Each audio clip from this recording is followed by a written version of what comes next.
Hello, everyone, and welcome to day 4 of the Marketers Forum hosted by the Los Angeles Tribune. It is such a delight to be here with you all today. If you're tuning in live, we encourage you to share with us in the comments where you're tuning in from, what you're looking forward to for today, day 4 of the Marketers Forum. Michael, it's day 4. We've been here for 3 days. We're continuing with so many different dialogues around marketing, connection, strategies on how to build community. How are you feeling today, Michael? You know, it's a great day. If you think of the other day, really what it was like, it was so amazing to have. Here goes my throat. Excuse me. It was so great to have. I mean, we literally had Dan Kennedy and we had Dr. Joseph Vitale, and then we had Motoko Hamada, who's one of the largest Japanese media companies on the planet. And then we have Joseph McClendon step off stage, run to the room, got to go back to be on with Deepak, and from Australia, jump on with us. That's what our show's been like. So it's just great. We're looking for another great day, and we're going to have a great day today. It's just amazing. Karen, what do you think? Oh, my goodness, Michael. It's just been incredible. You think, wow, this has been amazing. It can't get any better, could it? And it does. It just keeps getting better and better. And we have an amazing lineup today. I can't wait to hear Craig Duswalt.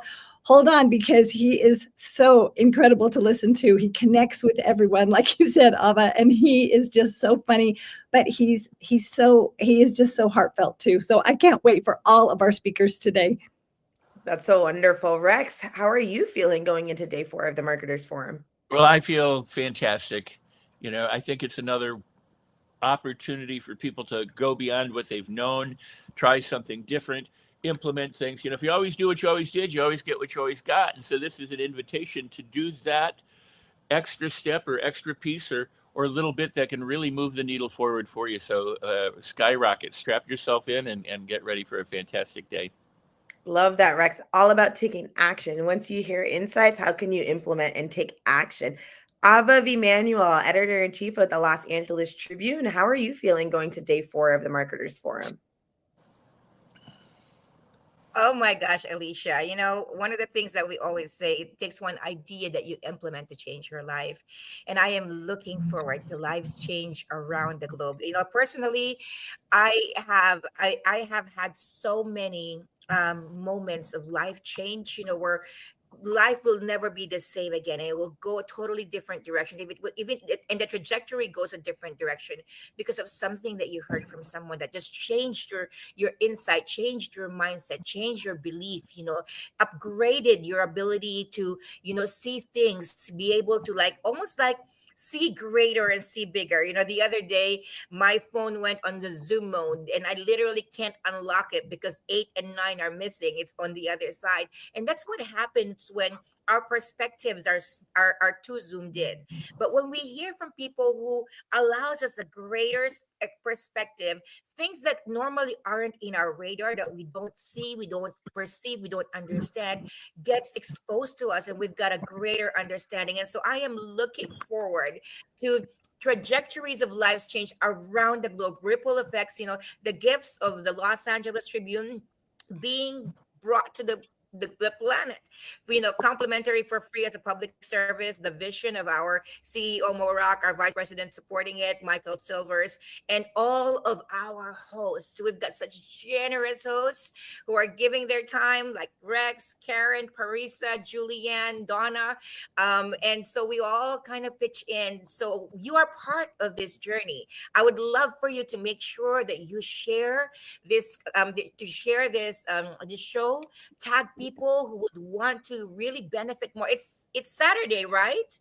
So we have a great opportunity for people. What else would you rather do than up level your skills? The 24th, it's the 23rd today. Let's finish 2024 strong and 2025 rocket ship, like Rex said. Back to you, Alicia. That's so wonderful, Ava. I mean, that's what it's all about. One strategy, one perspective can shift your mind. And, it's also a call and invitation for people to put themselves out there, to put their story out there, because everyone's stories matter. And we've been learning throughout the Marketers Forum that stories connect. Ava, I know you're with one of the Los Angeles Tribune critically acclaimed bestsellers, Mark Najar, whose book just came out, From Fires to Fortune, at a conference where he's speaking today and telling his story for the first time on a large stage. That is what it's all about. For those of you that are tuning in, we encourage you to register at themarketersforum.com so that you can get all of the wonderful recaps and insights from this program. You can also learn more about the Los Angeles Tribune at latribuneonline.com. You can also visit our digital news at the Los Angeles Tribune.com. So we're about to kick off day 4 of the Marketers Forum. You just heard from some of our co-hosts here. We have to say once again, thank you to the visionary leadership of our CEO, Mo Rock, who's on a mission to educate, inspire, and empower individuals with content just like what you're about to hear today. So we're going to hand it off to Michael Silvers to kick us off further for day 4. All right, everybody. I will see you all back soon. Take it away, Michael. But thank you. Have a great day, everybody. It's really about how we make a difference and really what that is. And so I'm about to bring up my first gentleman host. I'm going to see you guys later. Oh, do we need to? There we go. There we go. I thought I need to do switching. The next gentleman I'm going to bring up, it's amazing because I'm just going to bring you up, then I'll talk about you. The next gentleman I'm about to bring up who's staring at me right now is staring at all of you. It's great because what's going on right now, Craig, is we have listeners. We have listeners from Tasmania to the Philippines to people in Estonia to people checking in from Dubai. So we have listeners all over the world. And the greatest thing about this is they're getting up. In Tasmania, he just said it's 5 a.m. It's like they're here, they're on, they're ready. So we have it from Singapore. It's middle of the night, and they don't care. This next gentleman is here. I'm going to let him do what's called earn the right. Everybody, we know we teach and we train as we do this, but he has literally spoken around the world. He has been with some of the greatest rock stars on the planet, and he's lived a life that a lot of us would dream of and none of us would want, if you know what I mean. He'll tell you that. So at the same time, he's changed tens of thousands of lives. We put him on stages for years at Peak Potentials. And he's just doing amazing things. Let's give it up. A thunderous round of applause. Put a 1 in the chat for Mr. Craig Duswalt. Craig, how you doing? Michael. Hey, my voice is like yours. I've been doing so many podcasts. I'm like, oh my gosh. But it's fun. Yeah. Hey, I've been to all those places that you just mentioned with Guns N' Roses. I've been to all those places. So I know all the people online right now. I know everybody. That's amazing. I knew your reach was big, but you know what I'm saying? It's good. Oh, the ones are pouring in. This is great. All right, tell us a little bit about you and your background. So, I graduated college in 1983, got a job in a theater in Long Island, New York, because I wanted to be an actor. I went to school for business marketing, but I wanted to be an actor. So I got a job at a theater thinking, if I get a job at this theater, maybe they'll discover me. So little did I know what happened was Air Supply came in and did 2 shows, Friday night and Saturday night. Friday night, I worked the show as a runner backstage, getting people drinks and towels and driving them back and forth to do errands. So I was like the gopher, the low man on the totem pole. And I'd worked that Friday night. Saturday night, the next night, Air Supply is performing again, but I'm not scheduled to work, but my mom wants to go see Air Supply. So she said, take me to the show. So 2 weeks out of college, I'm going to a concert with my mom, so my dating life is over. But anyway, I go to the concert, and my mom says, I want to meet the band. You work here, so get me backstage. So I'm like, great. My mother's a groupie. So I take her backstage. They meet the band. She meets the band, and their band's security guard, this big 6'5", 350-pound, huge muscle guy, comes up to me, and he said, you were the guy that was working here last night, right? And I'm like, yes, I am, Mr. Very Large Man. And he goes, how much do you make a week here? And I'm thinking it's none of his business, but he's huge, so I should answer the question. I said about $150 a week. And he said, how would you like to quadruple that?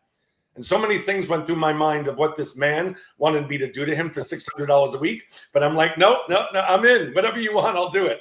And he said, the band saw you working last night. They love your positive attitude and your energy, and they want to know if you want to go on the road. To make a very long story short, next day there was a limousine at my house, took me to the airport on a Learjet to Wallingford, Connecticut, and I toured with Air Supply for 7 years, simply because I was always doing my best just in case someone was watching. So I teach marketing, and that's the biggest thing. I could teach you all the marketing skills in the world, but if you're walking around like Eeyore and from Winnie the Pooh, and life is horrible, no one's going to want to work with you. You have to have positive attitude and energy. And so after that, I got a job with Guns N' Roses because the manager of Guns N' Roses was the security guard from Air Supply, and we just connected again. And I toured with Guns N' Roses for 4 years. And then after that, really quick, I became a speaker. And I have all these great stories, and I teach entrepreneurs how to be rock stars in their industry. And it's been going unbelievable. And like Michael said, I've known Michael for a very long time. We've spoken on many of the same stages. And I appreciate you guys bringing me in today. Yeah, it's great to have you here. And it's the kind of thing that we make a difference every single day with everything we're doing. I mean, we got to hang out with Dan Kennedy the other day, which is, for a lot of us was amazing, a beginning. And, in his stories, and even just spending time with him offline and listening to just sort of what he did. He talks a lot about Zig Ziglar. That was a real close friend of his. But, it's changing, though. Marketing and sales is the same, and it's changing at the same time. Can you talk a little bit about, and because that's been a lot of the questions we've been getting from our audience, because they're all entrepreneurs, they're small business owners. We have a lot of large business owners, but they're really looking at marketing it's the same, but it's still shifting. Can you talk about that? Yeah. I do seminars. I used to do really large seminars, 500 to 700 people. I still believe in doing live seminars, but this online thing is a whole new world. So now I'm focused. I'm 63 years old, and I'm focused on doing smaller seminars in my speaking world to teach rock stars how to be entrepreneurs, because I actually get to talk to them and have relationships with people. So it's all about relationship marketing now. Yeah, we put out blasts and email blasts, and I could teach you. I'll share some outside the box marketing ideas. But, if you're not connecting one-on-one with people anymore, like literally one-on-one, we're just a number online. And I'll just give you an example. So I have this new company, Michael. It's called DAM. It's Disrupt Artist Management Network. And my partner, his name is John Reese. John Reese was the tour manager for Guns N' Roses. And him and I are managing bands. So I'm back in the music industry. But we're putting on big events. And we're planning an event in February, how to break into the music industry. And we're bringing in all the top music industry people for 2 days in Palm Springs. So here's my point, though. I started saying to John, my partner, no, man, let's just go small. Let's just do a small event, because I'm done with the stress of putting on a big event. And he's like, no, you got to go big. You got to go big, because no one is doing that anymore. Everyone's so fearful because of what happened with COVID and all that. And they're afraid now. And we got to hold on to our small little thing. But he's telling me we're getting all the top industry people in the music industry, like the top people, Live Nation people, CAA, Creative Artist Agency people, the top security guy, the top caterer. So if you want to break into the music industry, whether you're a band or anything, they're going to flock to this thing because it's big and it's exciting. And that's what a lot of people aren't doing now. They're making their brands, it's not exciting. Like this LA Tribune thing is exciting. You guys had Dan Kennedy, Joseph McClendon, all these amazing people, and Dr. Joe Vitale, all these amazing people. That's why people are coming, because it's big, because it's exciting, because it's the place to be. But most people come from fear, and they're a little scared to go big, so they dip their toe, and it just doesn't work anymore. So, but it starts with one-on-one relationships and meeting people and relationship marketing. Like I said, I have all these outside the box marketing ideas, which I touch on at my seminars, but it's not even the main focus anymore. It used to be how to get people to go to your internet, your webpage, how to get people to do emails. No, it's different now. You got to connect with people one-on-one. Yeah, I agree. It's really changed. And there is that difference that we're finding. It's building that relationship, and people have that tendency, because we used to do, we still do big events, and you do too. but it's even, how do I build the I talked about this with Joseph the other day, build the relationship with the person in the, back in the nosebleed section, and there's 12,000 people between you and them. And if you look at, you came from the rock industry, which has been doing that forever. Yeah, it's about, because even the way they set the AV, right? It's connecting with everyone. Yeah. Can I interrupt for a second? Here's the other thing that bands are doing now, and they're all doing it now, is that VIP room, the extra money to actually go and meet the band. So I'm not just one in 80,000 people. I'm not just one in 15,000 people. I'm going to go backstage. I mean, when I was there, we never had VIP. You had to, like, I gave out backstage passes just in the audience. Right. But now you can pay to play.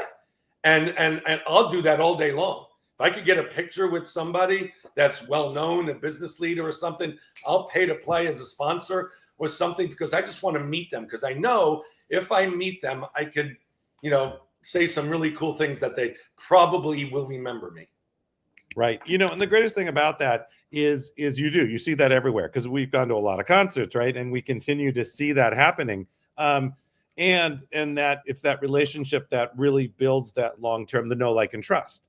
Mm-hmm. Because that is really it's the one thing we've done at the Los Angeles Tribune. It's very much a small community. If you think of, even though the numbers are big on the shows, we're still a very tight community, and it's very much a know, like, and trust. And who's that next person who's going to join that community? Which you did at Barnes and Noble. You were great right after Sheila E. And you were just great. So we're going to run out of time before we know what happens. You know how that game goes. So could you give them a couple things they could, first of all, take away right now that they could use this week in their business and their life and their strategies? And then we'll chat more after that. Sounds good. I'm just going to let you run. What was that? I'm just going to let you run for the next 5-10 minutes. Yeah, that's good.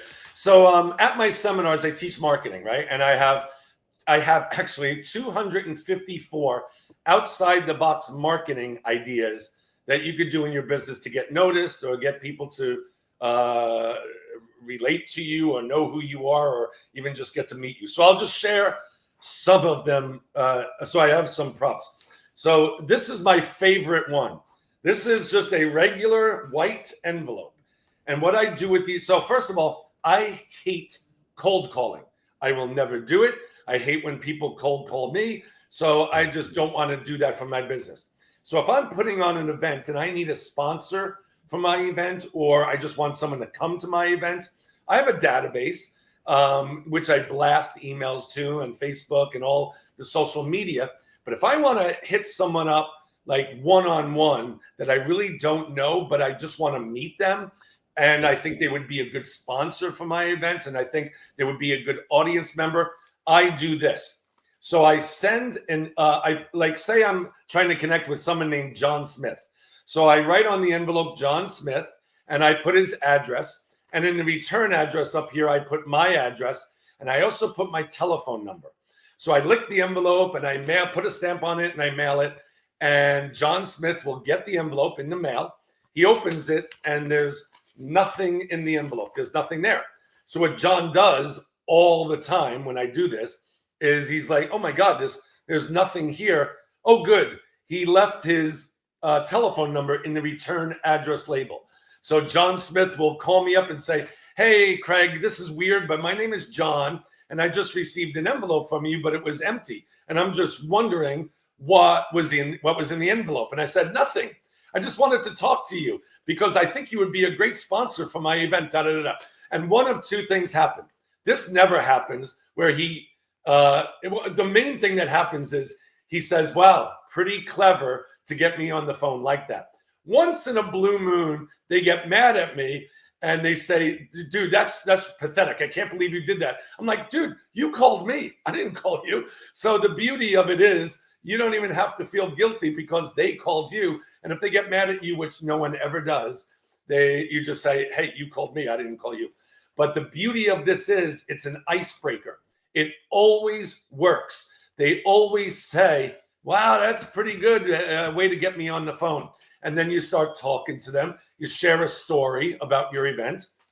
And they end up sponsoring your event just because they're like, that's interesting. I think I want to work with someone like you because I've never had that done to me before. So that's just one. Here's another one. golf balls. I'm an avid golfer. And if you are a golfer, you'll know that most people suck at golf, but they play and they love golf. So what I do is I put my website address on cheaper golf balls. And while I'm playing golf, I sprinkle these golf balls in roughs outside the fairway, on the sides of the fairway, in the trees, with my logo on it, and a logo that goes to an upcoming event that I have. Most golfers will hit their balls in the rough. They'll see the golf ball with my logo on it, with a website to sign up for my next event. I've got many people, and golfers are usually well off and they have a lot of money and they come to your events. So spread golf balls with your logo in it. Yeah, the rough has never been so desirable. Exactly.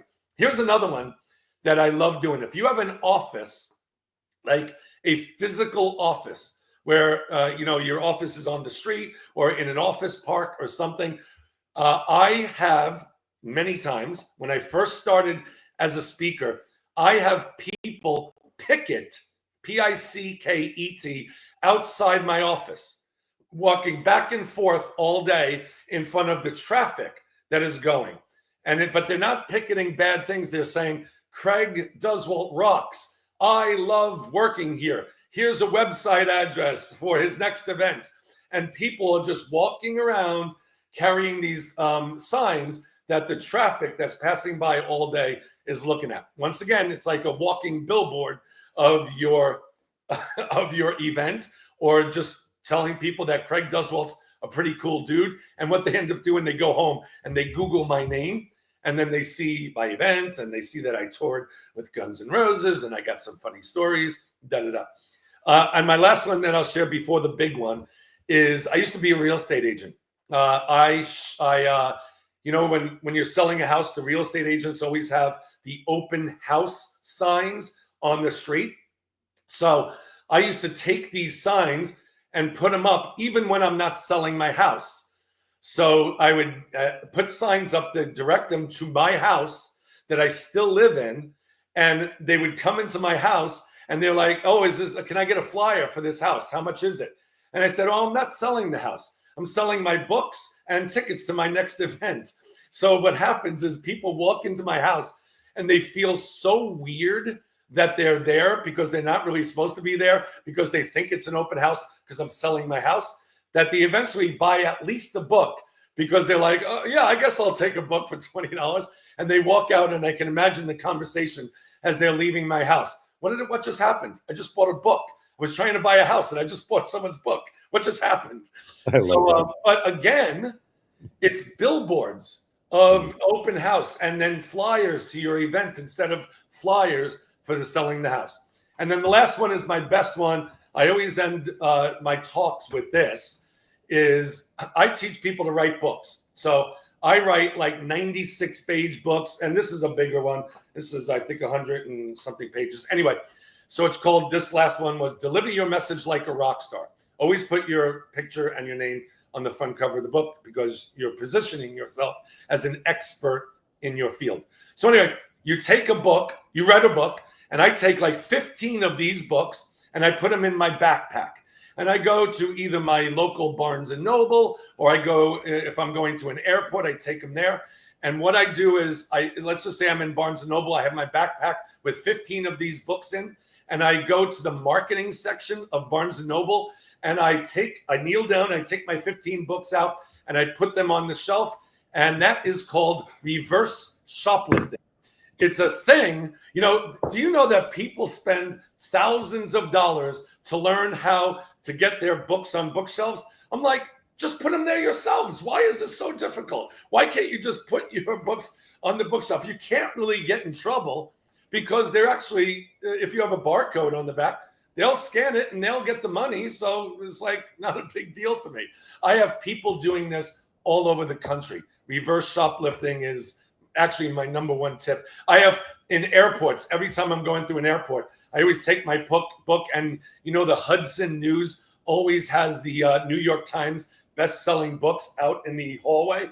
So I always walk by and I put my book under number one, and I keep going. It's kind of funny. That's why I see your books everywhere. Everywhere I go. Just put your books everywhere. You know, Greg, anyway, actually, it was just asked online, by the way, really quickly. Can you actually, they'd like to know the name of your book, because some people, they'd like to buy it. So can you let us know the name of your book, and my staff can put it up? Called, I have 14 books, but this one's called Deliver Your Message Like a Rock Star. It's on Amazon and Barnes & Noble. Fantastic. Then, Karen, here's my Guns N' Roses book. Here's my Guns N' Roses book. Welcome to My Jungle. It's my days with Guns N' Roses. Love it. Love it. Thank you so much. Yeah. That's awesome. You know, it's really, you know, for the audience, again, these are things. It's why do you have a mentor? This is exactly why you have a mentor. You exactly have a mentor because these are things that you say, oh, that's so simple, but someone thought about it. So really work with the people that are doing that and keep the mentoring moving forward. Yeah. Do you have a mentor? Do you work with mentors? James Malinchak was my first mentor. I have many Larry Broughton and I are mentors to each other. Larry Broughton is a serial entrepreneur. He owns a lot of hotels. But I'll say this, I have a mastermind with 112 people in my mastermind. And I run the mastermind, so Rockstar Masterminds. But here's the thing, I'm not an expert in all these arenas. I have 112 mentors, even though I'm the one running it and I'm the mentor.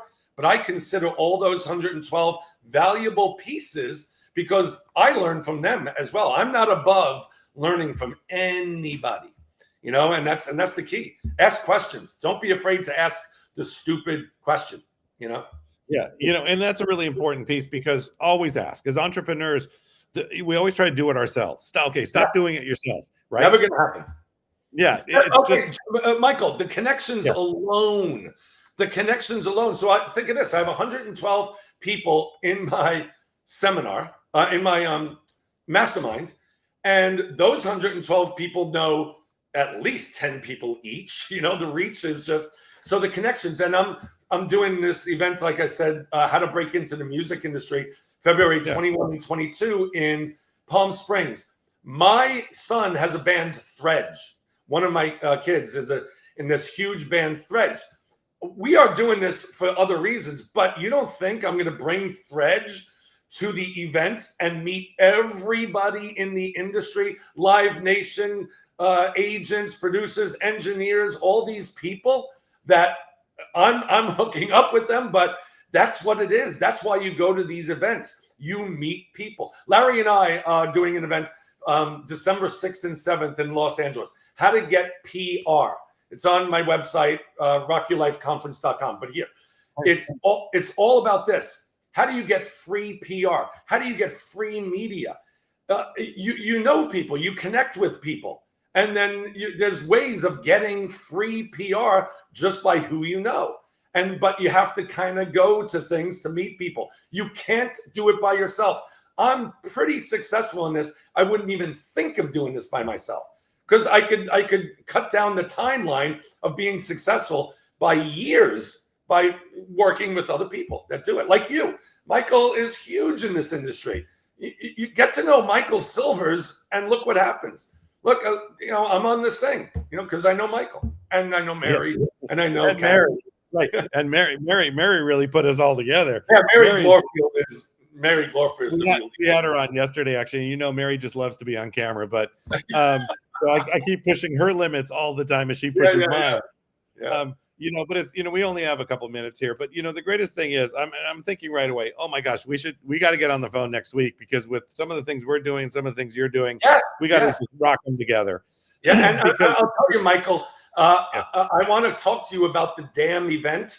We do DAM podcast, the DAM event in February, because we're going to have so many people there. So I want to introduce the LA Tribune to all these people in February. It's going to be massive. So, well, I'm telling you, Dan, we got to, Dan, we just got to damn well get together. So, you know, this has been great. And normally we don't do this, but I think what you're bringing out to the world, especially from the music side, because we actually are looking at that side, so we have to talk about that too. But from the music side, because I think you're doing something very different. Can you again, and team, can you just listen to this so then they can type it? What's the site they can go to find out? Is that music site? Is the music event ready yet? Is it live anywhere? Yeah. Okay. Hold on one Because second. that is so different, and nobody's had that. And so for those of you in the music industry, and again, we have a lot of people in the music industry. Part of the Spanish Journal is coming up, which is really exciting. We're gonna have Sheila back at the the Barnes and Noble. Congratulations to her and her brilliance for just getting the Grammy nod.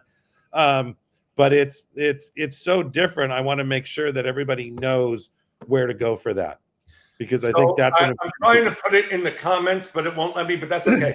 So it's called disruptartistmanagementnetwork.com. And I know it's long. And then you just click on events. Disruptartistmanagementnetwork.com. And then just click on events, and it's February 21st, 22nd. Details are coming soon. But Michael, here's the deal. You bring up a great point. You're right. No one has done this. But we're doing that's what we're starting with, how to break into the music industry. Our podcast is going to be called The Damn Podcast and all these things. But listen, how to break into the speaking industry is another thing we could do. We have an MMA guy that we're working with, how to break into the MMA. So let's just use the music industry. It's not just bands. It's not just musicians. It's people like take a caterer. I'm a caterer, but I want to break into the, how do I get to be backstage and feed the bands in the catering? There's that. How to break into the music industry as a security guard. How to break into the music as an engineer. Anything that you do for a living, anything you do for a living can be correlated to the music industry. And that's what we're working on. Is it's for anybody, and you're going to meet the top person, the top caterer that does Coachella, Stagecoach, big festivals. You're going to meet this person that does that and brainstorm with them. How do I get into your world? How do I do that? And that's what this is all about. Again, connections. So I say to Michael Silver, I'm like, Michael Silvers, I'm going to work with Michael because he has a huge audience too. That is a bunch of people that are various people. They do various things. And him and I I'm sure we'll come up with something, how to break into something else. It's great. Yeah, I love it. This has been great. And normally I don't do what I just did about you giving that up, but you're such a force of nature. Thank you. But the thing is, you're always there to just, how can I help you? How can I serve you? Student, what can I do more for you? And you're not going to drag them along. You never have done that. Never. You'll run with them as far as they'll run. I actually care about people. I really do. Yeah, it's funny. That's great from the industry we're in. So first of all, Craig, I wanted to thank you so much for being on. We did put it up. We'll put it up on the site too. I want to give you a thunderous round of applause for what you're doing. Thank you. For myself and the Los Angeles Tribune, we're doing actually next week, we're doing the Japanese broadcast. We're going into all the broadcasting in Japan. Yeah, we are. Wow. So we're gonna have a 3-hour show all in Japanese with Dan Kennedy. That's awesome. It's again, guys, outside the box. Michael Silvers, outside the box. Got to change every day, right? So, Craig, thank you so much for being on. Thank you, Michael. Thank you, everybody. You are the best. We'll talk to you soon. Bye, Craig. Aaron Smith. All right, thank you, Michael. Everybody. You know a lot of them here. All right, bye, Craig. That is just Karen. Go ahead, pop up. That is just phenomenal. It's such a great day. We're so excited the people we get to work with. Karen, doesn't it get better and better? Yes, it does. It just is amazing how it just keeps getting better and better. Who would think of sending an empty envelope to someone with your phone number? I know, and the greatest thing is, he learned so much because I've known him a long time. But you tour with Air Supply for that long, and then you're the personal assistant, and you're directly with Axl Rose and Guns N' Roses and everything they did. He learned a lot along the way. And he learned a lot of things of what to do and what not to do, and now they're with the biggest, production of the festivals. So it never stops in and then his son is now his band is blowing up. So, excuse me, it's great to be on. It's great to be here from the Los Angeles Tribune, myself, Mr. Mo Rock, everybody out here. I'm going to turn this show over to our lead trainer, the queen of empathy. Let's give it up for Karen Hall. Karen, have a great time with the rest coming up. Thank you so much. All right, we are bringing to the stage Ronnie Armas and Johnny Murillo. And I am so grateful to have you both with us today. Thank you. Good morning. I'm excited. Thank you. Good morning. Yes. And so we have a new journal that is coming out. It is the Spanish Journal, and it is for, you don't have to speak Spanish to be a part of it. You just need to be connected to the Spanish community in some way. And so Ronnie Armas is taking the lead with this. He is very connected in this community, and Ronnie is our videographer and with the Los Angeles Tribune, and he does many events, and he is a very talented photographer. And Ronnie, if you could just introduce yourself a little bit to us, and then introduce Johnny to us as well. Hey, everybody. Thank you, Karen. Appreciate it. Glad to be here again. Yeah, Ronnie Armas has been a photographer, filmmaker, a graphic artist for over 20 years. I've had the grace and great blessing and the universe doing its synchronicity thing here to now be working with the Los Angeles Tribune and over these last couple months doing some amazing events and looking to innovate, to kind of continue the conversation, right, that was just had, innovation. And so with us today, Johnny Murillo, founder of Chicano Hollywood. Talk about innovation. Johnny's been in the film industry for decades in various capacities, and saw that there was a gap, right? There was a certain amount of lack of representation for our Latino community, and took it upon himself to, with a whole lot of help of a lot of great talented folks, to say, hey, we have a great, powerful, creative community. Why don't we come together and create and innovate and tell our own stories from our point of view? So I attended a workshop that I saw online, met Johnny, and was completely blown away with the effort, with the community that he's been able to create and facilitate. And I was hooked. I was immediately hooked and said, yes, I found my people. I found my space. As I'm from El Salvador, Central America, Spanish speaking, LA native. And it was amazing. I've been in the industry too for decades, but always kind of felt a little bit like an outsider, on sets and whatnot. And now, because of Chicano Hollywood and everything he's creating here, we're doing our thing. We are creating it. So Johnny, thank you for everything that you've done. And thank you guys, Ronnie. Thank you guys. Thank you, Karen. I appreciate your this opportunity, and I'm glad to be here. We're excited. Oh, Johnny, we are so impressed with what you are doing, because so many times when you want to get into the industry, like Craig said, how do I do that? Well, sometimes the doors are blocked, and sometimes those opportunities aren't made available. And so for you to create this, it's just fascinating. I remember when I saw Coco and Encanto, and I thought, there is such a need for representation there. And so tell us about your experience, about what brought you to this point, and how you decided to start Chicano Hollywood. Well, yeah, it's kind of a funny story. I've been in the industry for going over 17 years now. And so I produce, right? That's my thing. That was the lane, start off as an actor and got into the production lane. And that's where I'm more comfortable at. That's more my skill set. And about right after COVID, a friend of mine hit me up about, writing a script for them. They had a story. They had a one-pager. And so I wrote it, and we it was a micro budget, indie type of guerrilla filmmaking story. But it was on that set that I had Chicanos in front of the camera and Chicanos behind the camera.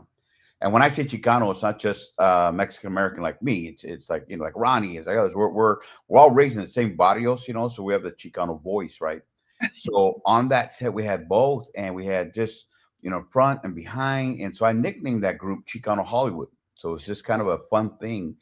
But I noticed how they gravitated toward it, and they loved it. We'd high five each other like, okay, this is a thing. And then as we went on, I on March 11th, the makeup artist showed up with some hoodies that said Chicano Hollywood, kind of like this t-shirt. Underneath was the name of the movie. It's called Horchata with Oat Milk, gentrification comedy. It's really funny. It's going to be coming out soon. The when I saw that, I was like, okay, there's something here. And I realized that just by saying Chicano and Hollywood, those two words put together gave people a sense of affirmation. Like, oh my gosh, this is like Ronnie said, I found my tribe.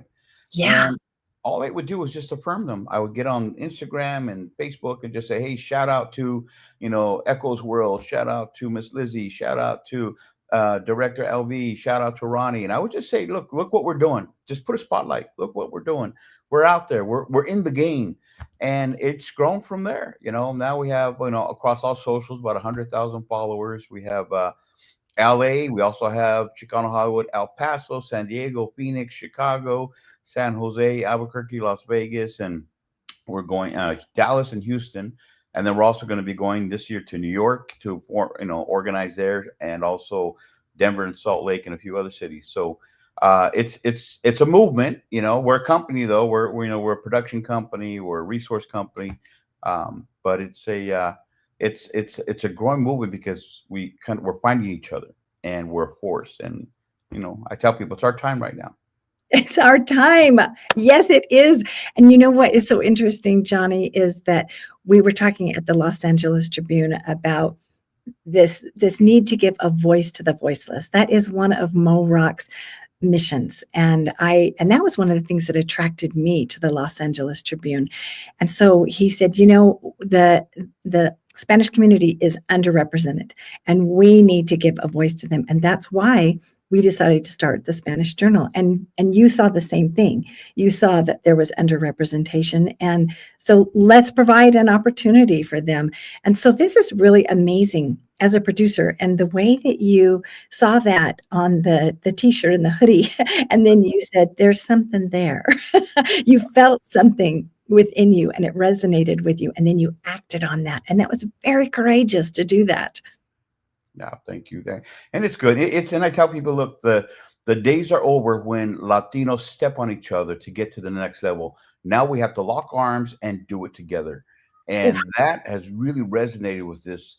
I'm not going to just say this new generation, but there's all of it from the old generation. We're like, you know what? We realize that when the studio system has been, and I'm not going to say it's intentional, but it's been closed to us. Yeah. And for anyone to get past those gates, it takes a lot of effort and a lot of, just a lot of work and a lot of pounding, and they're not always friendly and not always open.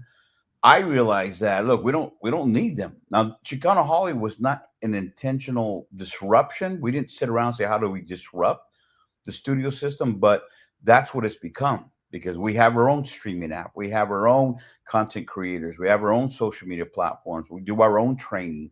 And because of all that, we have our own entertainment ecosystem that we don't need, quote unquote, Hollywood. We have Chicano Hollywood. And within us, we can make feature films. We can make digital content. We can make long form, short form. We can make, anything. We can train our own.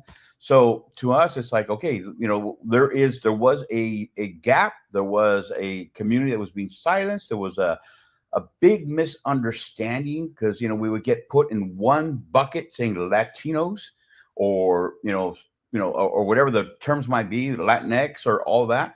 But it's like, wait a minute, that's not all of us. There's the Chicano voice, and we're a different voice, but we also are the majority.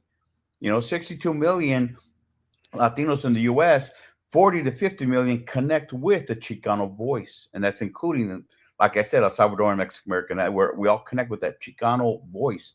And that was important. But now it's not just, begging for representation. Now, like, we'll just do it ourselves. We don't need anybody else. Yes. Oh my goodness. Nobody wants to beg for representation. Exactly. Those days are over. Yeah. Those days are over. Oh my goodness. That is so empowering. That is so amazing. And Johnny, the other thing that you said that I thought was so profound was, gone are the days when the Latinas are stepping on top of each other to get ahead. And so many times in different industries, you see people they have that mentality, I have to step on you to get ahead, and to instead be empowering each other and working cooperatively. That is so beautiful, because that comes from an abundance mentality right there. And that shows so much about your heart, that is the mentality that is pervasive throughout your organization. How did you develop that abundance mentality? Well, part of, my background's the same, like a lot of other Chicanos, raised in the barrio. gang life. I tell this to a lot of people. My younger brother, my older brother was a gang member. My younger brother's, a gang member. They were, my older brother was good. My other younger brother was really great. He became a lifer, right? My stepdad was a low rider. He was caught up in all the organized crime stuff in the North, and I was in the middle. And I tried it. I wasn't very good at it, but I've always known that there was more inside of me. And because of that, it was just always something inside of me. Then, of course, I became a pastor for 23 years. I did a lot of outreach to inner cities. So I've always seen that why are, black and brown, why are we always so, struggling through and so on. So that cultivated, and everything I do is for the Lord, right? So that cultivated this mission to empower people. My biggest drive, and I tell people, we are a company, we're a company with a purpose, and our main mission is to empower. When we do our events, like Ronnie was talking about, when I get comments after or emails or DMs say, man, I feel like I'm seen, I feel like I'm empowered, I feel like I could do that. But to me, that's the most satisfying thing, because I know we got someone on the other side. There's just always been this gap, and there's very minimal bridges. Now we're building a huge bridge so that people can get on the other side and grow in their full potential. So the satisfaction of seeing someone's life change, and not just them, their whole generations will be changed if we could just get them in their purpose and a prosperous purpose. And whatever it might be, whether it be filmmaking or business, entrepreneurship, whatever it might be, we could just get them there. They have to run on their own. I mean, they're going to have to, I tell people, I'm going to be a bridge. You can get across, but your work ethic and your attitude, all that has to keep you going. But let me just help you get across. And that was so important to me. And it's still to me when one teacher in junior high, I got placed into the theater class by accident, because if you're a cholo, you don't register for classes, right? So I was a cholo and I didn't register for classes, and they put me in the theater class. And my teacher forced me to go up on stage and do something, or kick me out of class. And I didn't know what to do. I said, what do you want me to do? I was trying to be tough. And I was in probably one of 300 Chicanos in an all-white school. So I felt like it was a High School Musical, right? All these white kids there, and I'm just there by myself. My other buddy just got kicked out. And he goes, just go up and say your name. So I said, all right. I got up on stage and I said, what's up? I'm Johnny Murillo. And that's it. And all the kids were freaking out because they didn't know what to do, with me, right? Because I'm so choloed out, right? And I go back down, and the teacher after, his name was Mr. Van Houten, my 8th grade teacher. He says, Johnny, don't leave yet after when the bell rang. He goes, come here. And he looked at me. He says, I see something in you. Don't quit my class. And that was so proud. I was fatherless, right? My stepdad had already been killed. My real dad was already killed. I was fatherless, and a man looked at me and said, I see something in you. That changed my life. And ever since then, I try to repeat that. I'll find people. I don't care if they're in a prison or in a gang or homeless or just, wealthy in Beverly Hills. If I see something, I'll say, come here. I see something in you. Don't quit. And that's where it comes from. And because of that, my wife, my daughter, we are committed to building people, and that's the motivation behind Chicano Hollywood. And my team, we're just trying to do what Ronnie's doing. I mean, we're locking arms, and that's what drives me. Wow. Well, that is incredible to be seen, and to be seen when you felt so alone in that school with all those white people, and then to be seen. Stay. I want you to stay in my class. I want you to be seen and wanted and heard. Oh, that's so beautiful, Johnny. And I have to give credit to Ronnie too, because you both have that same gift of seeing people. And Ronnie, on the other side of the camera, helps people to feel seen in so many ways as well. So Ronnie, I want you to pick up from here and what's on your heart? What kind of questions do you have for Johnny? I gotta first say thank you, Johnny, again, for everything that you're doing, for being here today. Hearing him speak right now and share these stories, we've talked before, we've shared our stories. We're talking about ideas. What can we do? What else can we do, right, to get the word out, to inspire more? How can we tell more stories, better stories? But hearing him share again, like, I can't help but feel a little emotional, because again, what we've been talking about here. This is the Marketers Forum. But at the essence, we're talking about storytelling. We're talking about connection. We are our own walking brand.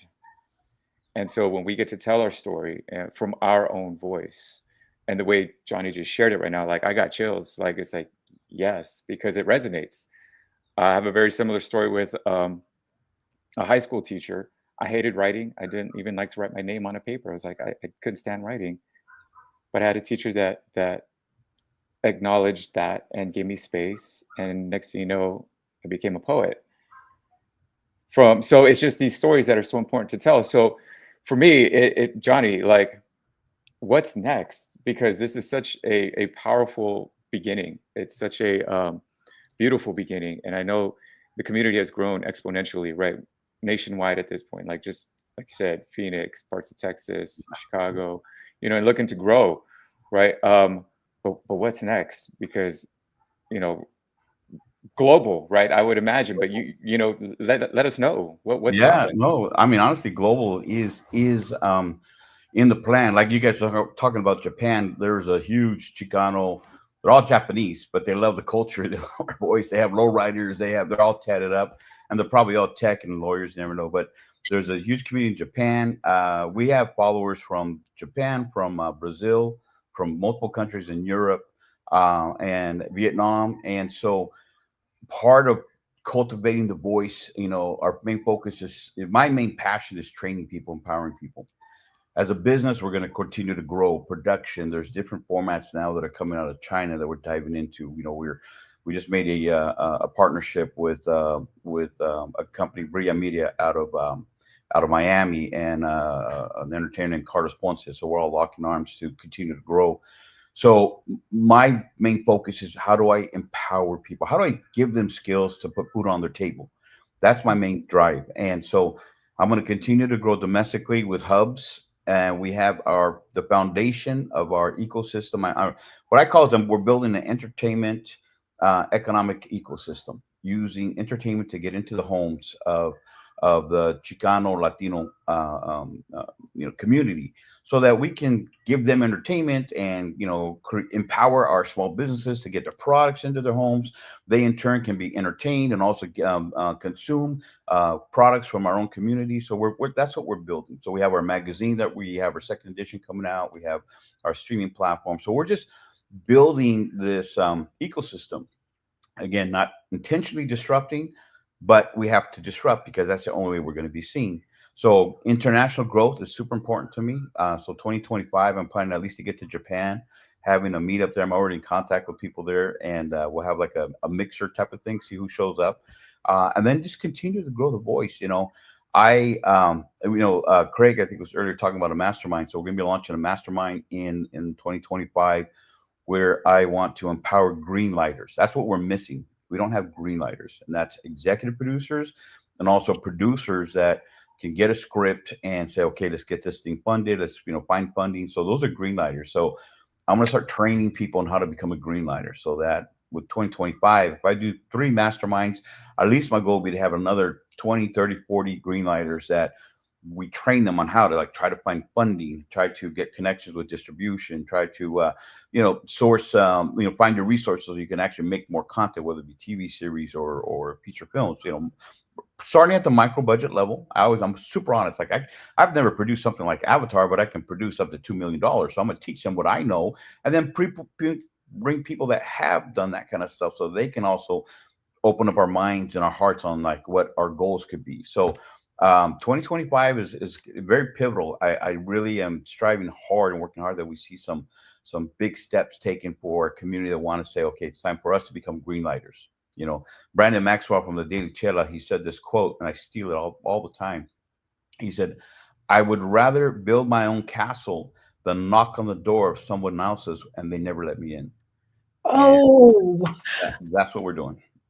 Oh, I just love that. You have said so many things that have totally resonated with me when you talked about building a bridge and inviting them over. And yeah, I'd rather build my own castle than knock on the door and not be let into. That is really powerful. the other thing that you said that really touched my heart was, surrounded by these gangs, and you chose the Lord and to become a pastor. Mhm. That just really touches my heart. I worked with Teen Challenge, and Oh, shoot. Yeah. I know Teen Challenge. I was with the Assemblies of God. So yeah, 23 years. Yeah. yeah, and I love Teen Challenge, and I loved what they did, and it just brought tears to my eyes every time to see these turnaround stories, especially the Chicanos, and how it made such a difference to give them a purpose and to give them something that was bigger and beyond themselves and a way to serve. And I just feel that love in your heart for others and that desire to serve. I feel like that's what gives you that passion. And you and Ronnie both have such beautiful hearts to want to bless so many people. Yeah, that's it. That's it right there. So if you know Teen Challenge, yes, I work with them a lot. I know how people go through that and all that. Victory Outreach, So yeah, that's what's inside that's coming out. And I'm not pounding a pulpit anymore. I went from pulpit to production, and I can never go back. This is what I love to do. Now you're the Church of Chicano Hollywood. That's what I call it. And people know I was a pastor too, and I tell people, yeah, that's my church. So yeah. Ronnie, any other questions that you have for Johnny that you'd like to ask? Not really. I feel like you did an amazing job. Just I think, and I hope that folks that are watching online are feeling the empowerment, are feeling the energy, are feeling the love and the passion. I hope that anyone that's watching and continues to watch walks away with this kind of motivation, this inspiration. It starts with a small idea, right? It starts with a passionate small idea that is fueled by love, and then like sky's the limit. Sky's not the limit. Beyond the sky, right, is the limit. And here we are. Like, it's amazing to see how these puzzle pieces are coming together, and how the community is growing, right? For the longest time, I felt like I was alone in my mentality and my space of like wanting to help and do and produce and tell these stories and empower and enlighten. And then I met you all here at the Tribune, right? And then, and I met Johnny here. And next thing you know, the community is growing, and we're not alone. We're just small puzzle pieces coming together, creating this beautiful, big mosaic. And it's stunning. It's beautiful. I feel so proud right now, And so, Johnny, thank you truly so much for sharing all this and for everything that you're doing, and for the community that's out there supporting you. Shout out to everyone in Chicano Hollywood that is perpetuating this beautiful idea and this dream, right? And creating all these spaces, safe spaces for us, for our voice, for our stories, right? Our stories are so unique. They're a little bit rough. They're a little bit tough. But that's why we are a little bit rough and a little bit tough. And yet we're also so loving and giving and just aching to share. Like, that really is we're aching to share with those spaces that haven't allowed us to share. So now we're, because of folks like Johnny, creating those spaces where we can now share freely, right? Because that's all we want to do too. Just like anybody else who's got love, who's got a story, they just want to share it. And so now we are going to have this opportunity to share. So Johnny, thank you so much, man. So appreciate you, brother. Thank you, guys. I'm excited, and I love working with you guys. This has been amazing. And Ronnie and I went to an event the other night called it was the 45th anniversary of Boulevard Nights, and that movie came out 45 years ago. It was the first Chicano, quote unquote, cholo feature film, right? And from then up until now, it's been a hard journey, but we're here now, and it's our time.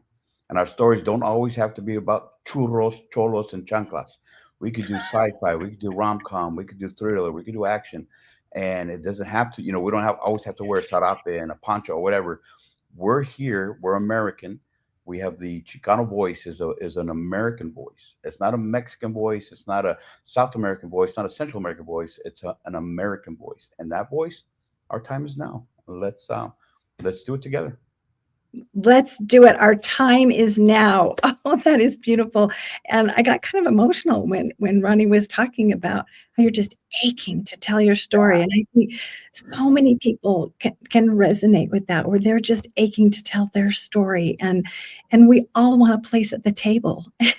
And for you, to make that table possible. Johnny, that is just beautiful. Ronnie, you both have such beautiful hearts, and I love how you are both men of faith, and it is so rare, and especially in the industry that you're in, and I just admire you both so much. I'm so grateful that you're both part of the Spanish Journal and for your network that we can highlight and we can promote here at the Los Angeles Tribune. I am so grateful for Mo Rock for giving a voice to the voiceless, for Michael Silvers and Mary Glorfield and all of our team, for Lisa Tan for introducing you to us, Ronnie, and for all who have brought us together so that we can provide those opportunities and those platforms for your people to be heard. And I love your stories. And my Spanish is not very good, but I want to say, estoy agradecida por ustedes. Muchas gracias. Muchísimas gracias. A nosotros Y también. nosotros agradecimos a todos los que están haciendo también, a todo el mundo ahí con todo amor. Gracias, gracias. Thank you so much for being with us. I can't wait. And audience, you're going to love to hear more from Johnny and Ronnie in the Spanish Journal and in additional opportunities with the Los Angeles Tribune. Thank you so much. Thank you, Karen. Thank you, everybody. Wow, that was incredible.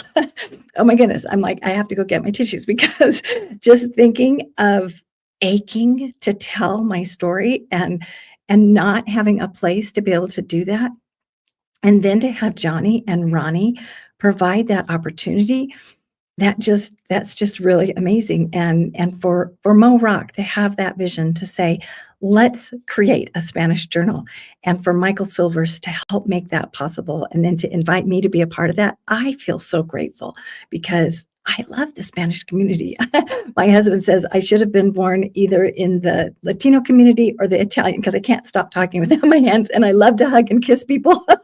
And I love the culture. I just absolutely love it. And so it's such an honor to be a part of that. Thank you, Ronnie, and thank you, Johnny. And thank you for all of you that are connected with us. It's just amazing. All right, our next guest is Deanna Leonard. And Deanna, oh my goodness, it's so good to be with you.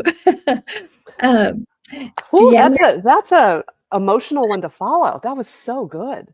wasn't that? Oh my goodness, it was. It was so amazing. Yeah, and the way that Johnny, you know, he could have taken such a different path in his life, and to have the trajectory of his life changed, one by the drama class and the teacher that said, I want you, and then to turn his life to God. That's just amazing. It's the power of one voice to make a difference in someone's life, right? Really, really good. Yeah, and that's the thing that is surprising. Sometimes we think, I'm just one voice. What can I do? But we can make a difference. And that is a beautiful thing. And Deanna, you are making such a difference. I connected with Deanna at the AI symposium that we hosted several months back. And I was so amazed with Deanna. When I saw her, she just looks like an angel. Doesn't she look like an angel just even today on I don't know if I go that far, but thank you. I'll accept that compliment. Thank you. Well, you do, and you just glow. And the other thing about Deanna is that, so she's an AI brand strategist, but she's so much more than that. She's a connector extraordinaire. We had a situation where we were looking for speakers at the last minute. And I was like, Deanna, do you know anybody? And she's like, heck yeah. And she gave me a whole list of people. And I'm like, wow. I mean, I even have choices. She didn't just have like one or two people in her pocket. She had like a whole list. And every time I am thinking of something, I'll just reach out to Deanna and say, Deanna, what do you think about this? And do you know anybody with that? Oh yeah, let me connect you. And I'm like, wow. I love my network. They're amazing people. And I've been really blessed and lucky to know the people that I do. So. Well, you're an amazing networker, and you're an amazing person that people love you so much and they want to be a part of your network. Oh. So, Deanna, tell us a little bit more about you. I know you have some exciting things on the horizon. Yeah, just tell us a little bit more, describe yourself to us and tell us. Sure. I thought I could start with just a little bit of background because AI is about a year in the pocket for me. But before that, I have been a marketing, design, merchandising, e-commerce, you name it, anything in CPG companies for the last 25 years. If you are wearing a t-shirt with no tag in it, you can thank me and the entire team at Hanes for making that happen. That was one of our insights. So I've been doing marketing a long time. Hanes was good enough to me to actually send me fully funded to Duke University. I studied under the Executive Global MBA program in 7 countries around the world. So I've been doing marketing a long, long time, but always in CPG and apparel companies. So I have a huge, huge passion for anything product development wise and this whole AI trend and how you can stand out. So I've been around a while. When those tagless shirts came out, my family did not like the tags, the way that it rubbed against their skin. And I know a lot of people do not like that feeling of the tag. And we all said, this is brilliant. Why didn't someone think about this a long time ago? But it actually, little secret, it started in the baby wear because I was doing their baby and toddler wear, and it started there. And there was another woman I worked with, Teresa Thompson, who was like, I think boys and men might like this. And then someone else said, I think women might like this. And it just kind of rolled from there, right? Listen to your audience. You'll be surprised what they tell you. Oh my goodness. See, that's what you're so good at, is you're so good at listening. You are so good at paying attention. But Deanna pays attention to incredible details. And because of that, she notices ways that she can connect with people. And then she reaches out and does it. So first she gets the idea about whatever it is, and then she acts on it. And you thought outside the box to make that happen. That was brilliant. Absolutely. Absolutely. Tell us some other ways that you think outside the box, because I know in the corporate world, you have been extremely successful, wildly successful. Wait, let's go back for a second. Okay. I want to know why you left the corporate world. First, tell me that. So a couple of people that know me well have heard this story, and you asked me to tell this story too, because I think it will resonate with not just women, but especially women, a lot of people that work really hard their whole lives. So I don't know about your audience or about you, Karen, but from the time I was a little girl, I've been an overachiever. Straight A student, get it right, get it done, do everything you can to make sure everybody has everything they need, whether it's your parents, whether it's your husband, whether it's your kids, whether it's your job, whether it's your clients, you name it, everyone else came ahead of me because that's how we were raised. That's what we did until I had a wake-up call. And the wake-up call was about 13 years ago. It's been 13 years now, 11 years, something like that. And my wake-up call actually happened while I was driving an SUV to meet a friend for coffee, when I realized that something must be wrong because I heard a voice in the back seat that said, turn around. And I thought, what is my friend Beth doing in the back seat? And when I turned around, she was not in the back seat. But when I looked in the rearview mirror, I realized my face was drooping. So at age 51, I had my first and only, which is what I call it now, my only stroke. And I immediately pulled over and called my husband, who is an avid cyclist and not a pro cyclist, but could be a pro cyclist. He was out living his best life on the trails in South Carolina, having a good time. And luckily I got him, and I'm on the phone and I'm telling him, you got to get home. I think I'm having a stroke.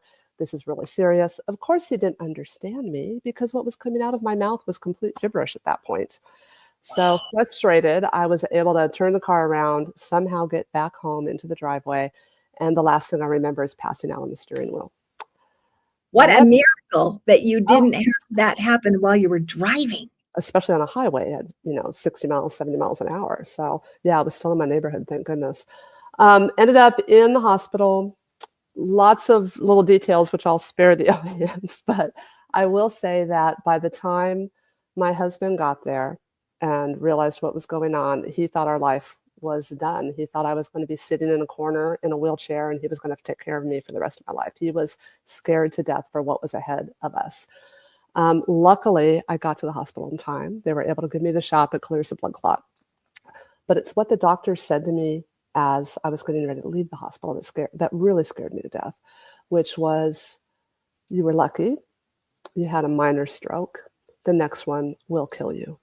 You need to change your lifestyle. And oh, by the way, you need to lose some weight, which just as an executive woman pissed me right off. Yeah. Oh, yeah, we don't want to hear that. No, of course not. He was trying to help me. he was trying to make it better for me. So I proceeded to meet with my family. We decided that we were going to live a lot smaller and we were going to take a lot better care of each other, and I was going to do a lot less.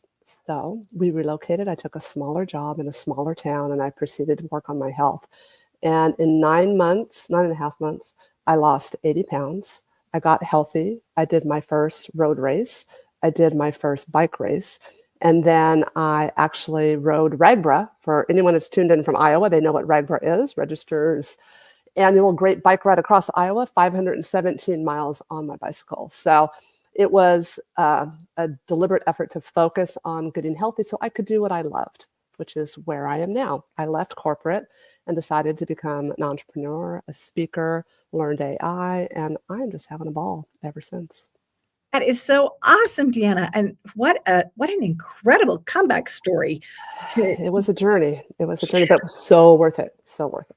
So worth it. And we're so glad you're here. And now working with AI. A lot of us are thinking, how can we use AI in our marketing? How do you help people as a brand strategist?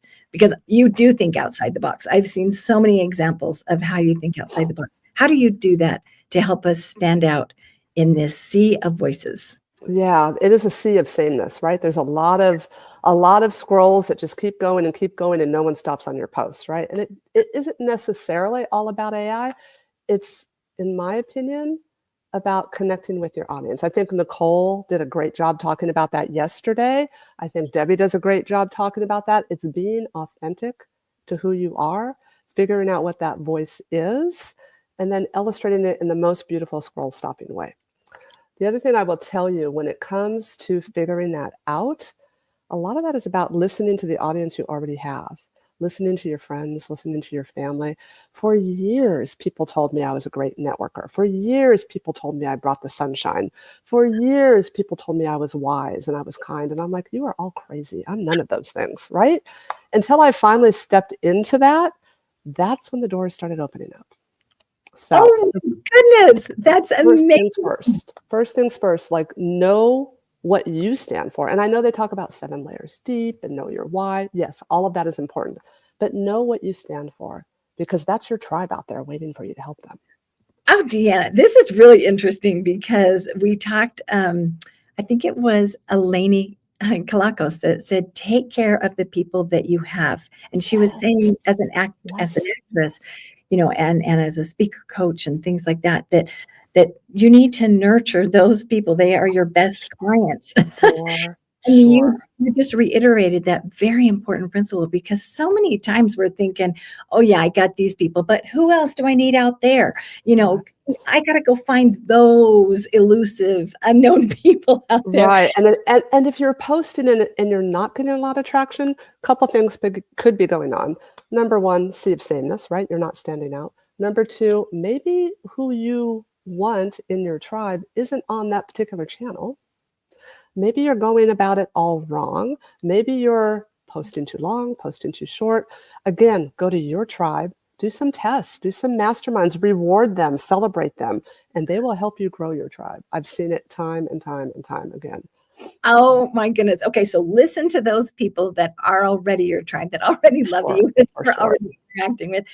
And then what would we ask them? Like, if we want to listen to them, what would we ask them to learn? All kinds of different things we can ask them.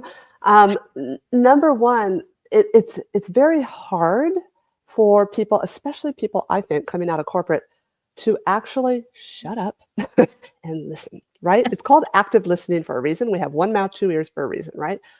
Ask the question, shut up and really listen. Don't shut up and think, oh, how am I gonna rebuke this, or how am I going to answer this? Really concentrate on what they're saying, because chances are there's some real nuggets in there that perhaps your brand is all about. One of the things I often ask people is, so when I'm in a room with you and we're talking, like, how do I make you feel? And shut up and be quiet. Do I make them feel anxious? Do I make them feel calm? Do I make them feel excited? And that's when I started getting all those different answers around, you bring the sunshine, you're a great networker, all the things I just discounted as being just kind of a natural thing. And when I started stepping into that brand is when people started showing up. When I dropped I use this one all the time. When I dropped, actually, I don't use this one all the time. I use this one since October 5th. My son got married on October 5th. And a major thing happened. I dropped the backpack of rocks I've been carrying my whole life, worrying about him. And when I dropped the backpack of rocks, all of a sudden you have all this open energy for good things to come at you because you're not concentrating on the worry. You're concentrating on where you want to go next, how you can help people, how you can serve, how you can make a difference. Wow. Yeah. So that's really interesting to ask them how you make them feel. Yeah. I did a focus group to find out how people would describe me and what they thought and things. And that was how I got the Queen of Empathy, because so many people said that about me. And I had heard it different times, but when I heard it like back to back to back, from all these people, and it was incredible to me. And it was, so I went through the transcripts and I did the keyword search. Yep. Word that was repeated the most, and that was the word. And I was like, oh my word. And somebody said, you should call yourself the Queen of Empathy. I was just like, I don't know if I can use that word. And they're like, yeah, you can. I wondered where you got that name, and it does fit you. It's a beautiful phrase. So yeah, I love that you listen to your tribe that way. Well, I was like you. I hadn't been listening to my tribe for quite some time. I was trying to figure out how to brand myself. And so, so I think Go ahead. Sorry. No, you go ahead. Here I'm talking about active listening and I cut you off. That wasn't really good, was it? It's all good. We get excited. So I've done workshops really my whole life in corporate and out of corporate called Beautiful Brand New, where I help women understand what their brand is. AI is another amazing tool that helps. And the reason I love AI as much as I do, like I said, I've only been doing it a year, but it's a year longer than a lot of people have been doing it, is because it helps people visualize, like actually visualize where they can go, what they can be, what their brand can look like. And there's now all kinds of papers being published, the science behind it, of how this is actually a psychological tool that can heal some of the things going on in your brain that maybe you don't realize. And I know it to be true because I am watching it happen with thousands of women that are in the program that I'm in, which I am now actually going to be a coach in. So I'm super excited about it. Yeah, and I can't announce this here because it's official now. I'm the new AI brand strategist for Secret AI Society, and I'm going to be helping some senior women step into those business dreams they've got using the power of AI tools in the background. And I cannot wait. I'm so excited. My first client starts on Monday, and I'm stoked. Wow. So the Secret AI Society. Oh my goodness. It's awesome. Is it Jenna Soward? Is that how you pronounce her? It's Jenna Sword. Yeah, she's amazing. She was one of the original partners in the program. It's gotten huge over the years, and she just had a baby, so she stepped into her creative genius and is just bringing new tools to the party all the time. So. Okay, so if we want to know more about, because branding, when I used to hear about branding, it was what stopped me in my tracks. I was like, I don't really understand it. I mean, like the color of font, the colors and the font. I was like, and somebody said to me, well, you need to pick a font that represents you. And I'm like, well, and it says what you say. And I'm like, what do fonts say? I don't even know what colors say or fonts say. That was like so foreign to me. And so I was just like, well, I kind of like this font. Is that like picking a font that says me?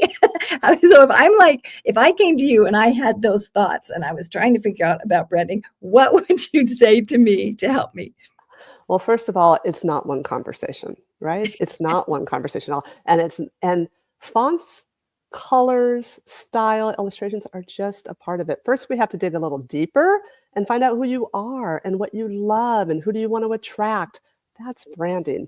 All of the other things are beautiful and will be done over time. But first, we have to dig into what's important. And quite often, I was just in Carrie Mader's book club right before this. And Carrie Mader does this wonderful book club where these women get on and talk about these 2 books she does on repeat. And one woman said, you know what, just thank your first pancake and move on. The first pancake we make is always burnt or raw or something's wrong. I'm like, that is brilliant. That's your brand right there, because I'm going to remember that forever. And I'm probably going to use it when I get on this next podcast I'm doing, which I just did. So I have burnt a lot of pancakes since I left corporate. I've gone down one road, kind of fit, kind of didn't, gone down another road, kind of fit, kind of didn't. I finally, and I've taught this for years, and I finally am starting to realize this is my lane. This is where I can make a difference. So we have to get deep first. Yeah. So this is really interesting, working with these women that are, I call myself that I'm in the crone stage, and one of the things that makes me so that's another one I'm going to remember right there. Okay, the crone stage. when I was like, what's a crone? But when I read about it, I was like, oh, it's from the ancient days, the women that were older and wiser, and as I was reading about the crone stage, it was so interesting to me, because what a woman loves at this stage in life is to be valued for her experiences. And I'll tell you what, when my kids say, Mom, why do you do that? How did you learn that? What, like now my kids have kids. And so they're saying, why did you do that with us as a parent? Why did you do this thing? And, because I would, like, at the end of the day, I would always say, how do you feel? What happened today? And what was your favorite thing? And then we talk all about feelings, and they're like, they're saying, and it's really interesting to have that opportunity. So for you to help these women to be able to share what they have learned, to like Ronnie and Johnny were just talking about, aching to share our story. I love that. That really hit hard, did it not? That hit me in the heart when they said that. Me too. And I thought, I'll bet these women are aching to tell their story. How else do you help them to tell their stories besides figuring out what they're known? Yeah, well, it's so interesting, because getting deep first, and it's interesting, Queen of Empathy. So I just took a Carl Jung, kind of like a personality test, not really, like a Myers-Briggs, that kind of thing, that again is in that same program. And it came back with me as a sage visionary. And I'm like, oh, that's interesting. We're going to put that in my title. But I really did resonate with it, because it reminded me of what you just said. I'm in that crone place as well. And the value I bring to the table isn't necessarily just AI. It's the 25 plus years experience I've had in corporate America and all the different companies I've run. And guess what? All these women I work with, they're age 40 to 60. Guess what they have? A lifelong bucket full of experience that they can tap into. So what I help them do is figure out what it is that they love and how we're going to go after their audience. And I can do it visually, I can do it strategically, I can do it from a branding perspective, and that's all a part of the program. Did you? I don't know if you saw the comment that just popped up, but Dame Doria, Mo calls her his little mother, which I think is so sweet. She has such a warm energy, and she just said that she just had her 75th birthday. We had such a fun birthday party. Love that. It was virtual, and we all talked about our experiences, and she showed a slideshow. Anyway, she just said, "I'm 75, and I'm starting my second stage of life." Thank you. I love that. I love that so much. Yes, you are. Yes, and I hope that I'm like that when I'm 75. Right? Me too. Me too. And 75 is not by any stretch of the imagination old. It's funny how we get older and everybody seems younger, right? It's like, oh yeah, that's a good age. I like that age. Yeah. Someone said when one of my relatives turned 70, they said 70 is the new 40, and I'm like, yes, it is. Yes, I actually have a milestone birthday coming up next year, and I keep saying I'm not ready for it, but it's not true. I'm so ready for it. It's going to be the best year yet. I can't wait. So, and that's what I want these women to feel that I work with. I want this to be the best year yet for them. The best is yet to come is one of my favorite mantras. The best is yet to come. So, Deanna, if we wanted to learn more about marketing, what are some specific strategies that you would give us that we can use today? So, I know a lot of what we've talked about prior, Karen, is social media, and it is important, no doubt whatsoever. But I work with so many women that are on social media 24/7 on every channel. You're going to end up with dark circles under your eyes, exhausted, and just want to go to bed and cry every night. No, don't do that. Stop. The most valuable thing that everyone has, and we all know it, is time. Right? So how can we do this in the smartest way? I always tell all my clients, let's pick one social media channel where maybe you already have a presence. They already know who you are. You have a great network. Let's start there. Let's concentrate there first. We can expand as we go and as we grow, right? Mine happens to be LinkedIn because I was in corporate for all those years, right? So I have a pretty big following on LinkedIn. I have a pretty deep network there. I also love Facebook. I also love Instagram, but I don't spend a lot of time there because my most active network is actually on LinkedIn. So that would be my first tip: is value your time and let's figure out how we can leverage whatever platform you're on, because each platform is good for something a little bit different, right? I just happen to be an expert, or I don't know if I call myself an expert, a semi-expert in LinkedIn. I do spend a lot of time there. I write there. I actually have a newsletter there called The Daily Good, daily being AI in the middle of it, where I celebrate women entrepreneurs that are using AI in the background to bring something amazing to life, whether it's creative, whether it's in the medical field, whether it's in science, whatever it is. So I spend a lot of time there. So for those of us who want to grow our LinkedIn, with your experience, what can we do to optimize our LinkedIn presence? There's so many things. Really, you only have to do 3 things every week to grow faster than you think. But most people don't know that. 1 post a week, 1 comment a week, and 1 contribution a week to a joint article. And if you don't know how to do that, go Google it and learn, because it's not that hard. In fact, most people, when you pick up your phone and you go into LinkedIn, don't even realize, if you go into LinkedIn and you hit the bar where you would normally type a comment, you don't go into your profile, just hit the bar. You have a QR code in there. Anytime you're at an event, you can connect right there. I know most people don't. So it's that kind of thing that can grow your network faster. The second thing I tell people when it comes to social media or marketing is get out there. Yes, you need the social media part, but get out there. And the last folks talked about that too. Find out where your market is hanging out. Go to that conference, or go to that business meeting, or get invited to speak to that company. Get out there. Do a mix of both. And when you're out there, use that LinkedIn QR code and start connecting. It makes a difference. Oh my goodness. Can I interrupt you for just 1 second? Because I wanted to ask you really quick. So this went a little over my head. So for anybody out there that wanted to rewind for a second. Yeah. When you said, I'm going to pull it up just to show you. Okay. Well, I thought this was really amazing that you said 1 post, 1 comment. I mean, I think I have to make comments every day. And then third of all, to make a contribution to an article. So can you describe what that means, what that looks like? Sure. So you have to have, I believe it's at least 1,000 connections. It might just be 500 connections on LinkedIn to do this. But if you go into your profile and you go under analytics and pull up your analytics page, at the bottom of that page, it shows you how many posts you've done that week. And it usually rolls over every Monday. How many comments you've made, and then how many articles you've contributed to. Most people don't even know about that article part. They're like, what is that? Click on that, and it'll take you to an alphabetical list of all the different areas of expertise. I happen to be a top voice in brand development. Doing those 3 things every week, you'll be a top voice before you know it. I happen to do it a lot more than once a week because I love that channel, and I'm getting so many leads and getting asked to speak at so many places because of that channel. But contributing to that article, that's kind of a secret sauce.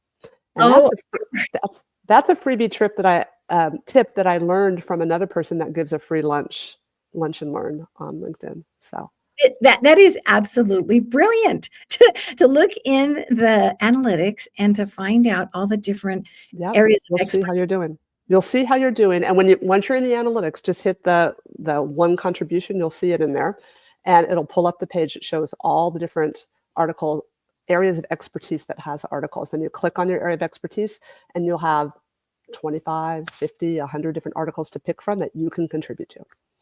It even shows you how to start the contribution. It's really interesting. So is it like if it said, inspiration, and then it brought your Daily Good up, then would I just contact you and say, hey, can I write an article for your newsletter? Is that kind of what you're talking about? You could do that. No, in this case, it's an article that is published by LinkedIn. What they do is they put out a question.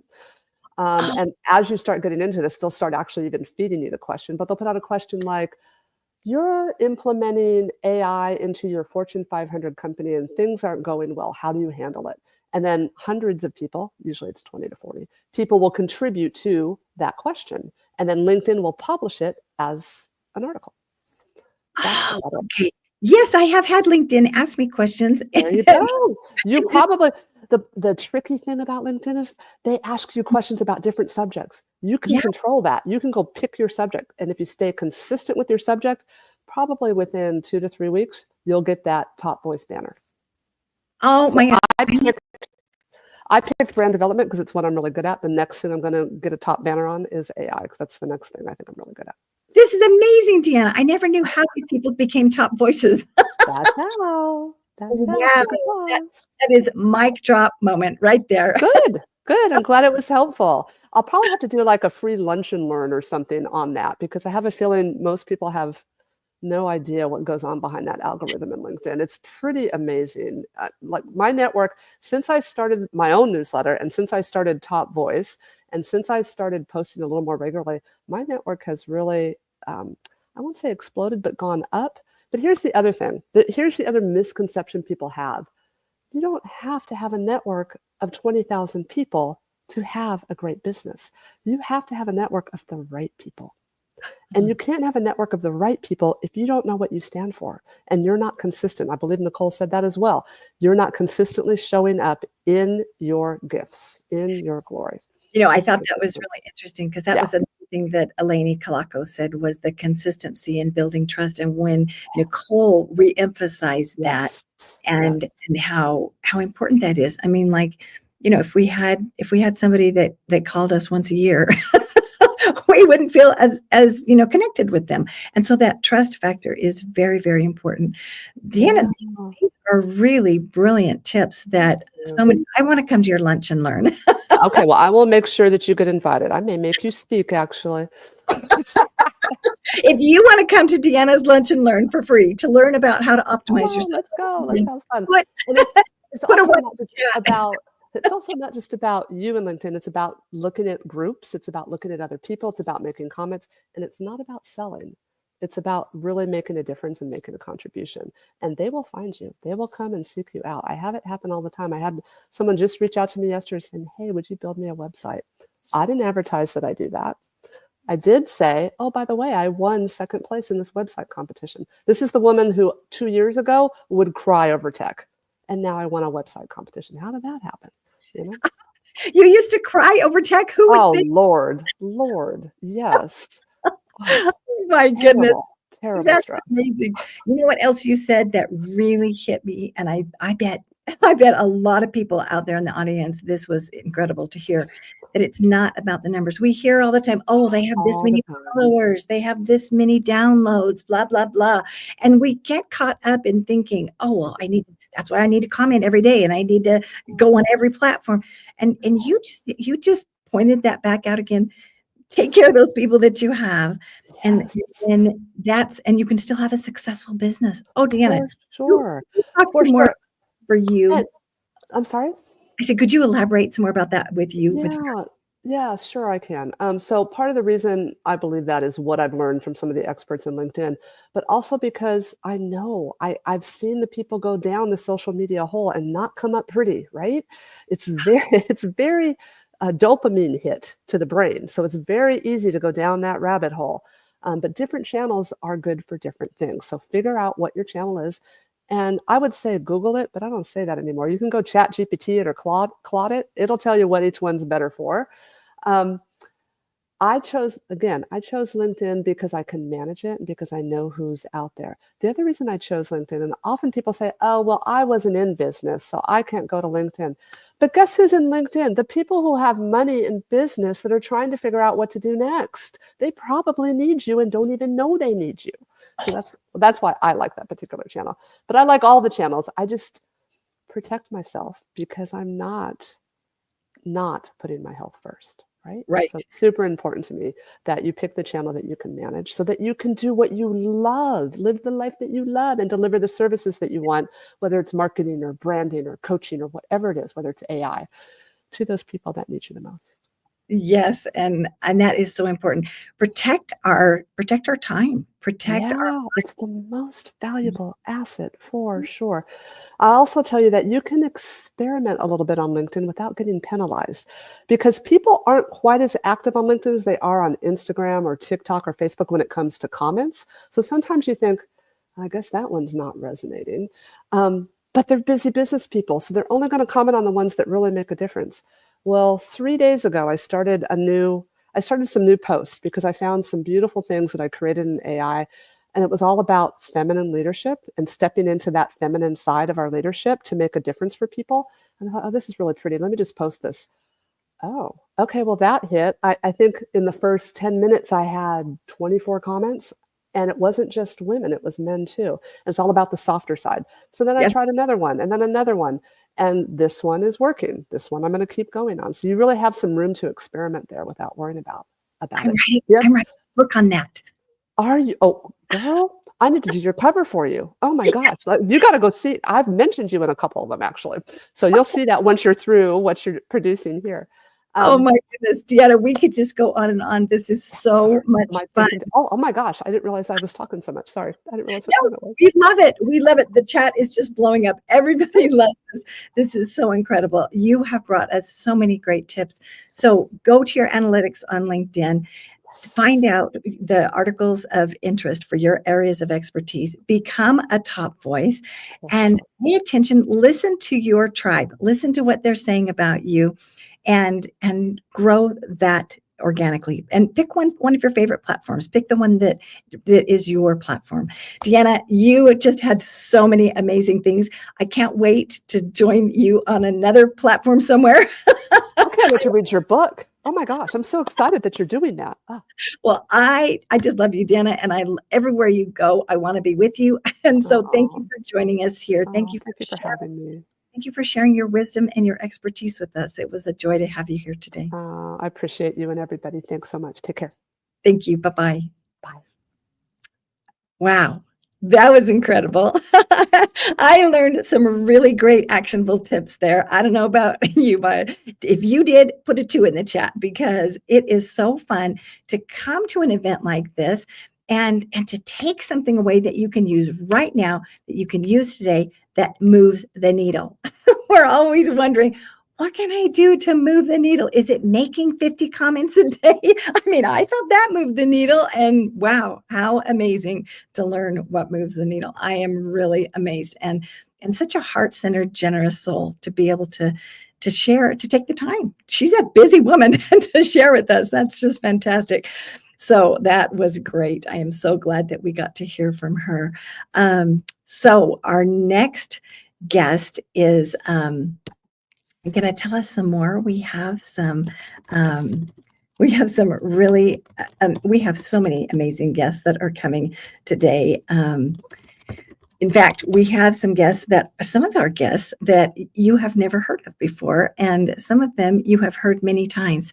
And so we have some of the trainers that are with us they are now, Michael Silvers is training the trainer division. And so the trainers are now putting together panels where they are acting as hosts and bringing together a whole new network of people. In fact, we had Crystal Chow yesterday was hosting one of our trainer panels, and she brought people from across the world, from Greenland. One of her guests had more people in her network than from the whole country of Greenland. I was like, wow, that was pretty amazing.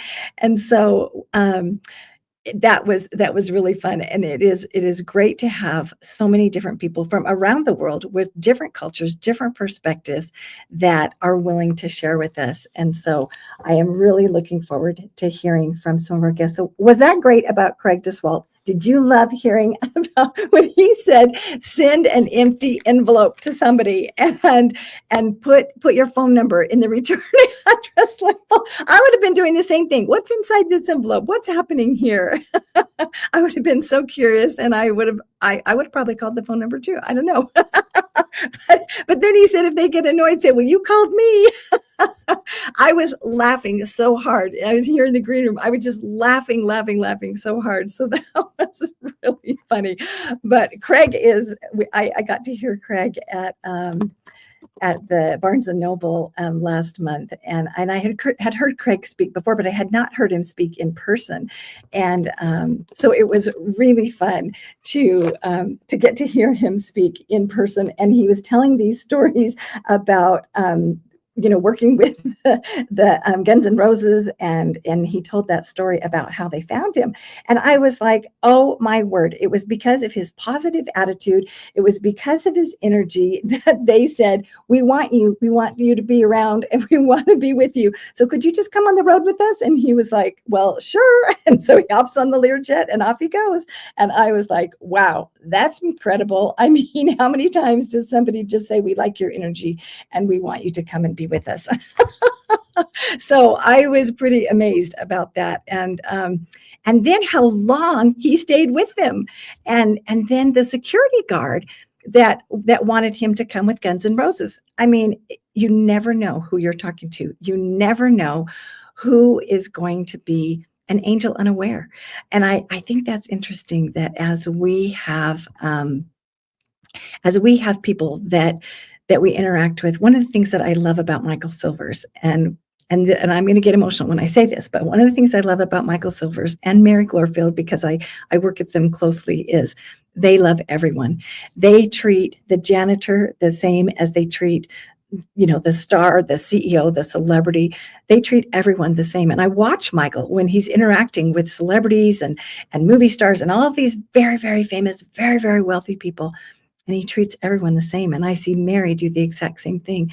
And that touches my heart, because sometimes, you see those people that, well, I don't have time to talk to you because, you're not that important.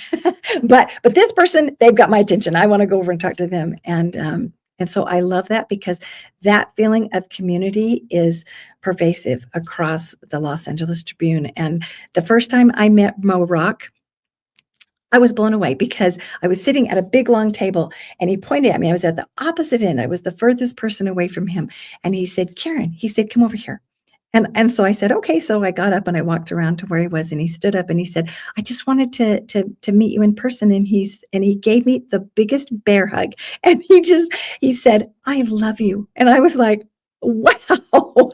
And that is the kind of community that we have at the Los Angeles Tribune.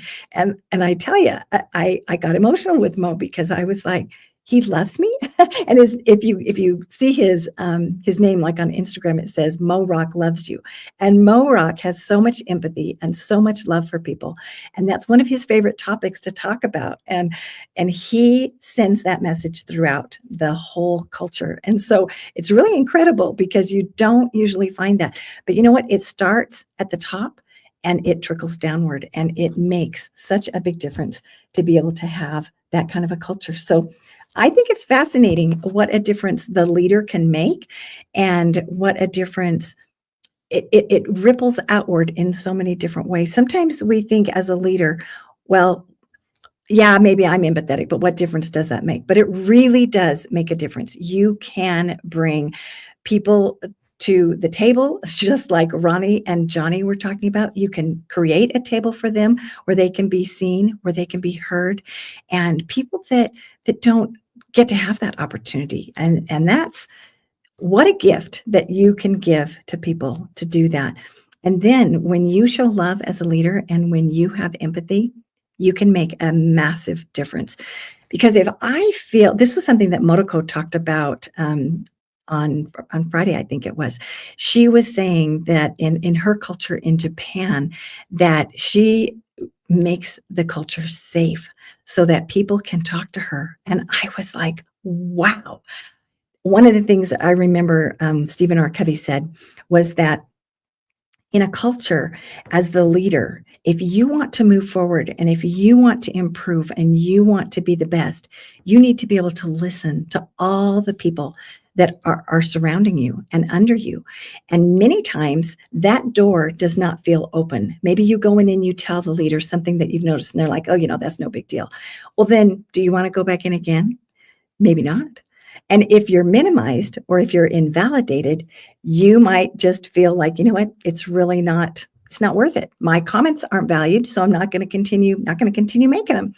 And so I think it's really interesting to pay attention to these kinds of things, and to, as a leader, to make it safe, to use empathy for your subordinates, and to be able to to be able to have those opportunities to communicate, to value your people, and to help them to feel safe so that they can communicate. That is powerful. And when you hear what they have to say, they can fill in the blanks. They might have awareness of something that you have a blind spot to.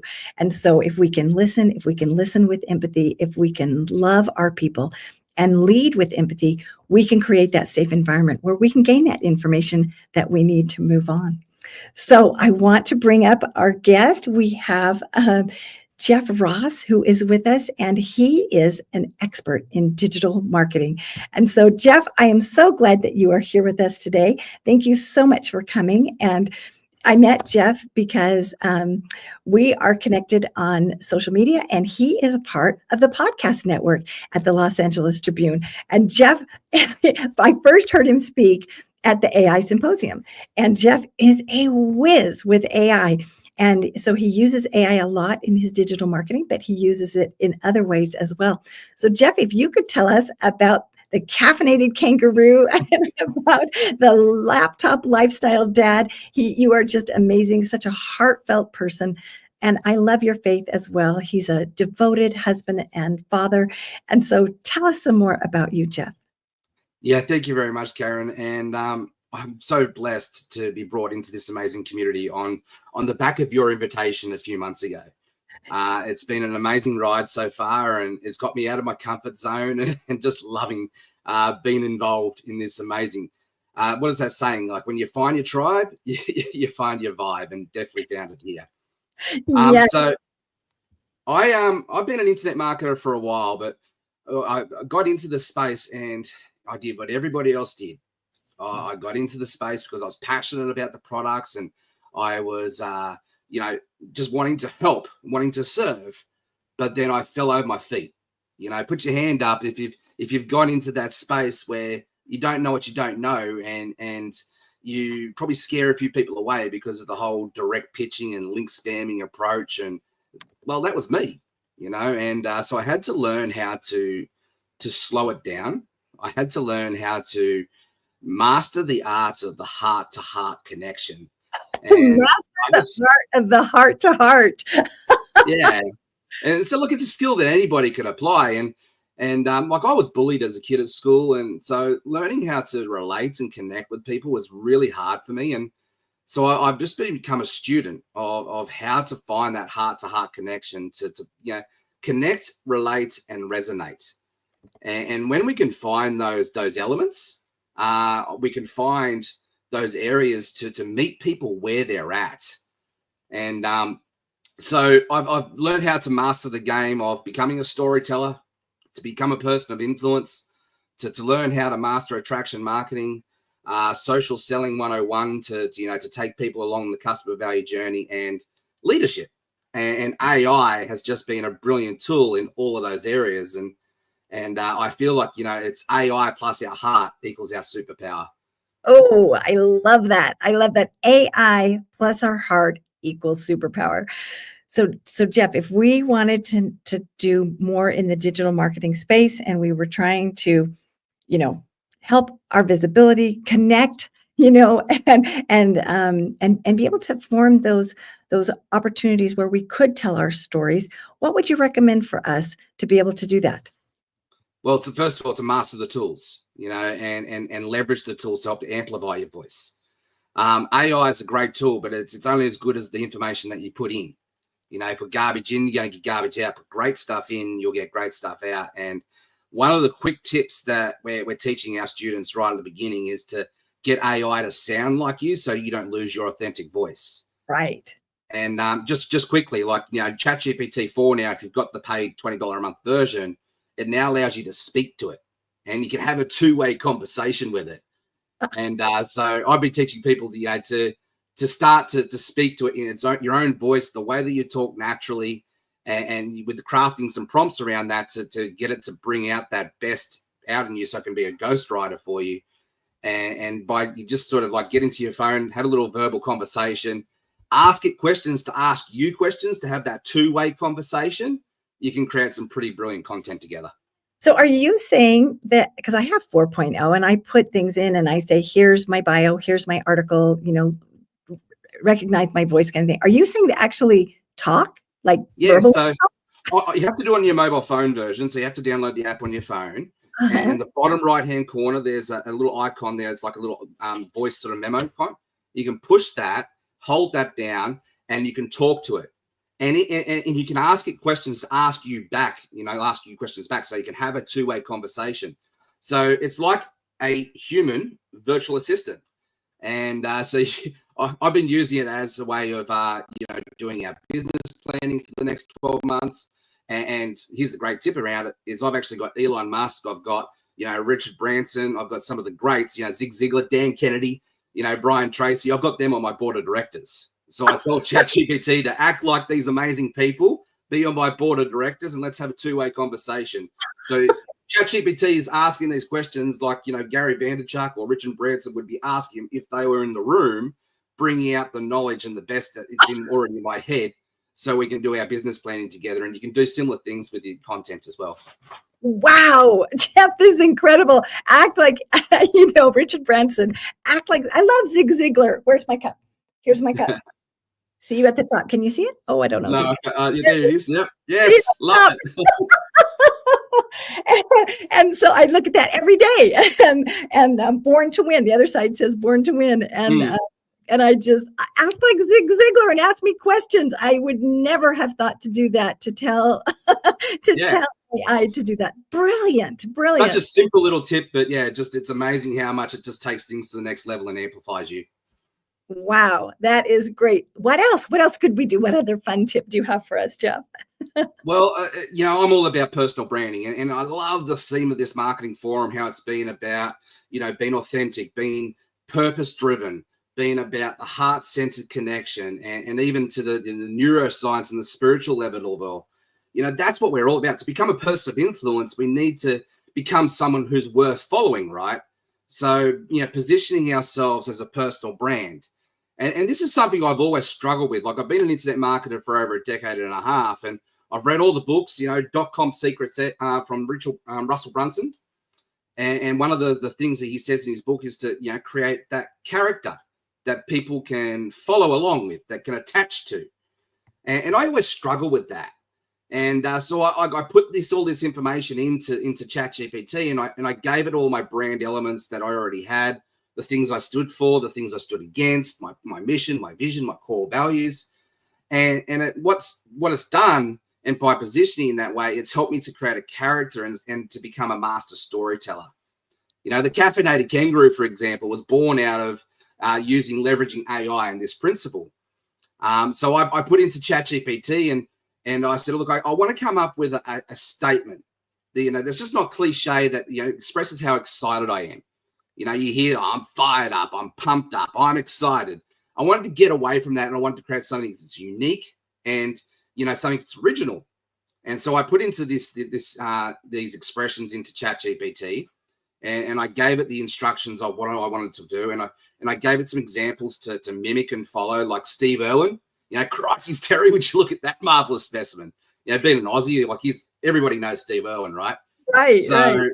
And in Australia here in the 1990s, we had a really iconic guy here on our TV infomercials, and his name was Big Kev. And his statement was, "Oh, I'm excited," but it was the way he delivered it, and with just so much passion and gusto. So I gave ChatGPT these instructions, and I said, "Look, I'm an Aussie. Gave it all the elements. I'm a dad, and I love my dad jokes, and let's just bring something that's to the branding surface." So he came up with a few different expressions for me. Expressed how excited I was. One was I'm as excited as a Tasmanian devil going around in a tinny. A tinny is like a small tin boat. So can you imagine a Tasmanian devil? Bing, bing, bing. The other one was I'm as pumped up as a platypus in a pool party.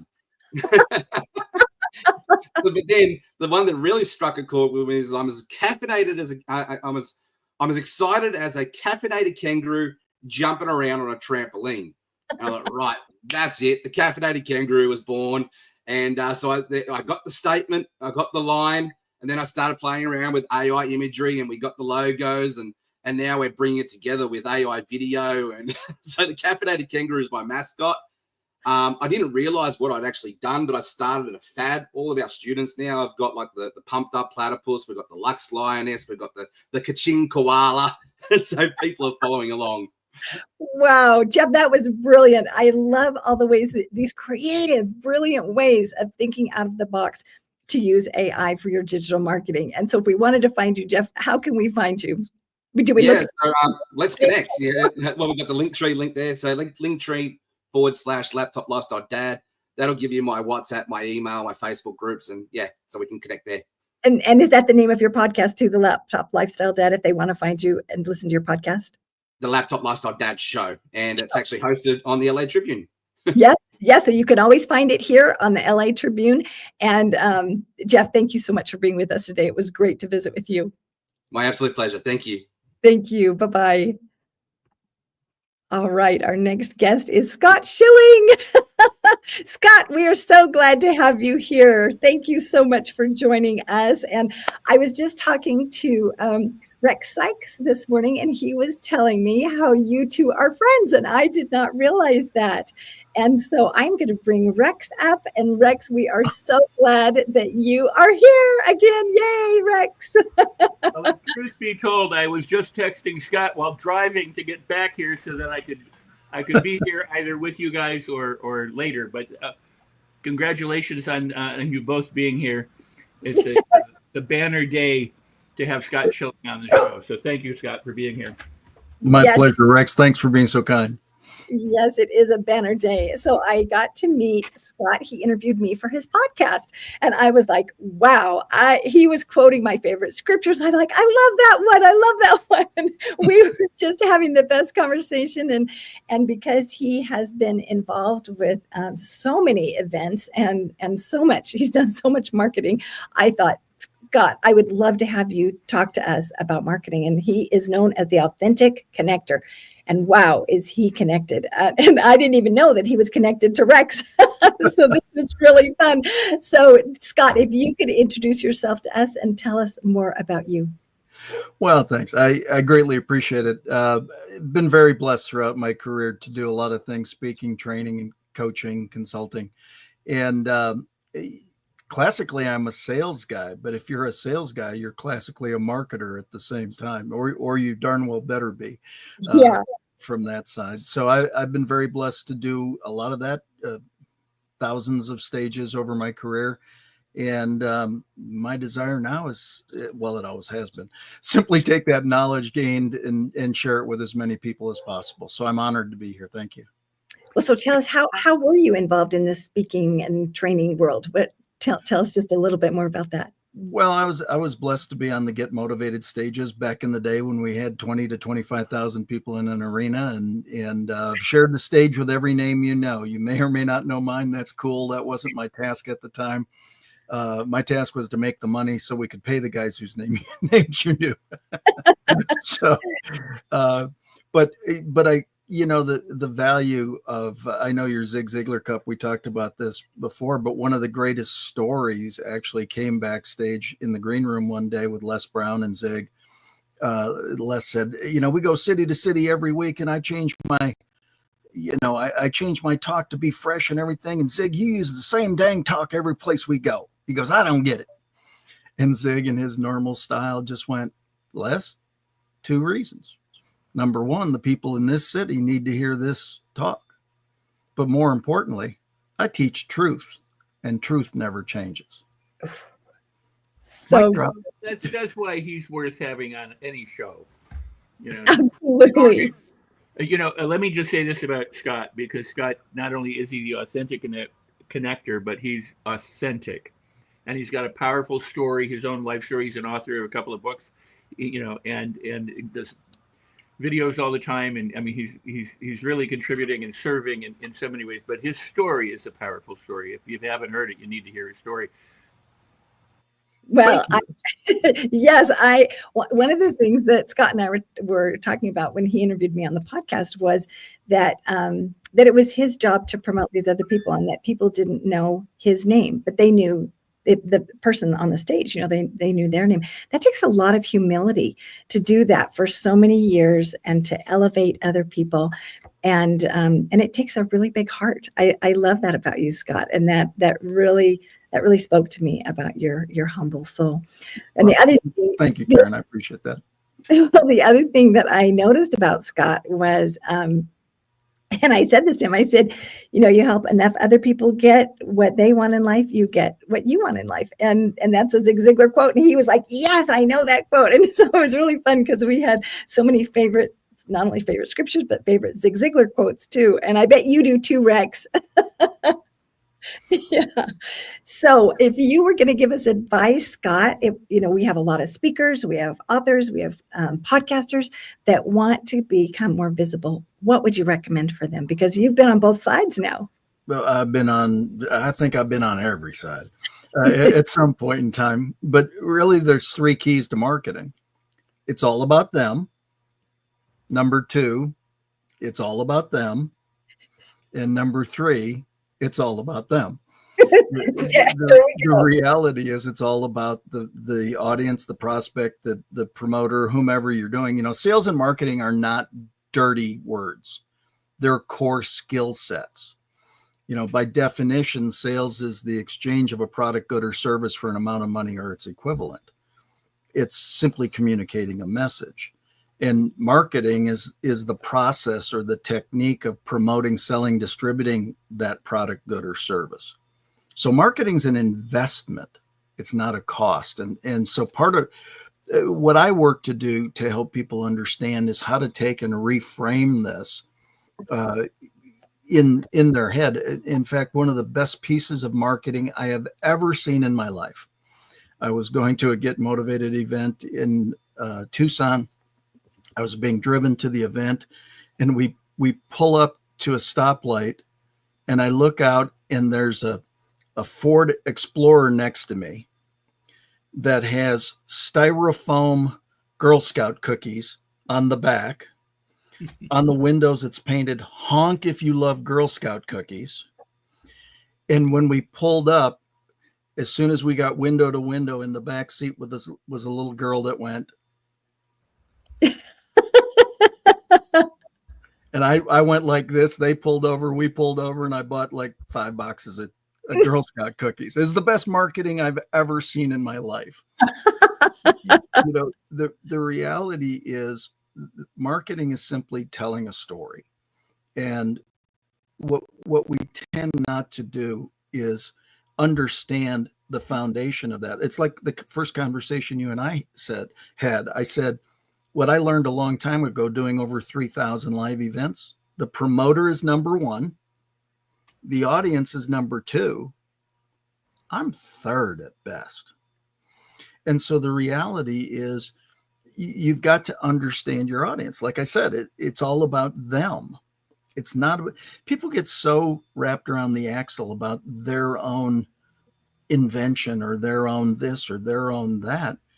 And the bottom line is, and I have walked into CEOs and I said, love you, love your company, love your product. Nobody cares. Nobody wants them. They will buy them if they need them. And so you need to communicate that message.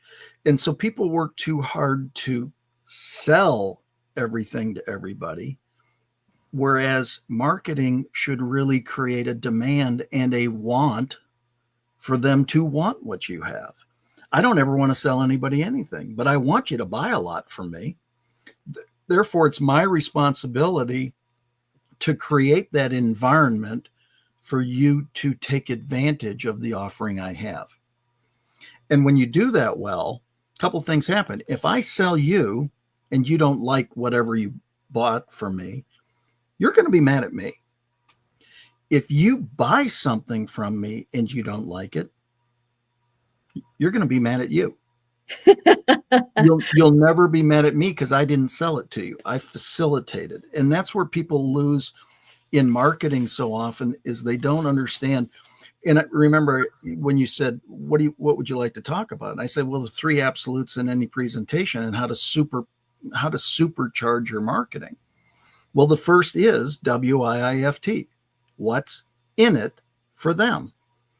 You've got to come from an others orientation, from a place of walk a mile in their shoes. Mhm. Everybody who makes something puts all sorts of bells and whistles and goodies, and everybody's bell and whistle is better than somebody else's bell and whistle. But it's irrelevant if it doesn't solve the problem for the person you're talking to. Totally irrelevant from that side. And the second absolute is people do business with those they know, like, and trust. And so my suggestion to people is, even if you know somebody, assume they don't. Start fresh. And if they know you, they don't like you. And even if they like you, assume they don't. So start fresh. And even if they trust you, assume they don't. Start fresh. But it's imperative that trust is in existence for a deal to happen. It has to be there. And so it's just, and people forget this. I mean, people date those they know, like, and trust. People marry those they know, like, and trust. People divorce those they no longer trust. It's all about trust. Yes. So marketing is all about trust. And so you've got to be in that place as well. And then the third absolute is the one that most people forget. And that is, people take action when they're ready, not when you're ready. So you have to repeatedly be in front of them. Think about it by definition of what I just said. If they are ready and they don't trust you, are they going to buy? Absolutely, but not from you. Right. If they trust you and they're not ready, are they going to buy? No, they're not going to buy from you or anybody else. But if you've built trust and you try to coerce them into buying, trust now diminishes, but trust is imperative to do business together. And so I call it spit the bit. You lose the relationship, you lose everything, which is why I created my own definition of this process: education through communication without manipulation. Ooh, education Through communication without manipulation. Wow, that's powerful. Well, thank you. That positions you as a teacher, and you teach the features, advantages, and benefits that your products, goods, and services have to offer to satisfy the prospect's needs, wants, and desires. And when you do that appropriately, they now come back over and over again, which is why I suggest the first time you meet somebody, you work to become an asset to everyone you meet. ASSET is a 5-letter acronym for a spontaneous servant every time. Mhm. Become a spontaneous servant every time, the rest takes care of itself. You and I met, and I'm a speaker, you're a speaker. I'm a trainer, you're a trainer. I'm a coach, you're a coach. I'm a consultant, you're a consultant. The chances of you needing what I do right then is 3 to 5%. But the chances of you needing to know something I know or someone I know is probably 90 to 95%. So if you become an asset to everyone you meet, what tends to happen is over time, know, like, and trust builds. And so when they're ready, now the trust is there. By definition, you've got to build trust ahead of when they're ready. So one other thing that I share is today's activity does not determine today's volume. Today's volume was determined by what you did 30, 60, 90 days ago. Today's activity determines what happens 30, 60, 90 days from now. If you don't like where you are today, God bless you. You're here at this event. Today's the demarcation point. There's been brilliant, for the last 3 days, there's been brilliant presentations and content that this can be your demarcation point to be anything and everything you want to be. Oh my goodness. I love this, Scott. We could go on and on. I think this is absolutely fascinating. I hope you all heard that. Education through communication without manipulation. Very powerful. And your servant heart is so powerful because you build trust. You're just, it's very natural for you. And because you're always thinking what's in it for them, you live that quote of, help enough other people get what they want. And I love that about you, Scott. It was great to have you with us. Thank you so much for being with us. And Rex, our next guest, is here. So we are going to have to say goodbye to Scott. I'm so sorry we have to say goodbye, but we loved having you. I'm honored. Thank you. Thank Beautiful, you. Scott. Thank you for being here. My pleasure. I'm honored. Me too. All right. Our next guest is our trainer, Lisa Tan, Dr. Lisa Tan, and she has a panel that she is hosting. And so, Dr. Lisa, we love your energy. It was so fun when we had our first trainers panel to open the event. She said, it's like the Brady Bunch. And I have laughed every time I see the squares now. We're like the Brady Bunch. Anyway, I am going to let you take over with your people, and I will turn the time over to you. So I'm so glad that you're here today. Thanks, Karen. Thanks, Rex.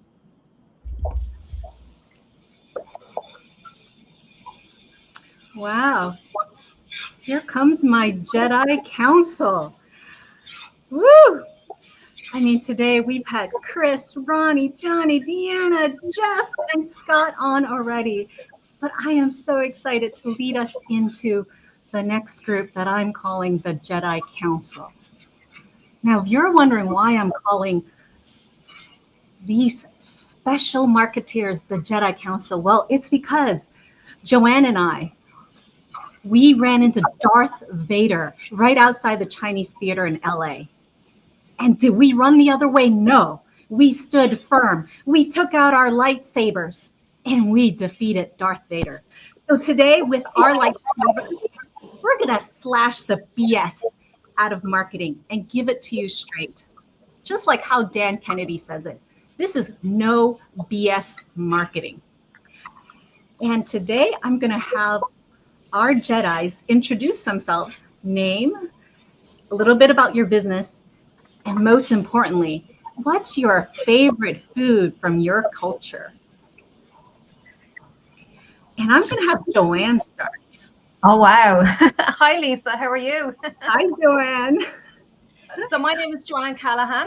I know I spell my name very funny, long story behind that, but it helps with my marketing. So I am the sleep success coach, and I help women, especially professional women, to optimize their energy with better sleep and rest so that they can achieve that high performance and help and serve other people in the world. And my favorite dish, and actually what I had for my dinner this evening, was an Irish stew. Ooh. Irish stew. Oh my goodness. I'm going to have to fly over to Ireland to try that, Joanne. It was gorgeous. How about you, Toms? Please share a little bit about yourself with all of our LA Tribune fans here. Yes, so my name is Toms. I'm coming from Latvia. That's why it ends with an S. And I usually tell people don't try to pronounce my surname. It's Astachovskis. It's not typical Latvian. And what I do is I am a dream accelerator. And I help people to have soulful energy, which basically means have energy that's aligned with the soul. And as we're more aligned with the soul, we have more energy through state of flow. And my favorite dish, it's very interesting because it's rye bread soup. It's dessert made of roasted rye bread crumbs. And usually eaten with whipped cream and dried fruits. Oh my goodness. Now I'm going to have to come to Latvia too, Toms. Yeah. And I love how you help us align with our soulful energy. As Jedis, we need that alignment. Yeah. And Farouk, I would love to hear a little bit about you. Share with our audience today. Hello, everyone. Hopefully there's not too much noise. I'm at the airport, unfortunately, at this point. So, oh my goodness, thank you for tuning in. Even in the midst of travel, you're tuning in. Thank you so much, Farouk. This is for the world. And my name is Farouk. I'm in Puerto Rico right now. I'm originally from India. And I've been a digital marketer for over 20 years, scaling high 7, 8, and 9-figure clients, primarily through paid media and SEO and all that fun stuff. And being Indian, I love spices. And spices means like all these, there's this dish called biryani, which is like rice and whatever meat you want, and all of these amazing things cooked over like 12 hours. And I'm like, I love that. I can eat that like 24/7. So that's my dish. Biryani chicken. I'm coming over, Farouk. I'm coming over. Do it. Yes. So I would love to hear from each of you. What's a piece of BS or myth in marketing that you want to debunk for everyone today? So I'm just going to go kind of popcorn. How about you, Toms? What's a piece of BS in marketing that we should debunk? Well, I think that I will lead with the truth. Well, the truth is that the answer is in energy. And energy is emotion and how do I feel, what's the state of mind I'm in, and all answers will come from a specific state of mind. And I think the BS would be that there are strategies to make you successful. And I feel that's not really true, because you can try to go viral, let's say, with certain hooks and certain things, but if your energy does not match that, then sooner or later it's not going to be sustainable. If the trend changes, it's not going to be sustainable. So what I find is, if I tune myself to a curious state, my energy is curious and I'm able to get the answers for the hooks that I need to have from a state, not from energy, not from reading online stuff. And so that would be the BS. So we've got to be first in our state. Yes. Right? Like in our Jedi state. Exactly. And that will come through in our hooks, in our message, and in our marketing. Yeah. Alignment, embodiment. So the embodiment of our marketing, to truly embody our marketing. Exactly. Cool. How about you, Farouk? What BS do you want to debunk today? The BS that old school is dead, and I keep on hearing this again, like email marketing's dead. Oh, let's go to TikTok. This like squirrel syndrome of like just moving on to the next new thing, and the old stuff is dead. The old stuff is not dead. It's just changed. The game has changed a little bit. We have to think a little bit more. You know, we're talking about alignment. Tom's just talking about alignment, messaging, marketing, all of these different things. And what that means is at the end, how do you take one platform, try it and test it, email that's been around for the longest time, but be more mindful of the end user when they're receiving it? Are they on the go? Are they going to be looking at mobile? What kind of messaging would they need at that point? Do they need images? Do they need more graphics? So all of these are, and segmentation is the key part of it. So from direct response, Dan Kennedy, right? Like direct response marketing is not dead. It's just taking that same principles and applying it to the modality like email, segmentation, and being more mindful and different messages for different audiences. That can change the game for you. So the debunk is email's not dead. Facebook ads are not dead. Nothing is dead. They're all there. You just have to shift on how you approach that. Yeah. Okay. You know what? Tribune fans, we heard it here first. It ain't dead. It ain't dead yet. How about you, Joanne? Oh, I love this conversation. And, you know, for me, and I was very guilty of this right before, and it ties up with what Tom was saying about energy and your state and all that kind of stuff, is if you talk more, you'll sell more, right? So I used to be there closing the sale, you know, that terminology, and I actually talked myself out of the sale. So a lot of people believe that if you just keep talking, keep convincing them, keep telling them why this is good for them, it's like you're convincing them, you know, and it takes a lot of energy. And you've got too much energy now. You're in somebody's space, and like what Tom said, then your energy is actually too much, and the person just wants to back away from you. So keep it simple and use the pause and let the other person respond, and really communicate with them effectively by listening rather than talking too much. Talk less, listen more. Don't talk our ways out of a sale, right? And I sometimes find myself doing that too. So thank you for reminding me, Joanne. Now, what came up for me is when Joseph McClendon said, babies are some of the best marketers out there. And I was like, huh, that might be right. But what if I was marketing to my own mom? Like, what strategy would I want to use if I wanted to market and sell to my own mom? How about you, Farouk? If you had to market something to your mom, how would you go about it? Yeah, great question. A sequence of emails. So that's, you brought up a very good point. For me, I have to look at the demographics and psychographics being a marketer, right? And at the end, my mom being almost 70 years old and knowing that that age range is not very tech savvy. And if they're not very tech savvy, I know my mom, at least I have some biased context here. She knows how to use Google and YouTube. That's it. And so I go to the tried and true tested method. I started advertising 20 years ago with Google Ads. That is intent-based advertising. People are typing what they want or need or desire. I love desire marketing. We'll talk about that later, hopefully. And at the end, if she's typing something in, I could be there with my ad right then, right there with the intent she has and get the user experience that I want her to have based on what type of keyword it is. Informational, is it a buying keyword? Is it more a curiosity or whatever? So ultimately, I look at it as where is the demographic, psychographic hanging out? What do they need? And then just getting that information in front of them at the right place and right time. Got it. Right place, right time with that intent.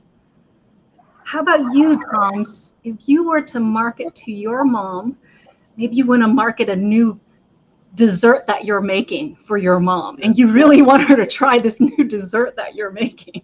How would you market that dessert to your mom? Well, actually, before I would actually go to market, I would actually go and talk to my mom. I would actually ask her questions. What do you want? What do you need? Is this something you want today? And I would just go and ask her, okay, do you want this? Do you want dessert today? No, maybe you want more savory. Maybe you want biryani today. Maybe you want like, what do you want today? And I would just go and ask, and I would have the same approach. Go on, talk to people, or read the conversations other people having. So that would be my approach. Toms, bingo. We don't do that like pre-market survey, right? Where we actually go talk to the people we're trying to reach. Do you want biryani instead of dessert? Do you want Irish stew instead of the dessert today, Mom? Like, do we take the time to do that? Great point. How about you, Joanne? What would you do? This is great because I see this as a game, because I have an added advantage because I know my mother, right? And my mother trusts me, and hopefully she loves me. We have that relationship there already, right? And I know that my mother she's 74 years of age. She's complaining of joint pain. She's complaining of weight gain, all these things, right, from years.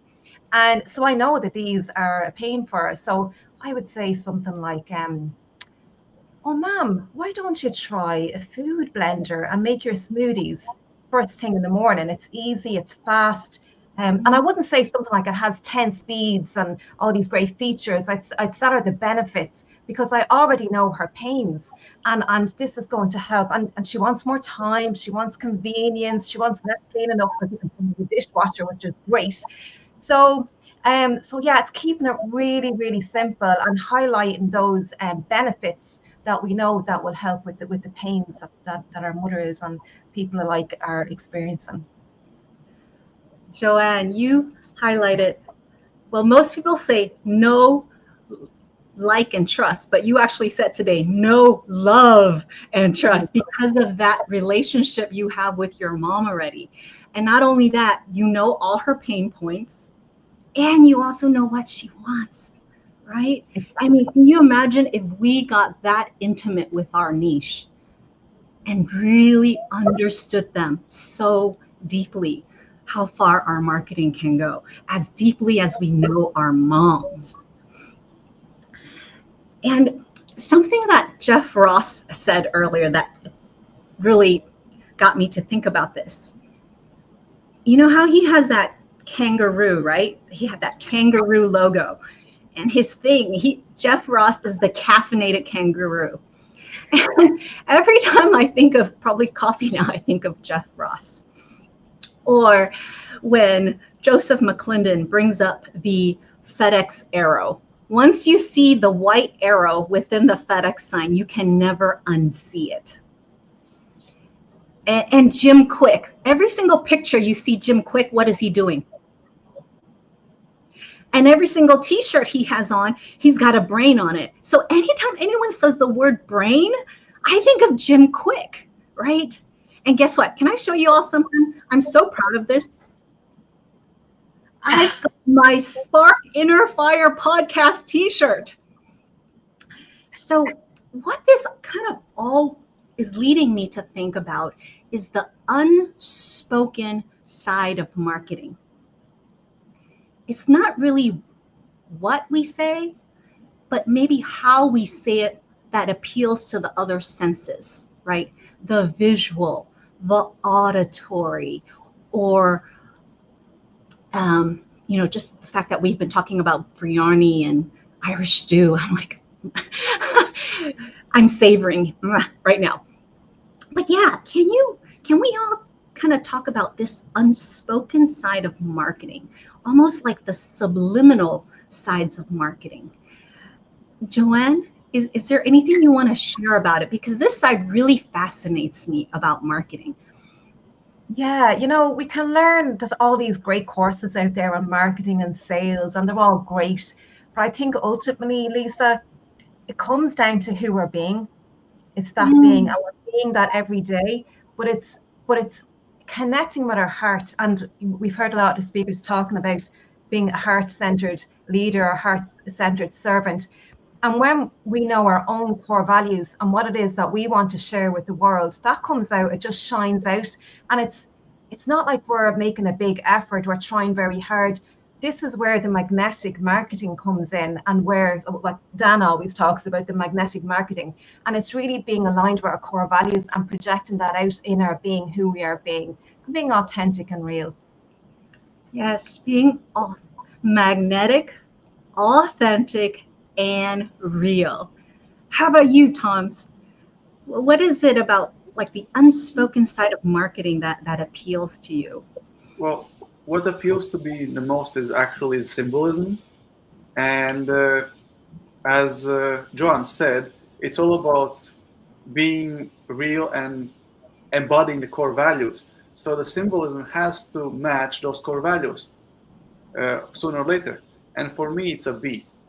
And most people don't really know what the bee animal represents, but I like the wordplay of it. I am, so being, and bee animal. So this alone is already really deep for me.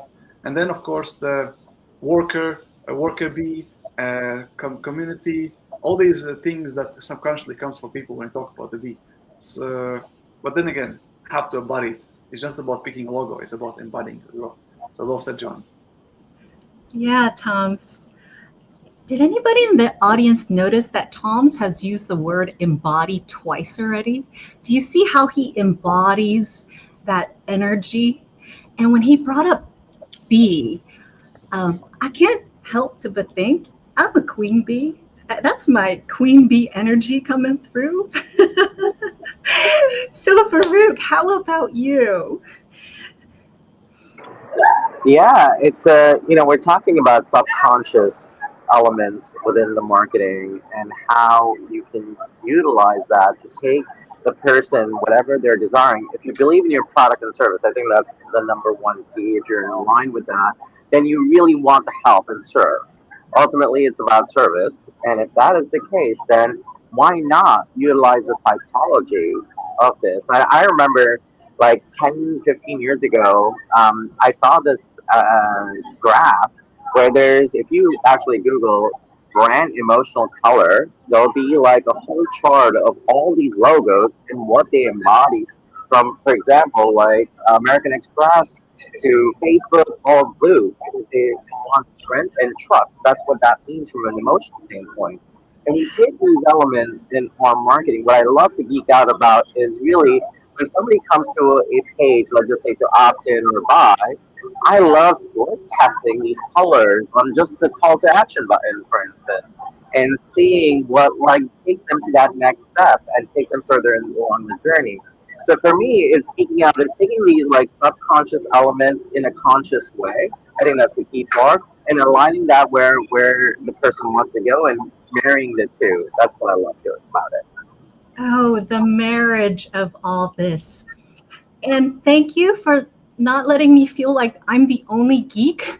I also sit there, play around with the colors on that button and test A/B testing it. So thank you. I'm not the only one geeking out on colors. And for the Tribune audience at home, in your office, in your car, wherever you are, I just want to add one more. Look at the Amazon logo and see what you notice about it. Okay, I'm just gonna leave it at that. That's your, I'll give you a task. At the end of this show today, go take a close look at that Amazon logo and see what you see. Notice it. You'll be surprised. And with all this talk about food, I must ask, what is your secret sauce for marketing or sales? Farouk? So we were talking about, I was just talking about like intent-based advertising. My secret sauce is, why are we making everything so difficult, right? Like for me, yes, market research is all important and all this. We get into a lot of weeds. Like, let's just take that assumption that we understand our market to some degree. Yeah, do your demographics, psychographics, avatar. But like my love is like, if somebody's intending, like answerthepublic.com is one of my favorite tools. That's my like secret sauce. You could go in and type a particular category, like for example, Pet Summits is my new business, and I just typed in dog, and the questions that are coming up are like mind blowing. Like I would have never even thought of that. There's a problem that people are typing in. That's their intent. We can sit there and just answer that in a conscious way in the informational aspect of it, and once they know, like, and trust, to your point, they're more likely to buy whatever you have to sell because you solved their question and their problem. And put some more effort into it, not just put text, put a video out there and so on and so forth, right? Podcasts out there, whatever it is. There's different modalities people consume content in. So if we can take that one core question where it's burning desire, and again, marry that with the intent and the desire that they have, desire-based marketing, that's where freaking magic is. That's my secret sauce. Oh boy, oh boy, oh boy. Whoosh. That was the lightsaber coming out right there. Marry the intent plus the desire. Farouk, if you don't mind, can you repeat that website one more time? Repeat the intent and desire component, or the two? Oh, sorry, the website. It was answerthepublic.com. And they give you like 10 free searches or 5 free searches, and it's a paid. Of course, I have the paid version because I use it all the time. And it will actually, well, the coolest part about this is it will give you the search volume, how many people are searching for that term and how expensive that is. So if you're into paid marketing, which I am, you could take the highest searched, most desired, what you can solve, buy that keyword, you will get traffic right away, get conversions right away, get sales right away. Simple, easy. Don't make shit hard. It's easy. simple, easy. Whoosh. Joanne, what about you? I love how you're using your lightsaber. Right. And I love what Farouk said as well about, you know, what are people actually searching for? I mean, it's just the simplest thing that we can go and look at, you know, it's just such a simple, and we make it so complicated and so difficult. And another thing that I like to do, and I did this before, is I create a survey and I asked a load of questions. And I asked them, like, what's keeping you up at night? What, if you could wave a magic wand, you know, what would you want solved in your life right now? What's your biggest frustration? Ask the people what it is, you know, that they want solved, and reward them for doing the survey, because you want to encourage them to do the survey. So give them a free ebook or something like that, to reward them, to encourage them to fill in your survey. But I think that's what I did, and it was an eye opener for me, because I was creating content and it wasn't necessarily what they wanted. So that's something else that you can do, is create a survey. Boom. Surveys. I just added that to my landing page, by the way, above the fold. A short, simple survey. How about you, Tom? So, as Joanne said, once we know what people want and we have figured out that part, then how do we come up with our own unique way of expressing it? And for me, that's a flow state. It's a state of mind that I'm in. From flow state, I'm able to generate whatever needs to be come out. And if I'm in a boring state, then I'm going to bore my audience. If I'm in a curious and playful state, guess what? More curiosity and playfulness will come out in a marketing message. And everything comes up easier if the brain is allowed to flow. That's why my secret sauce is a flow state. Embody. My goodness, if anybody didn't get that, I'm going to tattoo embody on my arm after this. So I want to thank my Jedis today. We rocked it with our lightsabers. Thank you so much for slashing the BS out of marketing and sales with me today. And I just want to thank Dr. Emily for making this possible. Mo Rock, Michael Silvers. Oh, I love my Tribune family. Thank you so much, everybody. Thank you, Dr. Lisa. Thank you for your wonderful panel. We are so glad that you were all here, and we will see you next time. Bye-bye. All right, Dr. Lisa, thank you so much for bringing such amazing guests and always connecting us with amazing people. Thank you so much. Thank you so much, Karen. Always lots of fun. Okay, bye-bye. All right, we are back with two more amazing guests. We have Debbie Prediger and Nicole Cowie, and oh my goodness, we are so happy to have you guys with us. This is such a treat. So these two ladies are amazing women with the Los Angeles Tribune Women's Journal. They are part of our founding members, and they bring the most amazing heartfelt energy. They are so unselfish, and I am so glad that they are here. And Debbie, if we could start with you and have you introduce yourself and tell us a little bit about your role. Oh, my role in the journal, or my role in the rest of my life? In life. Thank you so much, Karen. First of all, my name is Debbie Prediger. I'm the founder of Empowering You, and it's all about community for me. I was here yesterday and I spoke a little bit about why community is important to me, is that I never want anyone to feel alone. And I also want them to be seen and heard and valued when they get into a community. And I was having trouble finding that community, so I created it.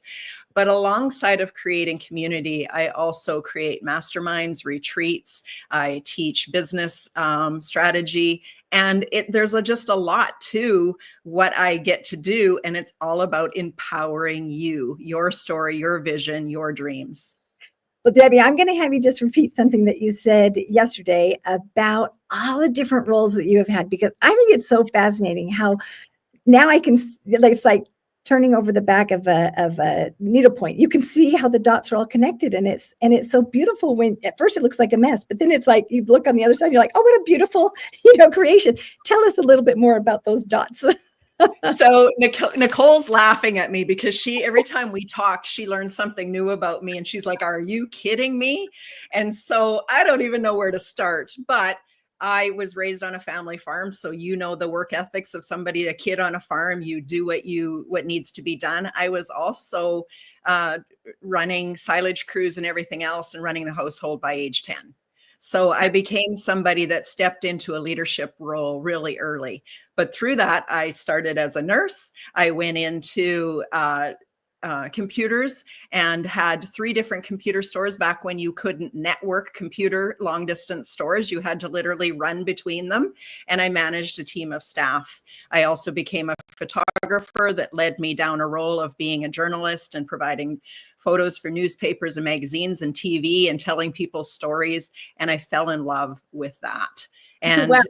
Yeah, and we can go on and on, but it's always been about empowering other people along the journey. Yes, that is so beautiful. And I love how, that work ethic, and then that part where you were helping other people to tell their stories and you were empowering them. So you started, I'm sure there's a lot of empowering stories where you empowered others in your life too.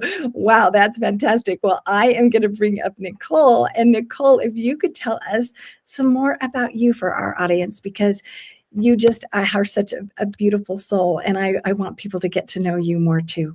Thank you so much, Karen and Debbie. And oh my gosh, I'm so grateful to be here with both of you, two of my favorite people in the whole world, two of my favorite people. And Debbie, she was so right when she says, I'm always blown away by all the things. The more I get to know someone, and know what they do, it always is like amazing, because our stories of where we've come from really start to, like Karen was just saying, it's like that little roadmap that starts to make sense where we are now, right? Everything leads up to now. And so Debbie, I always love to hear more about your stories. But I am Nicole Kelly. I am the owner of Next Step with Nicole Renee. I'm a women's empowerment coach. I primarily work with single mamas because I am a single mama myself, and I love taking them from a place of limiting beliefs and, where they're feeling that, the world is kind of falling apart around them, and help them see the power within them to really skyrocket their life, not only just their businesses or their their things that they love to do, but also love to have them feel healthy and strong again too. So I work both in the body and the mind, and I love doing that. And that's something I do all the time. And it's one of my favorite things to do. But like Debbie, I've had a past of different things, direct marketing. I've had, we were in a family business for many years, a chain of children's wear stores that over 60 years in our family. So, I have a lot of different background. I was a dance teacher for many years, so many different things. But my true heart now is to help, women rise and feel so strong and empowered. And that is where my heart feels full when I do it. It's the best thing in the whole world. Yes. And I want to go back to something you said yesterday about, finding out what the pain points are for our people. How do you do that, Nicole? Because I feel like you have so much empathy and such emotional intelligence. What is your process to find out the pain points of your clients? Yeah, I think the most important part is actually having a conversation and listening. And that is one of the biggest things, is just to listen more than to talk. And that's something I've always had to work on a little bit, because I like to talk too, and I like to do both. But the listening is so important, hearing what they are saying and then repeating it back to them to make sure you're capturing it the right way. But I really find that, if we truly listen to our clients, we can hear the pain coming through, and then we can absolutely, I think one of the best things is most of the time is to empathize with what they are going through and feel, most of us have been through some things that are absolutely relatable, and really helping people understand that many things in our life that we've gone through are not your fault, to let a lot of that brush off your shoulders and be able to take a deep breath and then just say, okay, this is what has happened. Now, where can we go? And that is one of the things for me, for sure, is just getting to know people on a really deep, heartfelt level, because people have been through many things. And the more we can understand and listen and empathize and find solutions, something that we can start to give them a roadmap to start moving forward, those pain points become less. And that's one of the things that I love to help people find, is the way to move through the pain. And then always seeing that many of the things that we've gone through, the pain that we have gone through, has actually pushed us into our greatest power. And I find that it's usually one of the best parts of it, is at the end of working with people, is they're like, if that hadn't happened, oh my gosh, this would not have happened now. And they see the greatness that came out of it. And those are the things that really warm my heart, is to be able to move through the resiliency, to move through that and see the power after that. Wow. If that hadn't happened, this wouldn't have happened. That's really amazing. Thank you, Nicole. Debbie, I want to ask you, first of all, I want to thank you, Debbie, for introducing me to Nicole and for being such an amazing connector, because you have this incredible network. We were just talking about, when Craig Duswalt was saying, if you want to get to know people, well, then tap into their network. And you have such an incredible network. Tell us about, how did you become such a connector, and how did you form such large networks? Yeah. So I think that I understood organic marketing before I understood organic marketing. And it really is listening to everybody here. It's like, it just came natural to me, being curious about their stories. When I heard them tell a little piece of their story, I wanted to know, well, why? And then I wanted to flip it. Nicole just said that so beautifully. And by the way, Nicole is one of the most active listeners I've ever witnessed. The first time I met her, she got a lot out of me that I never tell other people, because she is such an active listener. And so her skill set is beyond.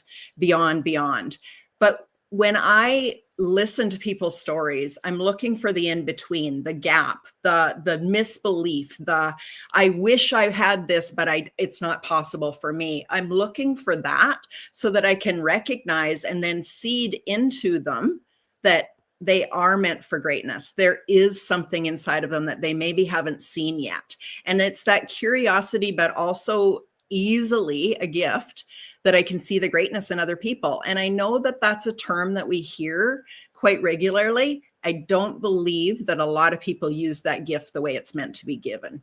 And so I am here doing the work of the divine. And so when I get a download come through me that asks this certain question, repeat that back to them. See them in a light that they haven't seen themselves in. Love on everyone. It's just easy for me to create community that way. People tell me all the time, I create a safe space for them to dream bigger of the possibilities. And when I get to that place and build that trust, now anything's possible, because I just need them to admit that they want it. And now we're on to, like, let's go get it. I love this, Debbie. Oh my goodness, this is awesome. And one of my favorite things is to see the greatness in people. And I pray that I will be able to see people the way God does. And I know you do too. And that is very empowering. When I talk to someone that can see something in myself that I can't see, that's a beautiful, and that's so amazing how you help them to shift that thought about themselves so that they can go get it. That's so exciting. So thank you so much.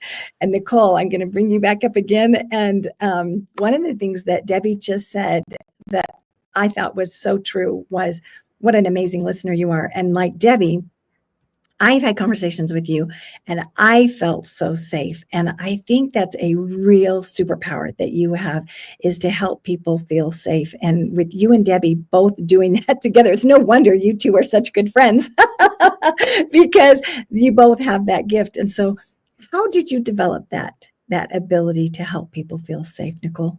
I'm not even sure. Like, that's something that's been, I think, part of me from the time I was really young. I remember being in classrooms with kids and kids that were being picked on or were having a tough time. I remember it didn't make me feel good inside. And I always wanted to help them, or I felt that people didn't understand them, and please understand their backstory or where they're coming from. And I think that's something that's always been part of me. And as I'm moving forward in my coaching business and moving along in life, I find that I'm even tapping into that more, is that people have a story behind all the reasons why they act a certain way or do a certain thing. And I truly feel that when we can sit and listen and have compassion for their journey, for where they've come from, that we can actually help them rise way faster. It's really easy to judge. It's really easy to judge. And I mean, I've been on the end of judgment, and I for sure have judged in my life before too. But I will say that the less that we judge and the more that we try to understand, the greater we can help people, the greater we can really help people move. We can connect deeper. We can do all of those beautiful things. And I have to say that working with you, Karen, and working with Debbie, I always feel so listened to, so loved, so cared for, because you two absolutely have that gift. It's one of the most beautiful things that's in my life. And, you know, even when you're going to speak on panels or you're going to do things in your life, to have people who help you feel safe in that space, feel like you can go do your thing. Both of you are like that. And so I want to honor you, because I will tell you that you are the people that calm my nerves. You calm my nerves. Whenever I'm nervous, I always just feel that when I talk to you, I know that anything is possible and that you make everything feel okay. So I just wanted to bring that in, because even though you guys are shouting beautiful things for everybody, I just want you to know how incredible both of you are and the safe spaces that you bring, so that people can connect, so that people can be themselves, their best selves, because they feel safe to do so. Oh my goodness, that was beautiful. Thank you so much, and right back at you. You know, because that is your superpower, is helping people feel safe. And Debbie, how beautiful that you do the same thing for people, because when you're trying to market yourself, I think you feel so vulnerable, you know, like, how can I put myself out there, and what if they don't like me? And so Debbie, how do you help people when they are feeling fear about marketing themselves? What tips and tools do you help people use so that they can be courageous and get that message out there? Well, twofold. One, I show them. I really do live by example. So I admit that I'm scared. I admit that I am learning too. But here's an example of what I do. I just created a visibility challenge, and I had over 100 people say, I want part of this. And so that told me that I had nailed it, that this was what my audience was looking for. They were looking for a platform. They were looking for opportunities. They've seen me do this stuff, and they wondered how I could do it. So I provided it for them. And so just yesterday, I opened the doors to a brand new Facebook community that's all about being extraordinary. I am showcasing and highlighting and creating a platform for women to show us and tell us their stories of how extraordinary they truly are, what they've overcome. And it's absolutely phenomenal. But this is the type of thing I do. I listen to my audience's fears, and then I go create it for them. Because what we're really doing, and what I was doing back when I started, is we were praying and wishing somebody would do something. What if that someone is you? What if you can just lean in and do a little bit more in a way that your audience is begging for? And with that, you both rise. This is the type of collaborations. This is the type of joint ventures. This is the type of opportunities I love, love, love to create. Oh, that's amazing. Oh my goodness. Well, I just love that. Oh my goodness. You know, she show them the way, Debbie. Wow, that's just great. And Nicole, I want to know, if you could teach us something about marketing today, what would be the takeaway that you would like us to have? Oh, thank you. You know, I want to bring one back from when I worked with my dad, and we worked in our retail stores. And one of the things that my dad always did is like deep, beautiful relationships with our customers. And I remember even at Christmas time, wrapping all the presents for people and then delivering them to their homes and bringing them to their homes at night. And that was so important to my dad. We always carried their parcels to their cars. We did the things to help them feel so connected to us. And I remember when we closed our store, they were sending pictures of their first communions to us, to their children wearing their first walking shoes, to, showing us their dresses for their weddings that they wore. And so one thing I think to take away from today, for me, my suggestion would be just build those deep connections with people. Let them know you care so much about them, that they are seen, they are heard, that they are valued, that they are a big part of your life, that they are somebody that you really care about. And I think that deep connection is when that happens, you can't help but rise together. Like Debbie said, rise together. Oh my goodness, that is amazing. That is really amazing, because so many times we're just thinking, how can I get the client? How can I get the sale? How can I do the thing? And that's the wrong question to be asking. The question is, what do they need? What is, just like Debbie was saying, what is their fear? What is it that they need? And if you're walking them out and carrying their parcels to their car, and if you're staying in touch with them and celebrating their child's bar mitzvah or whatever it is, then they know you care. And guess what else? You learn about them. And so you're going to learn about what they need if you're staying in contact that way. And so that's so genuine. We talk a lot about authenticity on this, event. We talk about the power of being connected. But until you really care, it's very difficult to build that relationship. And that is one of your superpowers, is that you really do care. And you two ladies are phenomenal. I have to give a shout out to these two ladies because we have a few that are on the leaderboard at the Los Angeles Tribune that just constantly excel, and they are at the top of supporting the Los Angeles Tribune.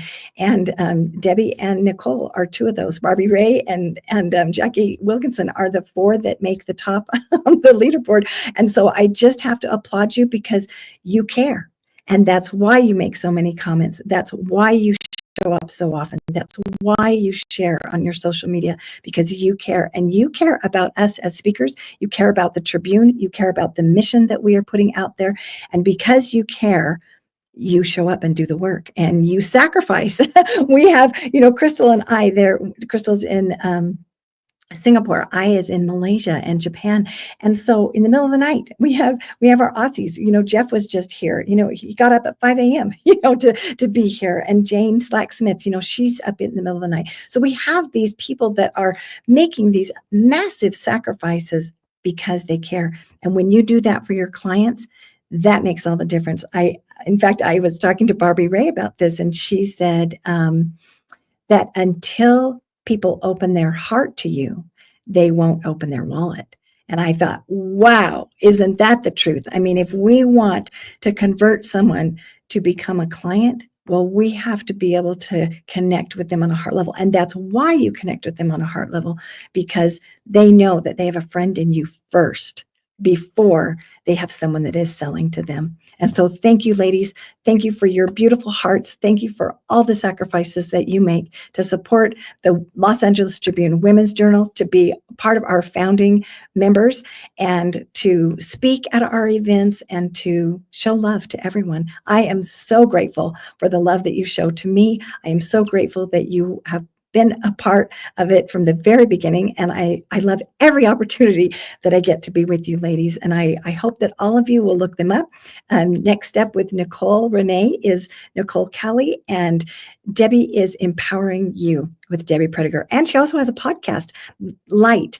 And I encourage you to look up her podcast as well. And so thank you, ladies, so much for being with us today. Thank you, Karen.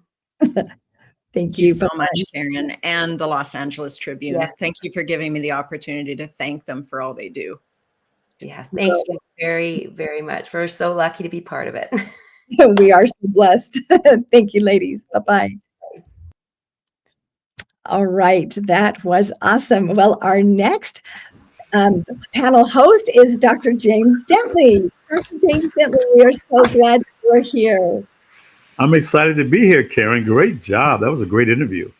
Oh, aren't they amazing, ladies? Wow. All three of you ladies are amazing. Thank you. Thank you so much. And you make people feel like $1 million. That is something. When you talked about how you choose to love your wife every day, and just the thoughtful ways that you look at things, and the ways that you have changed the way that you looked at things and the way that you behaved in your life. I was so inspired when I heard you speak at the neuroscience event. I'm always inspired when I hear you speak. So what a privilege to get to be with you today. And I know you have an amazing group of panelists. I do not know your panelists. And so I am going to allow you to introduce each one of them. And I am going to bring up to the stage HE Ambassador, Dr. Jay Johnson, and Josh Beecraft, and Dr. Patricia Jo Grover. And I think that's all. Is that your panel? That's it. Okay. I'm going to let you take over and introduce these amazing guests. Thank you all for being with us today, and enjoy your panel. All right. Thank you, Karen. Well, first and foremost, I want to thank Karen. I want to thank Morak, Alva the incredible team at the LA Tribune doing some incredible work and really expanding the brand through media. And they're going to be branching out to different forms of media. And we're happy to be in collaboration and partnership and family members with the LA Tribune. We love them to death. They're the best in class, high integrity. And I'm just honored to get a chance to be here. And you know what? I didn't want to speak today. I really want to introduce some incredible people. So I'm going to get right into it right now. We have three panelists because when you have a lot to say, I don't want anyone to miss some of the nuggets and some of the information that they will share with you. So I want to go right at it. And I want to start off with Dr. Patricia Jo Grover.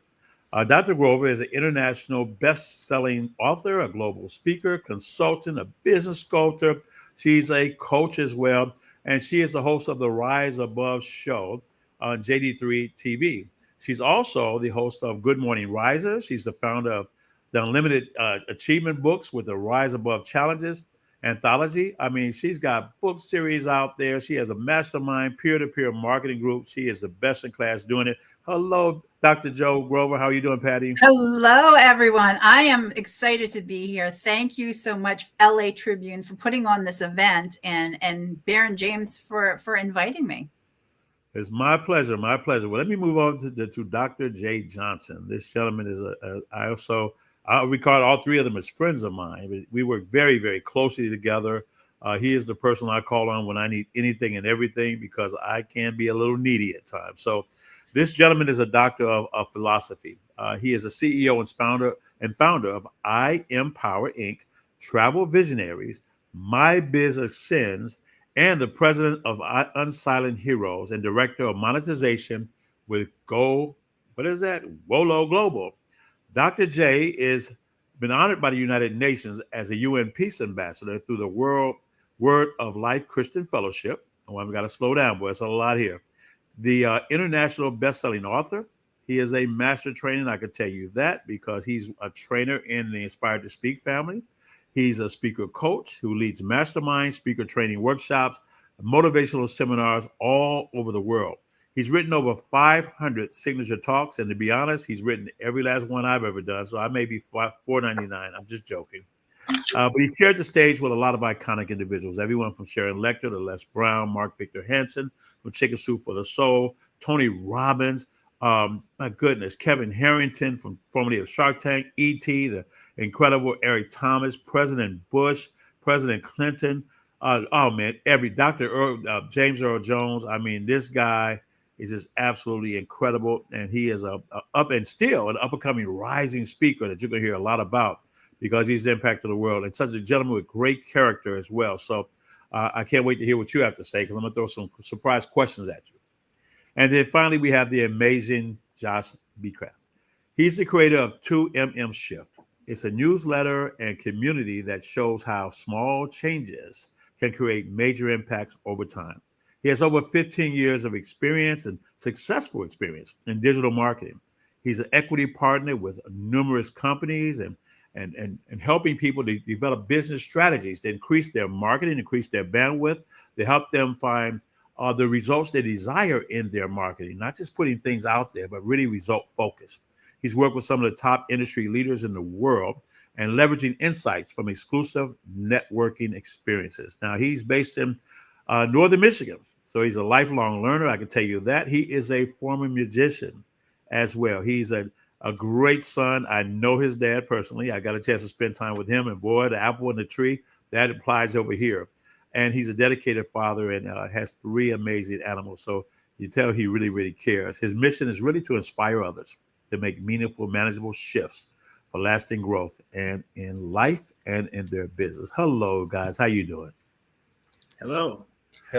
Hello. Thank you so much for inviting us.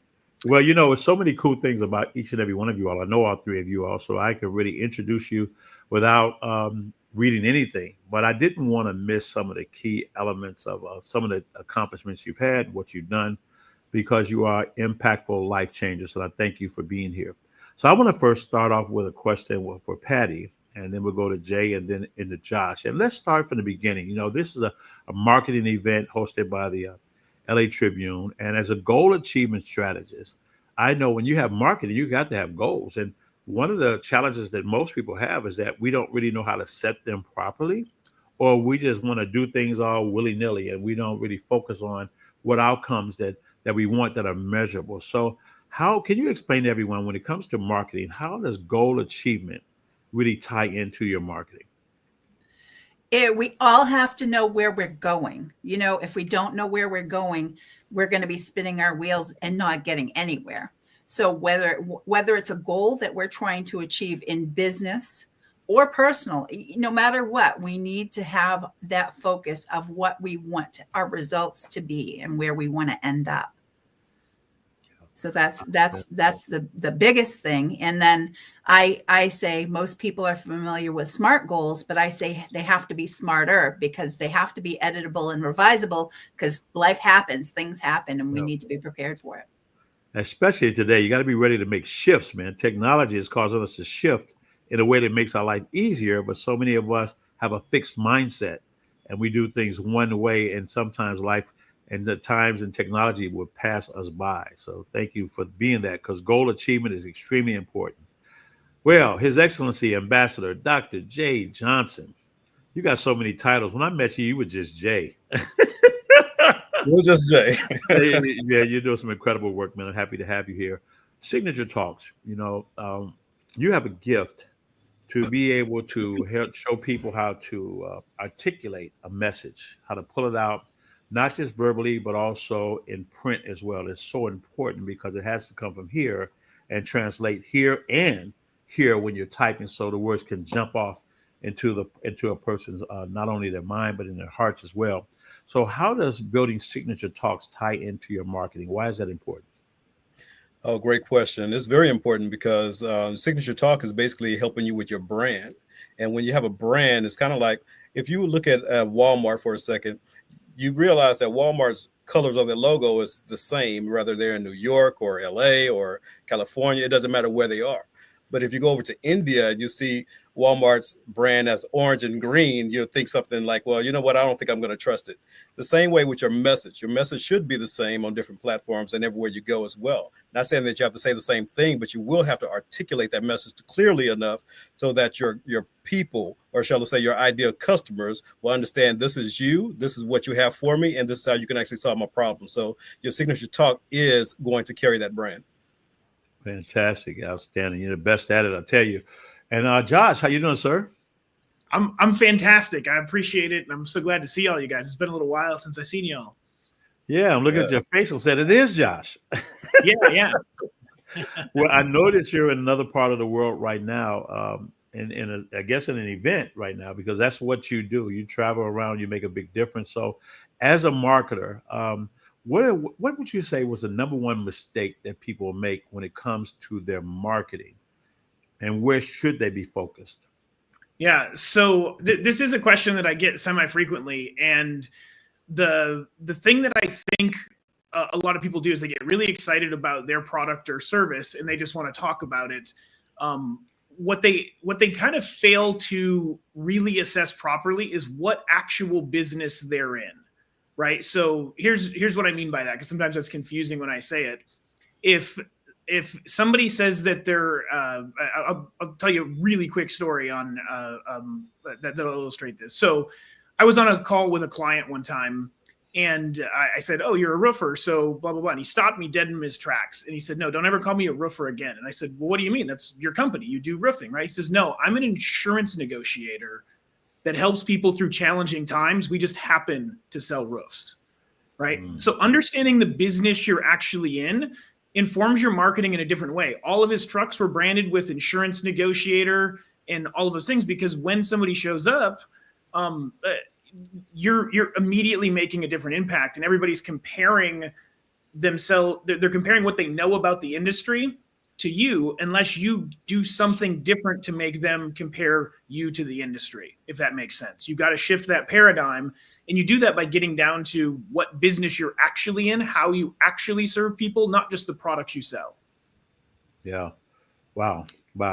I want everyone to know, as the founder of JD3TV.com and Inspired to Speak, the top platform to teach people how to find their voice, I rely upon all three of these individuals to guide us in our company. Our company doesn't function without their their feedback.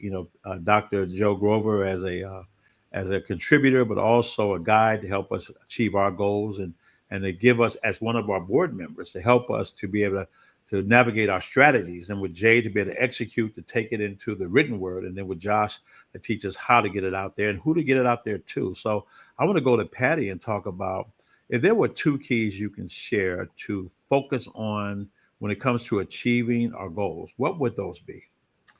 Clarity of where we are currently finding ourselves, and clarity to where we want to go and what we want to be doing.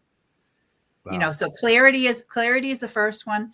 And the second one would be your time management and what you're going to do. So prioritizing and synchronizing what it is you're going to do when you build your smarter plans. Right, exactly. Because even like when we're doing our marketing, we created marketing calendars. So first of all, we have to have clarity on what's going out, why it's going out, and then how do we really measure that to see what's really working, and how do we really, because it helps us hone in a lot of our intangibles and all of the analytics that are needed right now to do it effectively. Yeah, thank you for that. Thank you.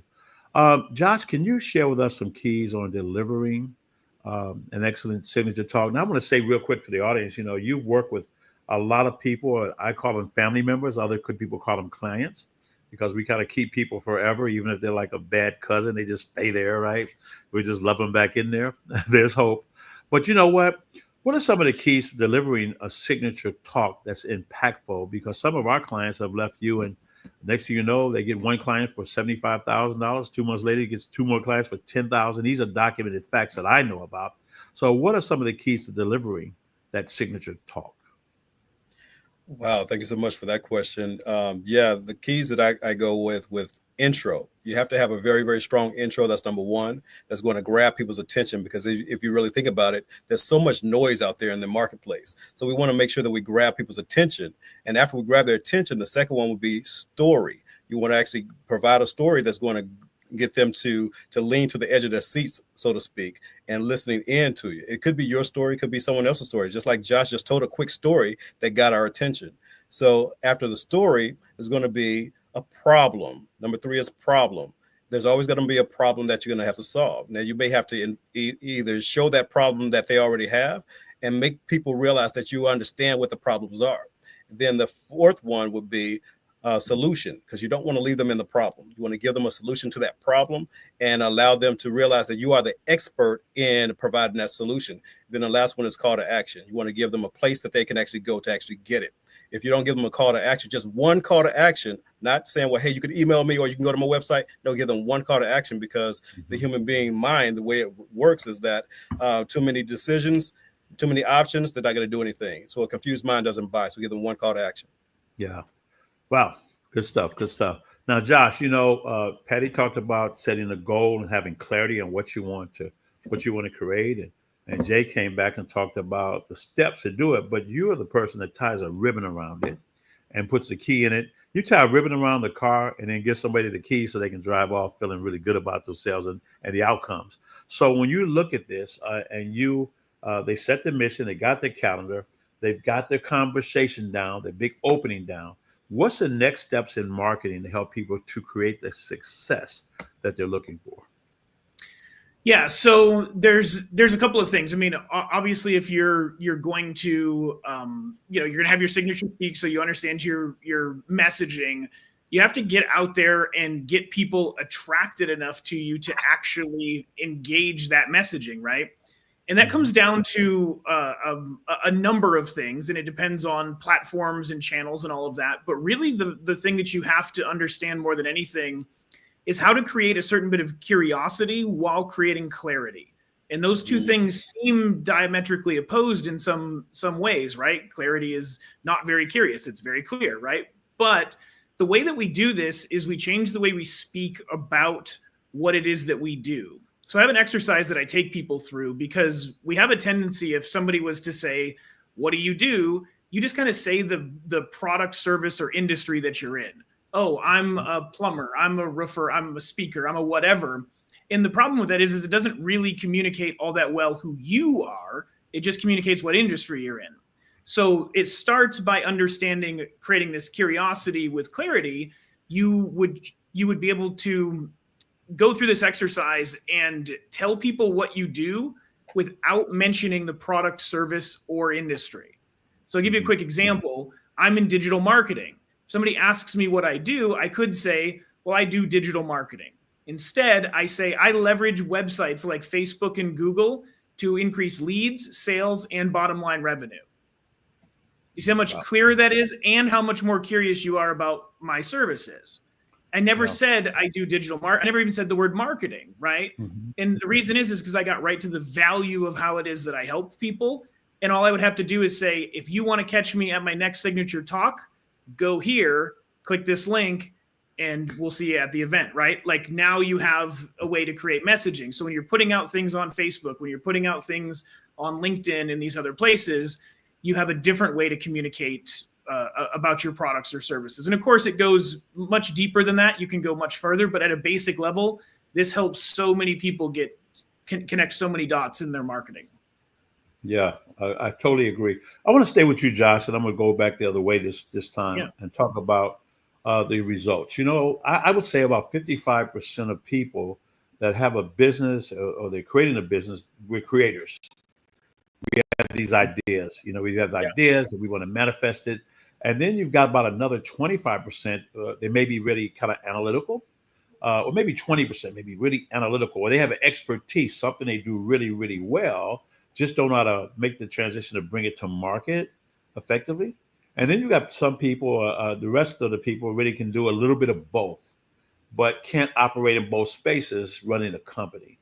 You know, so when you talk about that, can you give us some important things to think about to create the results we want, and perhaps share a story with us about an experience you've had where you created results? And I'm going to ask the same questions about results to Dr. Grover and to Ambassador Dr. Johnson as well. Yeah, certainly. So I'll kind of illustrate this for what you're talking about. There's really in business, when you're just starting out on your own, you kind of realize very quickly that you're going to wear all of the hats, right? You're going to do some level of the accounting, some level of the marketing, the sales, the fulfillment, and every other headache that comes up is yours to solve, right? That's a necessary evil to deal with any startup in that way, unless you're well-funded and you can do what really you need to have a target to go do, which is to understand what you're uniquely just magical at. What is your actual superpower? And you need to build your systems in your company around that superpower and figure out what the deficits are to put other people in those places. That's the ultimate goal. Now, that's not always, you can't just flip a switch and make that happen. That's something that people build over time. But when you can make that happen and you create the right partnerships, or you find the right employees or the right way to make this work, you can have situations like I had earlier today. One of my companies is a porch conversion company. We take porches that have overhangs and we turn them into 3-season rooms and sunrooms, right? I do the marketing for that company because that's my particular thing. My partner is a rock star salesperson and also happens to be a contractor. So he knows how to run the team and all of the stuff and do the sales. He calls me this morning and he says, hey, got a new lead in, just closed a $17,000 deal. Great. I got to do what I do the best, run ads to get him leads, relay that over to him. He gets to do what he does best, which is sell those things. And then the team gets to do what they do best, is build that porch, right? So when you have a system like that, you're able to create results that are actually outsized for anything you can do on your own. And that's sort of sometimes painful to think about when you're just on your own right now and you're going, gosh, I got to get to that point. But you still want to be focusing on what your superpower is, because the more you spend time there, the more other opportunities to fill in that gap will show up for you, because you'll rise in that superpower and people will notice it. And then when there's those gaps, you'll get people that want to help you in different ways. So is that a sufficient answer to that question, Dr. Dentley? Absolutely, sir, because I'm going to come back and put an addendum on it. comma. Yeah. Dr. Grover, I like if you would could you share with the audience some people you work with, perhaps without a name, but some of the results that people get when they work with you, as far as to be able to set those goals and keep people on track? Because, we're closing out the year, New Year's resolutions, everyone will have them, and those are goals that 99.98% of the people don't keep. So, as a goal achievement strategist, what can you help us? Because marketing, we all want next year to be more impactful than the previous year. And there's something stopping us. So, as a goal achievement, that means you help people achieve the goal. How does that work? Can you share with us some stories of and how important is that impact to create that result? Really, clients I work with really get to know themselves. I help people become engaged in their own lives. The thing is, many people, we know 80% of success is showing up and being engaged. And so the research that I did with everything that I do, creating my platforms, is I wanted to figure out what the other 20% of success was. And it is all about the biggest, the top 1% out of that other 20 is somebody really they have to have the passion, and they have to really want. And that comes from the clarity we were talking about before. They have to have the clarity of what it is that they want, and they have to really want it themselves and have passion for that. But then the other 19% are all the things that many people struggle with. And it doesn't matter whether they're male or female. And so most of my clients are executives, whether they're mid-level or upper management, and they're facing the challenges that they have. I deal with people who have imposter syndrome. That's a big struggle for many people, especially entrepreneurs. They just don't have the self-esteem or self-confidence enough to know that if they are authentically themselves, and this is what I heard earlier in the talks today with the women that were just on, being authentic of who we are and, communicating that way. So I work with people on all of the puzzle pieces that come together to help them build all of their self-confidence, self-esteem, because most of the things that people struggle with, it all comes from self-sabotage. Mm-hmm. And so that's what it is. Those limiting beliefs that that individuals have, and all the fears. There's fear out there, and the fears of success is huge. And most people don't even realize that. So those are the things that I work with clients all the way through, and helping them build their personal GPS system, which I call the growth potential system, to get them from where they're currently finding themselves to where they want to be in life and business. And there's everything I have is systems. And when Josh had just talked about systems, because systems create wins. Okay, thank you. Thank you for that. Thank you for that. Systems create wins. All right. I have a couple of other questions. Where time is running really tight. I want to start with Jay. In your experience, you work with people, and when you're doing a signature talk, whether it be in writing, and you've been very instrumental with languaging for different companies that come to us that want help, and you step in the gap and fulfill that. What is the number one reason you feel like most people don't succeed once they have that path and that understanding and the knowledge? Wow, one of the things I believe is beliefs, their own beliefs. Sometimes we think, like Dr. Patty was just talking about, I don't believe that I'm good enough, or I don't believe I have the right tools. So as entrepreneurs, we have a tendency to Frankenstein our businesses. I need to pull this from here, that from here, kind of like piece it together. So they don't have the belief system in their minds right just yet. And then the other thing is execution. I mean, once you actually have a plan, it's time to execute. There's no longer time to plan, but it's time to actually put it into play. And then, of course, what Josh brings to the table is the marketing, getting the word out there. Because I truly believe that your success in business depends heavily on how successful you are in letting the world know you are in business. And a lot of times we don't go there. We just want to market to our backyard and our family and friends and think that we're actually going to become this entrepreneur, mega entrepreneur, billionaire, so to speak. But we really need to get it out there and stop being afraid of our message. Sometimes when we go through things enough to a point where it's like, well, I don't really understand why I went through it. But your story your story, what you've gone through, could be someone else's breakthrough. So now it's not about you, it's about them. So sometimes we have to get out of your way in order for you to get out of their way so they can receive the message from you. Perfect. Because success leaves clues. And if you have it documented, then you have a clear path. It's like learning how to bake a cake. If you have a recipe, then it can be duplicated other places. But I want to go into Josh now, because we've got this X factor of AI. And with AI, and people, what stops people from succeeding? We talked about the biggest mistake, but now with the age of AI, people still are not convinced, or they're not using it, or don't know how to use it effectively, because it's moving so quickly. Whatever we were doing with it last week, it's advanced from that time to today. So what stops people from creating a success, and how can you use AI properly to be able to move us towards hitting the mark? Yeah, so there's a couple of things. The first thing, when we're talking about AI in general and having any success with it, is you have to realize that it's an assistant, not a replacement. And when you look at it this way, you have to still maintain a level of expertise to direct it and control it in the ways that you want to. So what ends up happening, where people get stuck on creating some success with it, is they'll ask something like ChatGPT to write, let's say, an email. And they might even know a couple of tricks to write it in the style of, let's say, Dan Kennedy in this case, right? Because he's coming later. And you're going to get this email, and you'll read it, and you'll think it's fantastic. And you'll go ahead and you go send it out. But what you didn't know, because you used it as a replacement and not an assistant, is that it didn't actually connect with your audience. It didn't actually move them emotionally, and it didn't actually take them anywhere you wanted to go.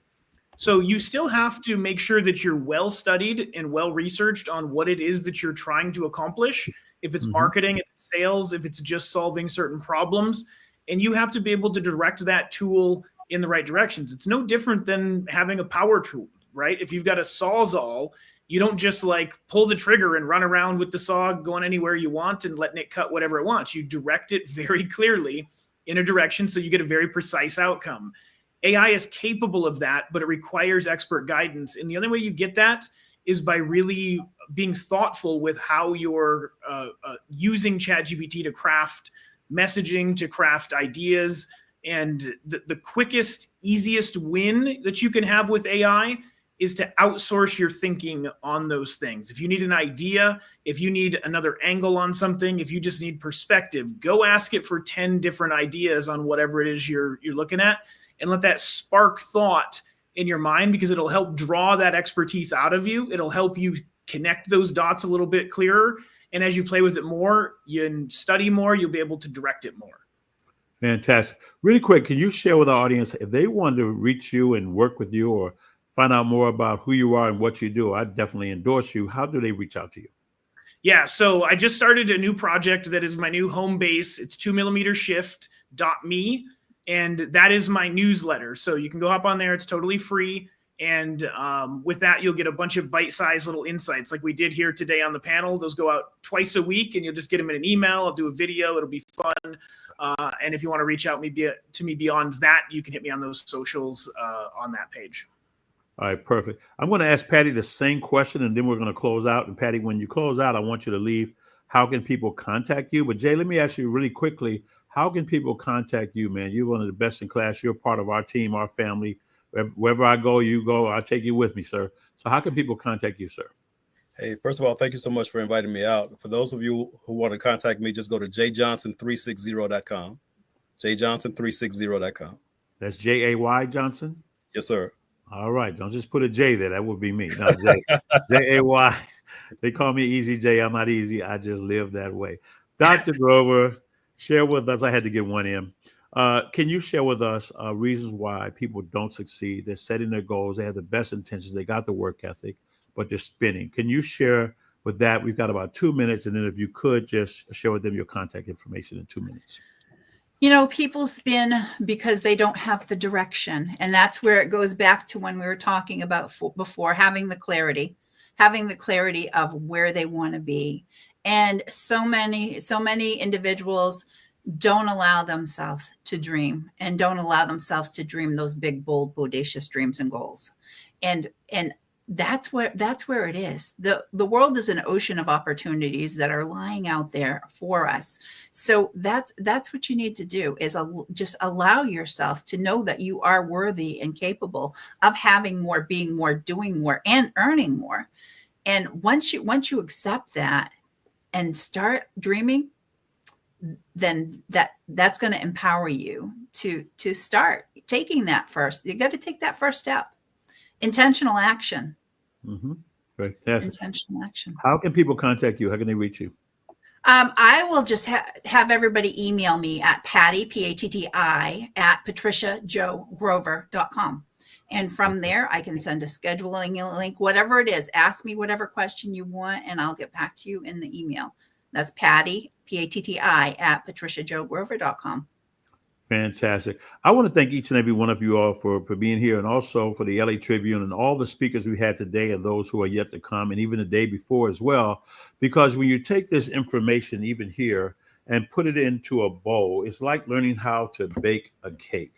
You know, I've been training speakers and thought leaders for over almost 30 years now, and teaching people how to create revenue, how to create a business, by creating value, by solving problems and filling need. And I could tell you, it's like taking everything you're getting from this panel and putting that with everything you've got for the rest of the day and what you know. And it's like learning how to bake a really great cake.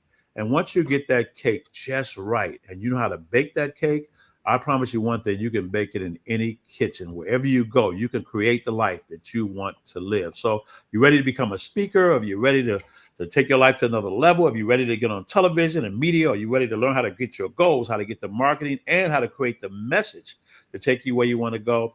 We're here at jamesdentley.com or Inspired to Speak or jd3tv.com. I'm going to turn it back over to Karen. Karen, come on back in here. Where were you? Hey, Karen. Hey, Queen. I love it. We can't hear you. Oops, there we go. There you go.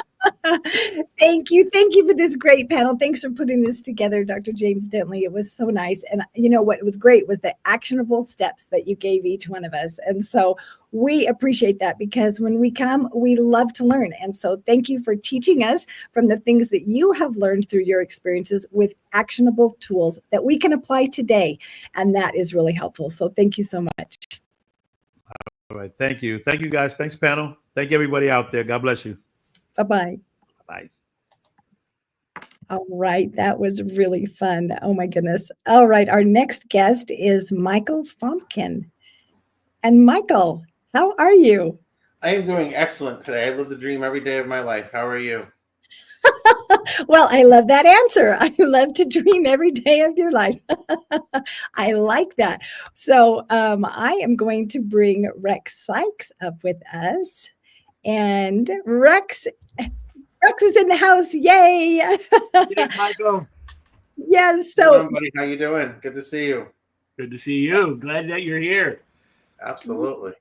so Michael, tell us about you, because I don't know you. And for those in the audience that don't know you yet, tell us about you.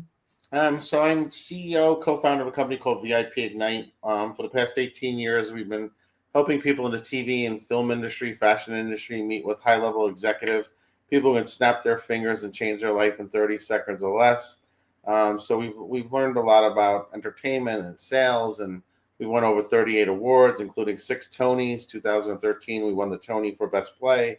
So we know a lot about the entertainment industry. And we also just started a new company. We partnered up with Brian Tracy. We created a company called Legend Circle, where we have some of the most powerful people in entrepreneurship, and it's a private community. So we're really excited about that. Actually, Mo Rock in the LA Tribune was just out there recently, and just so many great things happening for us. That's amazing. That's amazing. That's great. So how did you get into this? I used to work in the restaurant industry for many years, and I kind of got burnt out with that. And I just decided one day I wanted to be out of it. I was pretty young at the time, so it was like 20 something years ago. Decided to sell my restaurant. Didn't really know what I was doing with my life. This was pre the World Trade Center, pre Facebook, the iPhone. I was online, and I saw an opportunity to be able to own your own modeling agency, get to judge beauty contests and meet beautiful people. So I was like, wait a second, I've been working in the restaurant industry, and there was an opportunity to like judge beauty contests. I'm like, wait a second, I was in the wrong business. Turned out it wasn't so much judging beauty contests. It was a franchise for a software company that allowed agencies to be able to digitalize their databases of talent.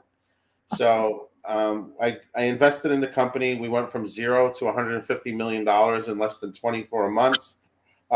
We did great. I did great as a franchise owner, but the company had a very high burn rate. It was like early .com kind of company. They kind of imploded. I literally called me one day. I was riding on life, so happy, so excited. We were doing great. And they said, hey, by the way, we're closing up tomorrow. We're out of business. So I literally found myself for the second time in my life waking up, not knowing what I was going to do with my life. And they had an idea for an event at the time that they wanted to organize. So I pretty much took the idea of the event and I ran with it. I was in software, so I didn't really know anybody in the entertainment industry at that time. But what I did was I put up an ad on Craigslist. They said, hey, I'm hosting an event, looking for people in the TV, film industry, modeling, fashion. You must love kids, and you must also, we'll compensate you for your time, and we'll also provide you with a lunch. Put the ad up, went to sleep, woke up the next day. I had 40 responses and some really incredible people. And I was like, wow, these people must really love a free lunch. What it was just kind of destiny. The night I put the ad up was the writer strike in New York City. So all those people at that time, they kind of went on Craigslist looking for a gig. And sure enough, there was my ad, and we'll have a free lunch and we'll compensate you. That ad was the only ad I've ever run in 20 years. And from that one simple ad, just the right place, the right time, the right moment, I've gone on now to win multiple awards, been given the Lifetime Achievement Award in New York City, but we've never had to run another ad. And now we work with people such as the vice president of Warner Brothers. We work with the writer producer of the X-Men, former art director of Vogue magazine for over 40 years. And it's all through connections. Like just one person literally can change your life. Even, being here today in the LA Tribune and having the opportunity to meet you guys and Mo Rock, it's just like one person just opens up a flood of new contacts.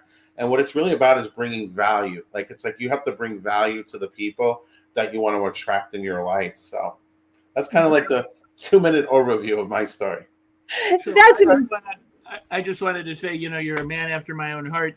I've been in the film business, TV, Hollywood for 50 years, and the speaker, trainer, development business. So I combine both those things, and to find someone like yourself who's doing that, I would ask, how does the person who's watching today, do they connect with you? Do you have a service for the people? We do. It's VIPignitelive.com.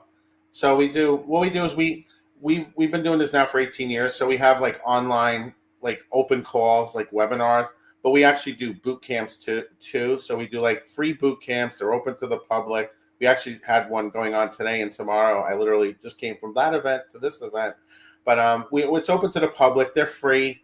And what we do is we'll bring on like a lot of really quality people. Like today we have the former art director of Vogue. We have a Tony Award winner was on today. We had a major Hollywood producer. He's done over $1 billion in ticket sales worldwide. So we have like really incredible people, and they come and they dedicate their time and they, talk to aspiring talent. Our market is like people who've reached a certain level of success and then they've gotten stuck. We overcome a lot of misconceptions about the industry. A lot of times people think they're too old, they're too young, they're in the wrong location. What's great about today's industry, it's all about diversity. It's all about what makes you unique.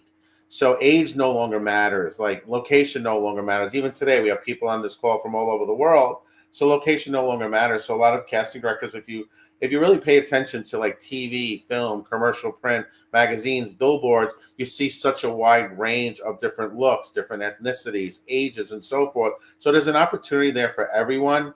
Most people, when they come into this industry, they're looking for an agent. What we really do is we show them the steps at the boot camps and the open calls of how to become the person an agency wants to work with. So we make sure that they have the resources, the tools, the knowledge to understand the entire process. Because unfortunately in this industry, the entertainment industry, there's a lot of very not reputable companies that are out there. So we try to make sure to kind of give the talent a clear path so they can make the best decision. And by putting them in the rooms with the right people, it's the fastest way to success. So if I can just follow up, Karen, then I want to pass it to you. So you are working mostly with people who want to be in the entertainment industry, is that correct? And or speakers. But my other point that I do want to make is that is such an important service for people who are showing up in the big cities or who are trying to get into the industry from wherever they're at, because I've been teaching for a long time how to navigate a career in Hollywood and how to get cast, because most people don't understand that you as a talent also need to add value to the people that you work with. Correct. Yeah, you have to have, if you can literally walk into a room anywhere and say, raise of hands, who would like to be on the cover of a magazine or star in a movie or a TV show? And, pretty much 99% of the room their hands would go up.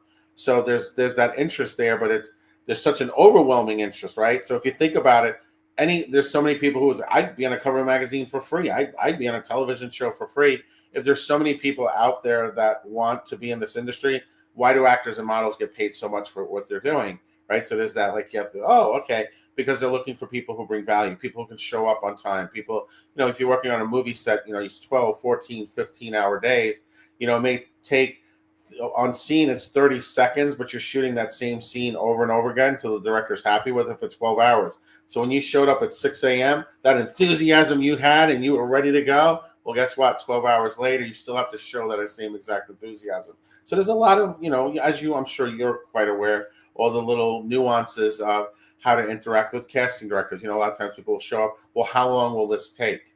Okay, you're already done. It's like, how long will this take? So a lot of times people, they just don't know what they don't know, especially if they're newbies. They don't understand the nuances of being in the Screen Actors Guild, right? The SAG-AFTRA. For people, they want to do speaking roles. Well, you have to be in the union if you want to do a union project. Obviously, independent films, student films are different. You don't have to be in the union. But to do speaking roles, you have to be in SAG-AFTRA. How do you get into SAG-AFTRA? What are the fees of SAG-AFTRA? How does it work? So we go through all of that. You have to do background work. You have to have an agent to get you on set. You have to get what's called a waiver. So the background work is think of Spider-Man 2. Everybody, Spider-Man swinging over the crowd. Everybody's running and screaming. You're one of the people who's running and screaming, but it gets you some on-set experience. It gets you, to be on set, to kind of go through, the ups and the downs of the day. And then if you're really good, you showed up on time, you ran and screamed like a pro, you may get what's called a waiver. Once you get 3 to 5 of those waivers, you can then enter into the union. The union allows you to start doing speaking roles. So for a lot of people, when they first get into the industry, they don't really understand that. So that's how they kind of get led astray, because they have this focus. Well, I could do a starring role. I could play the romantic lead. And I'll always say, well, are you in SAG-AFTRA? Are you in the union? And a lot of times oh no, what's that? So then I know automatically where they are. When people are in the union that come to us, they're already in the union. It always is just the obstacle of not having enough contacts. Maybe their training is just not on par. They're not playing it to the character they can play, right? A lot of times it's can you play the goofy guy? Are you playing the uncle next door? Are you playing the villain? So it's really kind of knowing like the 5 characters you can play. And when you focus on that, you focus like somebody like myself, commercial, I can play the dad, I can play the uncle, the best friend, and so forth. I can play, the shopkeeper, the pizzeria guy, the Italian guy, the mafia guy, Russian guy. I can play those roles. So my marketing materials, like my headshots, my monologues, the information I'm submitting out, I want to focus on those 5 characters I can play.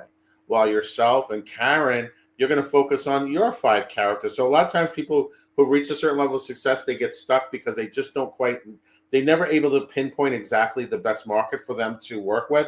And sometimes they're just with the wrong agent, right? Agent's responsibility is to find you work. But if an agent's managing 20, 30, 40 talent, they're not just focused on you. Agents get paid 20% commission. So this is something that's really important.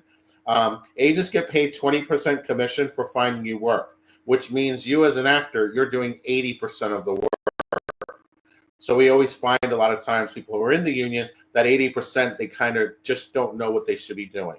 So it is so very, very true. Or there's 98% of the Screen Actors Guild doesn't work. That is correct. Nor do they make back their initial investment.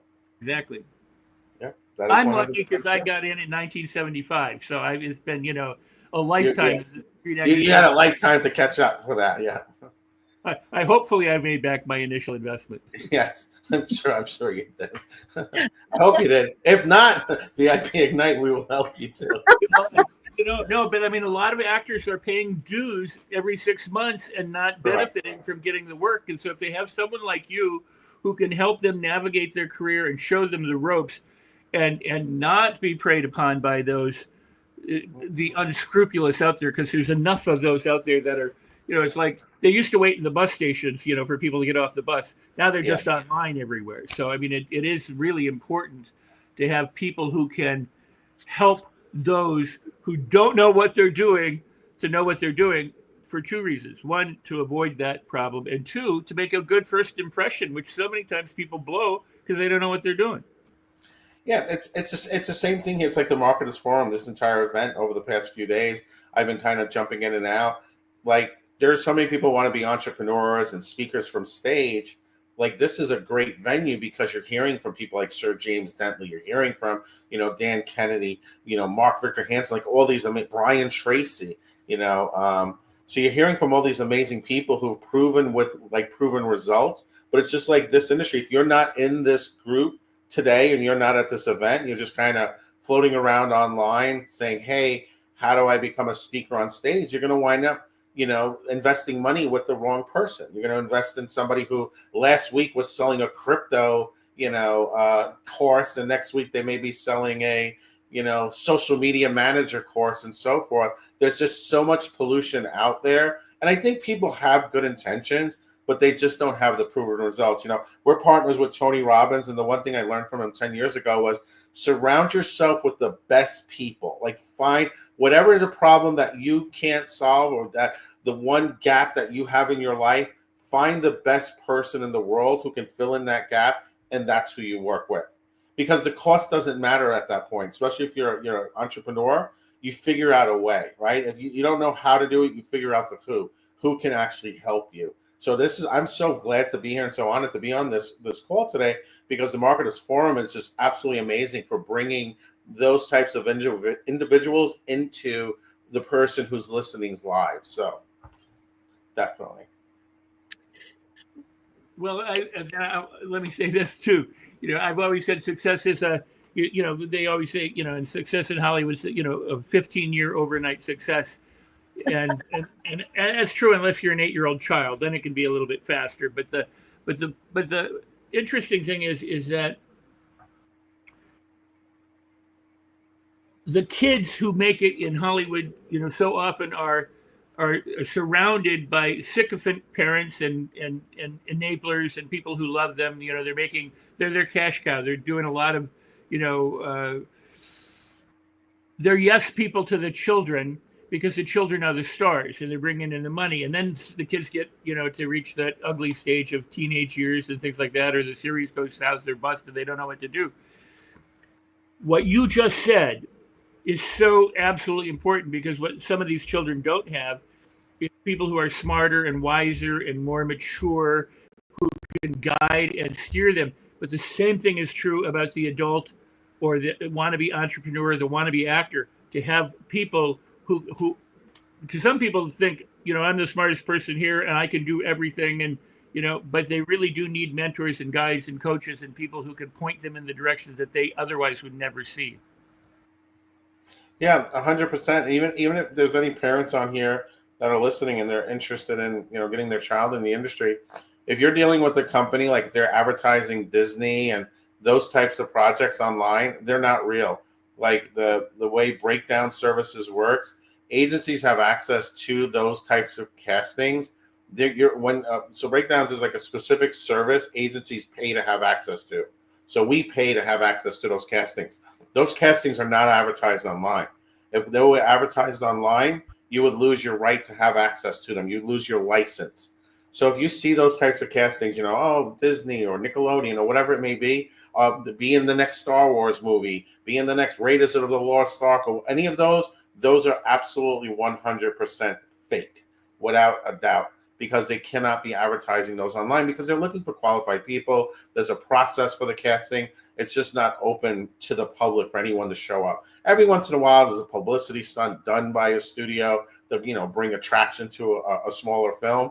But the other thing too is if you're talking to an agent or some alleged agent, the first thing they don't ask you is, do you have working paper set up for your child, or do you have a Coogan account set up? So a Coogan account is when a child is earning money, the money doesn't actually go to the parents. It goes to the child, but because the child's under 18, it goes into a specialized trust that the child has access to when they're 18. So a lot of times, you know, it doesn't mean parents can't take expenses out, but it doesn't mean that if the child, you know, like Stranger Things, those kids make $350,000 an episode. Okay, every episode, do the math. Doesn't mean dad's like, hey, I'm going to go out and buy a new yacht or new golf clubs. It has to be expenses that are set towards the child. It's to protect the child's income from being squandered by the parents or being spent in a way that doesn't benefit the child over the long term because they're the one who worked and earned that. So there's a lot of nuances to the industry, and because like online, it's such a fractalized industry. There's not a lot of legitimate information. So as a parent, you have to be careful who you're trusting. You have to learn yourself. You have to go out and find the resources. You have to make the best effort to protect your child from this industry. When it's done correctly, we work with some kids on Broadway. You know, I have 14-year-olds who've been on 3 Broadway shows, and it's phenomenal, like how well spoken they are, and you know the things they get to do. It's such a benefit, you know, to be in this industry. But at the same time, you have to be aware and you have to educate yourself, whether you're in the entertainment industry, an entrepreneur, whatever it may be. Okay, you have to always be the one that you take full responsibility to making sure that you're understanding contracts, negotiations, and so forth. Because there's a lot of money to be made, but to me, money is a result of success. That's not the goal. A lot of times people, you know, I want to be famous, I want to be rich, and so forth. That's the wrong reasons to get into this industry. And you'll burn out a lot quicker. Like I've never seen people who start off with those statements ever really make it. It's people who have like a great why and a great reason for doing this, and the child really loves it. Sometimes the parent loves it more than the child, and at that point, you know, you take a step back. And another great point too is if your child's under 12, that's great because a 12-year-old can play a 12-year-old, a 10-year-old can play a 10-year-old. But when you're in that 13, 14, 15, 16-year-old range, and this is where a lot of scams will come in and take advantage of those ages, there's really not a lot of work for that demographic, for that age range. Because at that point, like let's say a 15, 16, 17 is going to be 17-year-old is going to be played by an 18, 19, or 20-year-old. And here's the reason why.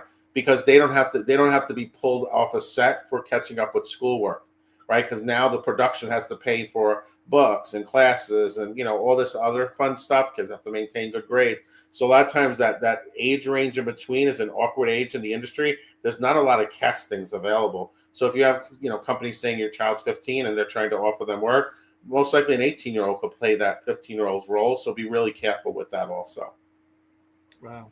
Well, and just a point of reference, and Karen, I want you to, you know, you mentioned the Coogan account or the Coogan law, which is about Jackie Coogan, who played Uncle Festus, for those who are old enough to remember, on the original Addams Family TV series.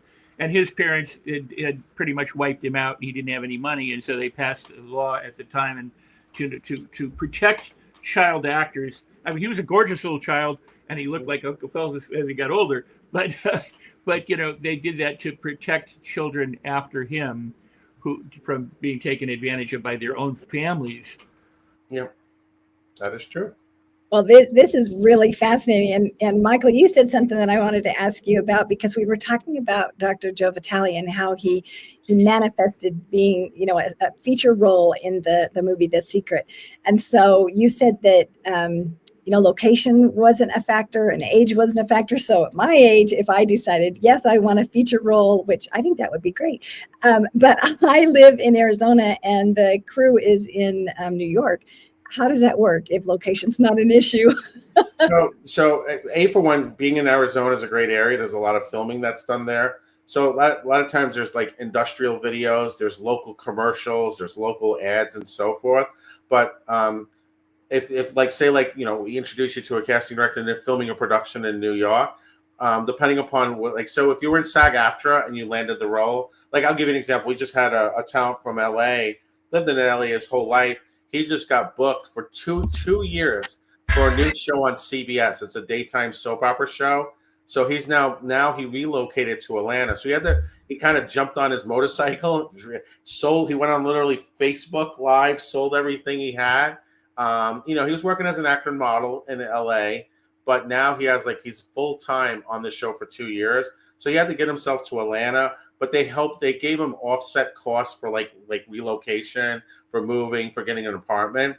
So like something like that, like he's booked now for 2 years. Like that's, great opportunity. But for yourself, if you're booked for like a role in New York, the production company will cover the cost to get you to New York. They cover airline costs, hotel. If it's a long-term shoot, you may have some type of Airbnb or long-term housing set up. So it really depends on the role. Like, are you first lead, second lead, and so forth. So everything's negotiable, right? Everything's negotiable. That's why you have an agent. So when they're fighting for you to get you that role, they understand that. Like, hey, she's in Arizona, but she's going to be shooting for 6 weeks.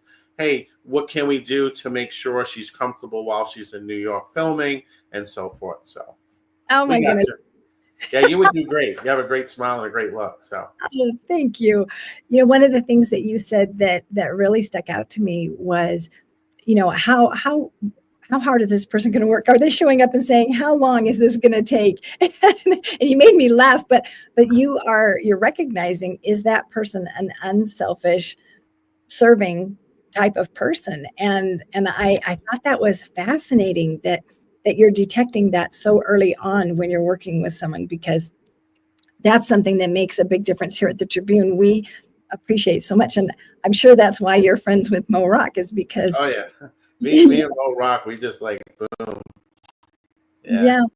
Well, I would add, and Michael, this, but making a movie, it's like a factory. It's not my dad has a barn, let's go do a show, as much as it is like producing a pair of shoes. There's a method of production, and you're producing content, you're producing entertainment, but you're working in a factory, you're working in a soundstage a lot of the time. It's you have to be prepared for the demands of the business, and the business isn't just all fun and play. And something else, like you reach a certain level of success. Think about this, like you literally, like the movie comes out, so now you have to do publicity. Right. So now you're not only doing a red carpet in LA, you're doing a red carpet in New York, red carpet in London. You may be on the late night show in New York, which is shooting at like 5 p.m., not done until 7 or 8, but then you have to be on like another show in LA the next day at 7 a.m. So now you're like literally going from the shoot in New York, the filming in New York, to the airport, on a 6-hour flight, and then up early to now you go do like just not even the producing of the movie, but the promotions of the movie. So all those days you're promoting the movie worldwide. Well, guess what? That has to be in your contract, because you now are under contract to promote the movie for 3 months after the movie's like on the release date, or 2 months or 30 days, whatever it may be, which means you couldn't take another job. And when you're doing those interviews on the late night show and all that, you're not being compensated for that. That was a part of your arrangement for being in the movie. So there's all these nuances, in the industry people don't realize. The licensing, your Thor in a Marvel movie, how does the licensing work with them using your image on a toy and a comic book and a video game, a pinball machine? All these things all have to be thought about. So it's just not getting yourself on set. It's handling all of this, your publicist, the interviews, who's handling your social media. A lot of times they'll get their first job and they're shooting for 45 days. The first thing they realize, wait a second, who's going to move my car? Wait, I have a dog. Wait, I have a fish. Who's going to help me with all the, wait, I have 2 kids, right? So there's all this support systems and all this realizations, that's why models and actors get paid so much, because there's more to it than just showing up, smiling, and looking good on camera. It's wow. Business. It's a business. Yeah, that's why it's called the entertainment business. Right? Wow, Michael, we could have you go on, and this has been so fascinating to hear the behind the scenes and to, receive the insider scoop, so that we know what to look for, and we know that if we want to go into this, we need to come to VIP Ignite and find out the scoop from the guy that knows. So thank you so much for being with us today. It was great to meet you. Thank you so much. It was an honor to be here. Big shout out to everybody. I know the amount of time, effort, and energy and love it goes into putting an event on like this. So from the bottom of my heart, thank you, the LA Tribune. Thank you, Mo Rock, and everybody who made this an event an incredible, incredible time. So, and I want to thank you, Michael, and I want to continue this conversation when we're off. Yes, we definitely have to link up. I'd love to work together. I feel a lot of great synergy. Likewise. All right. All the best to everyone. Yeah. So if people want to find you, where's the best way to find you if they want? Best way is just vipignitelive.com. There's a little online application. You can read all about us. You can we send you a ton of free gifts. You can join our free school community. Once you go into our little system, we'll send you so much information on the entertainment industry to keep you busy for weeks. Thank you. Thank you for your big heart to be so generous to come and share with us today. Thank you for having me. It was definitely an honor and pleasure. Thank you. Bye-bye now. Bye, guys. Wow. Yeah, I thought that was the perfect person for you, Rex. Oh, I love it. I love it. You know, I've got people who are behind me who support me right now who are going, you know, you love movies and film and acting and all that because you teach it. And I do. And they go, you know, when you talk about it, you light up. And so, yeah, I mean, I'm suddenly here going, whoa, this is another one of us. You know, I love it. That was really fun to talk with Michael. Yeah. And he was doing great stuff. Yeah, that was really fun. Oh my goodness. Well, we have our next panel is a bunch of wonderful people. So I'm going to bring this group on. We have Jeff Ross, and he is our laptop lifestyle dad, and we are so glad he's here. We have Dr. Catrice Austin, and she is the queen of smiles. She is a celebrity dentist. We have Jane Slack-Smith, and she is the founder of Your Success Club. And so we are just really excited because these people have podcasts and they are part of the podcast network. And so this is going to be great. We are just, the energy is already there. We can feel it already. Fantastic. Well, Jeff, we're going to start with you. We got a little bit of an introduction, but tell us again, for those who weren't tuned in earlier, tell us about you. Thank you very much, Karen. And I think what Michael just said there, you know, you connect with one person and then it'll open up so many doors for you. And Karen, you have been that person for me over this last 6 months, and I really appreciate you for that. So I am Jeff Ross, the laptop lifestyle dad. I'm also known as the caffeinated kangaroo. Bit of a story behind that, but I'm just a fun-loving dad. I'm an Aussie larrikin, and I'm also an online pastor. But I also love to help people, you know, affiliate and network marketers especially, leverage social selling and learn how to master AI so they can live their heart-centered, purpose-driven life. Yes, we all want to live our heart-centered, purpose-driven life. And so we need people like you that can help us so we're not spinning our wheels and wasting time. I mean, there's only so much time in a day. So thank you. Jane Slack-Smith, tell us about you. Oh, Karen, I just have to say, like, I've told everyone, do not go and study marketing. Come to LA Trib and listen to the last 3 days. I'm just addicted. We're here in Australia, and Jeff and I are on in the mornings at the end of your days, and I'm sitting there going, I can't get the family breakfast. I got to listen. So this has just been amazing. A bit about me. Look, you know, I've kind of leapfrogged through life. I started as an explosives engineer in the mining industry. I used that to create a multi-million-dollar property portfolio. I used that to create a mortgage broking business to help people. I used that to create a property education business. I got to the point where I thought, why are people getting in the way of themselves? So then I went and studied with lots of people, you know, neuromarketing in Copenhagen Business School, Mind Valley in Estonia, kind of looking for why people get in the way of themselves, and came up with, you know, my understanding of that and the beliefs and the limitations of living that life where we have intergenerational change. You know, we can make the stamp and impact and legacy that we want. And so, you know, through business coaching and media coaching and AI coaching, like Jeff, you know, I bring people to that place in their life where they go, I'm feeling uneasy. What can I do now? So it's been a journey, and it's one that I've relished. And having the podcast Exit the Matrix, just those sliding door moments where people can see that maybe there's a moment that they miss in their lives is how I turn up in the world. You know, that leapfrogging is amazing, to go from the mining industry to the mortgage industry to mortgage education to the podcasting. I mean, you've had several different things, and the Mind Valley, it's amazing. And the neuromarketing. Tell us the name of your podcast. Exit the Matrix, Stories of Success. Exit the Matrix, Stories of Success. Okay, we're going to get back to that, but that was really interesting for those of you who have, you know, maybe you're at a stage in your life where you're reinventing yourself. I mean, Jane has done it numerous times, and so has Jeff, and probably, I don't know if Dr. Catrice has. Dr. Catrice, tell us about you. Hello, I'm Dr. Catrice Austin. Like you said, the queen of smiles.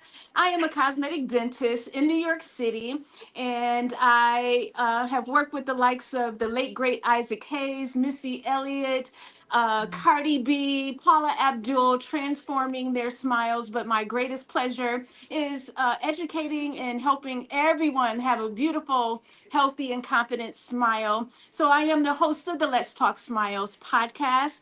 And when I started my business in 1998, I was very specific that I wanted to be the dentist to the stars, and I utilized marketing and publicists. I was one of the first dentists to use a publicist in marketing my brand. And over the years, I've learned a lot about how to get out there, get noticed, and be the best that you could be in your industry. So today I have a company called Celebrity Branding, and for entrepreneurs, podcasters, authors, speakers who want to get out there and get noticed, I am coaching everyone with what I call formula, which is 5 strategies to get your business noticed and create a celebrity brand. Thank you so much for having me. This has been amazing. Okay, I'm not sure. Is anybody else losing Dr. Catrice a little bit? Yeah, I think we've got some audio issues going on there, Dr. Catrice. Darn it. But I want. May I ask, just to jump in, Dr. Catrice, you've got a gorgeous smile, and it's very hard to see. Can you you're on your phone? Are you on your phone? Yes. Turn it sideways. I am. Yeah, and maybe you could get on the laptop. It does work better on a laptop. If you could do that, Dr. Catrice, that would be awesome. In the middle of a holiday party, so I'll try to get on the laptop in the meantime. Yeah, I think we've got some problems with some audio there, so we'll let you work on that, Dr. Catrice, because maybe you can use your hotspot or something. This is great. So, Jane, we're going to go back to you, and if you could tell us some marketing tips that you have found that have helped you to be so successful, because you have a really large network. What have you learned about neuromarketing, about marketing that we could apply as entrepreneurs ourselves? Yeah, look, I've been studying digital marketing with some of the greats, Brendan Burchard, Dean Jackson, one-on-one mentoring, flying to America and really trying over the last 12 years to nail that marketing piece. And there was always something missing. And there's this beautiful quote by Bishop Desmond Tutu that said, "I was pulling drowning people out of the river, and then I went upstream and stopped them jumping in. And I knew I was missing something." And that kind of, study the neuromarketing back to my uni days of quantum physics, pulling together, all of the comparative religion, the text of the old, why are people getting in front of themselves and rejecting things. And I think there's a beautiful speaker on day one, and she talked about we're born with amnesia. We are these great, powerful things, and we look for orientation in the world. And we're getting this validation from others, and we don't see the God within. We don't see that light. And so I knew that I was missing something. And so when I started the work with William Whitecloud, who's based there in LA, and his natural success, and I understood and worked out how to use intuition, I used a marketing framework and developed, based on his marketing framework, and expanded it, the way that you can connect to your ideal client. So, I have a process. If you want, I can walk you through it so people can take some notes and take something away. Please. But the mega myth is essentially, if you're intuitive, and even if you're not, it's like that hunch. You're getting into that heart-brain coherence and really feeling into your ideal client. And what are their problems? What are they seeking? And, I had a production team who used to sit me down and say, with the property business that I have, tell us what wakes them up at 2:00 in the morning. And we all want to know the pains, fears, and desires. And they'd go away for 100 hours and look at objections and things and pull up this amazing webinar that people felt, seen and heard, and they'd buy the stuff.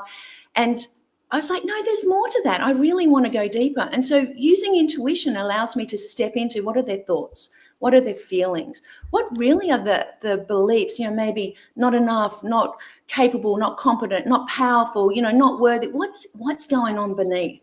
And then I take that into some custom GPTs I built to understand the ideal client, understand their buying beliefs. We've got a great mentor, Molly Mahoney, and, why me? Why now? Why this? Why not? And I use a lot of the AI intelligence to then get a better insight. And I've got 50 questions, so I know my ideal client. And then I step back into the realm of intuition, and I use a conflict deconstruction process of looking at the problem they have. What are their thoughts? What are they feeling? Because we know from neuroscience, thoughts and feelings aren't real, right? They're perceptions. What are they thinking? And I get to that underlying belief, which after that whole process ends up with 3 circles that I step into before I turn up to a podcast or, a speaking event or a masterclass.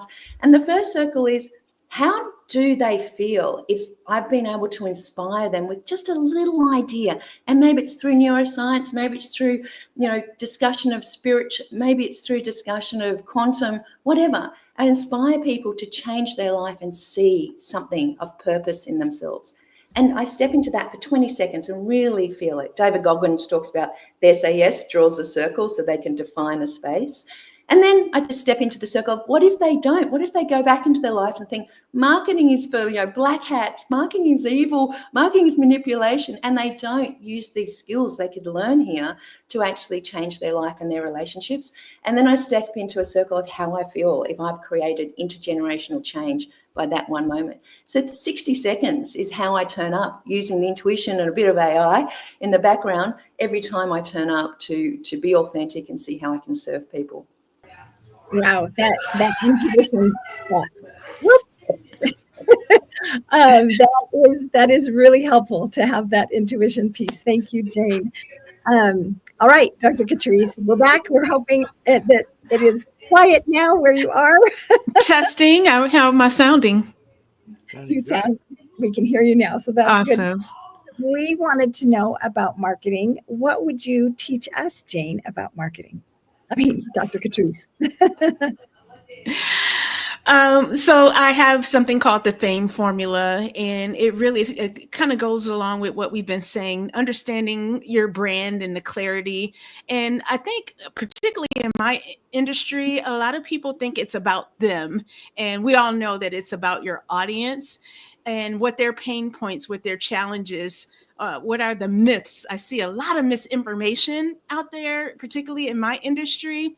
And my job as the podcaster, as the expert and provider of Smiles, is to bust those myths, to tackle any objections, any pain points. And that's where it all starts. And one of the biggest mistakes that I think, I was coaching someone earlier today, and when I asked, who's your biggest competitors? They were like, I don't think I have any. And I'm like, of course you do.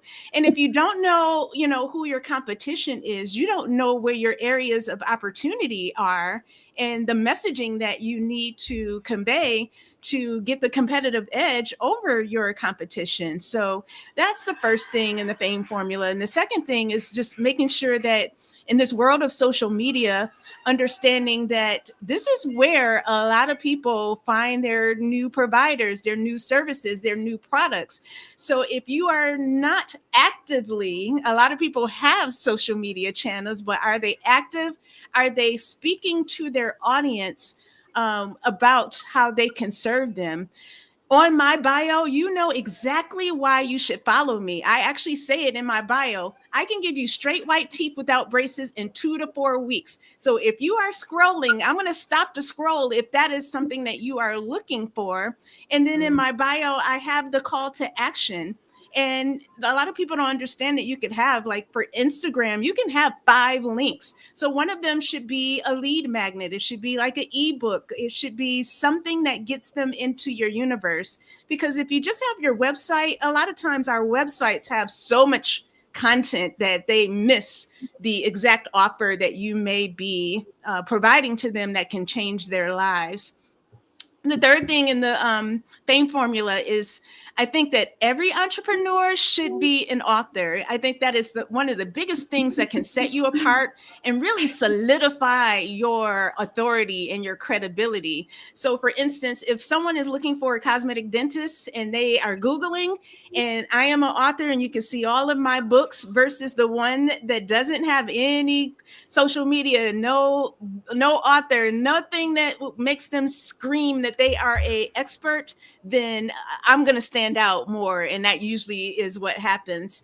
The fourth thing is making sure that you do get some media presence. When you have a book, when you have a podcast, when you have a business, to make sure that you are letting the world know that you are the expert. And I love the media because you get to go on someone else's platform who has millions and millions of followers if you get on the right show, and you get to actually tell how you can be of service to their audience without spending $5,000 to $7,000 a month on a publicist. And finally, your network is your net worth. And making those right relationships are really key. And that's why I love podcasting, because it's like an all access pass to get to those people who you may not be able to get to without having that platform that is going to serve them and serve you and be mutually beneficial. So those are some of my tips.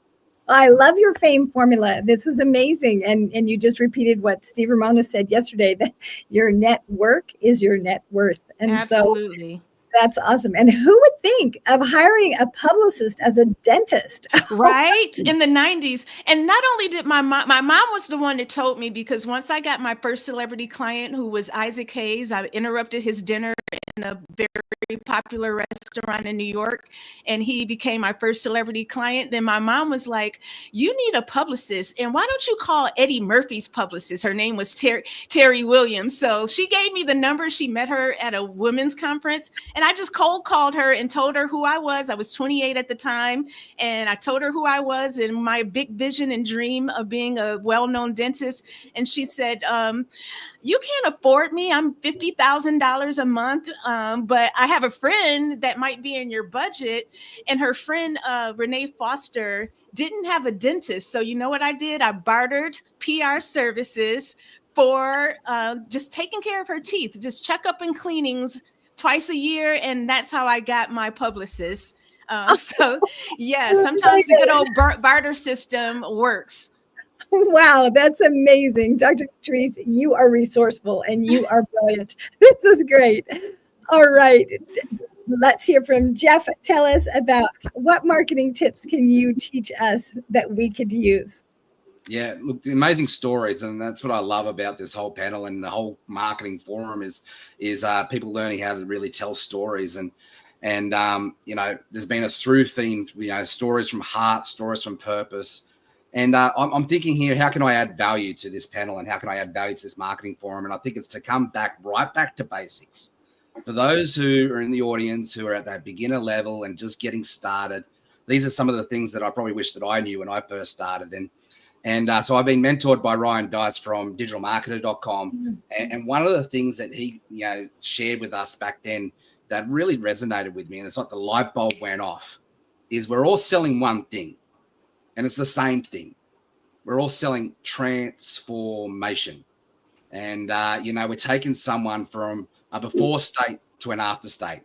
And our job is to be the guide on that journey. And it's like the light bulb just went off for me in that journey. It's like, okay, now I know my role. I'm the guide to taking people from Sucksville to Awesome Town. And that's really all we do with marketing. And what Ryan Dice also taught was the customer value journey. You know, there are 8 predictable steps that every business has. So we all have the opportunity to create awareness, but not awareness about us, awareness about the outcomes and the benefits and the solutions that we focus on. So create content in that space to speak directly to your audience's heart. We've all heard about know your audience intimately, right? So when you know your audience intimately, you can serve them and you can create massive awareness about you and how you can serve them. So that comes down to some core elements around that. But once we get that stage, we move into engagement. And engagement's where we build the know, like, and trust. And I would go further in saying that this is where we go and we get to connect, relate, and resonate with people. And that's where relationships are formed on the back of that. Then we get to move into the community or the subscribe stage. You know, I used to say, you know, your money's in your list. Well, I'd say your money's in your community. You know, people who know, like, and trust you, people who are following you. You're that person of influence to them. You know, so build your community. And then all marketing and sales is putting the right product in front of the right people at the right time. Now we have a warm community to do just that. That's our convert stage. Then we move into the excite stage, where we create a wow factor. We deliver on the promise. And then it's this point in the game where we get our profit maximizers kick in. It's called the ascension ladder. This is now where we sell to the same customer more than once. You know, it's much easier to sell to that person than it is to acquire a new customer, but it doesn't stop there. You know, how can we then turn these people into raving fans and brand advocates, but then also how can we create a referral partner program? And so that's what I'm teaching people here is to think about how you can create that customer value journey and take people from that before state to the after state. And the other interesting point that I'll share with that is, you know, knowing each stage of the customer value journey, you got to speak to people where they're at that journey. Meet them where they're at on that journey. You know, it's called butterfly versus caterpillar language. And AI is a powerful tool to help you to do just that when you prompt it the right way and you give it the right information. Yeah. Wow. That roadmap. That's amazing. And so if I'm coming to you and I feel like I have the community and I feel like I'm, you know, connecting with them, I relate to them, how do I increase that engagement? Because as a podcaster, it's kind of tricky to engage with them because, you know, we're talking by ourselves with our guest a lot of times. How do we increase that engagement as a podcaster or as a speaker?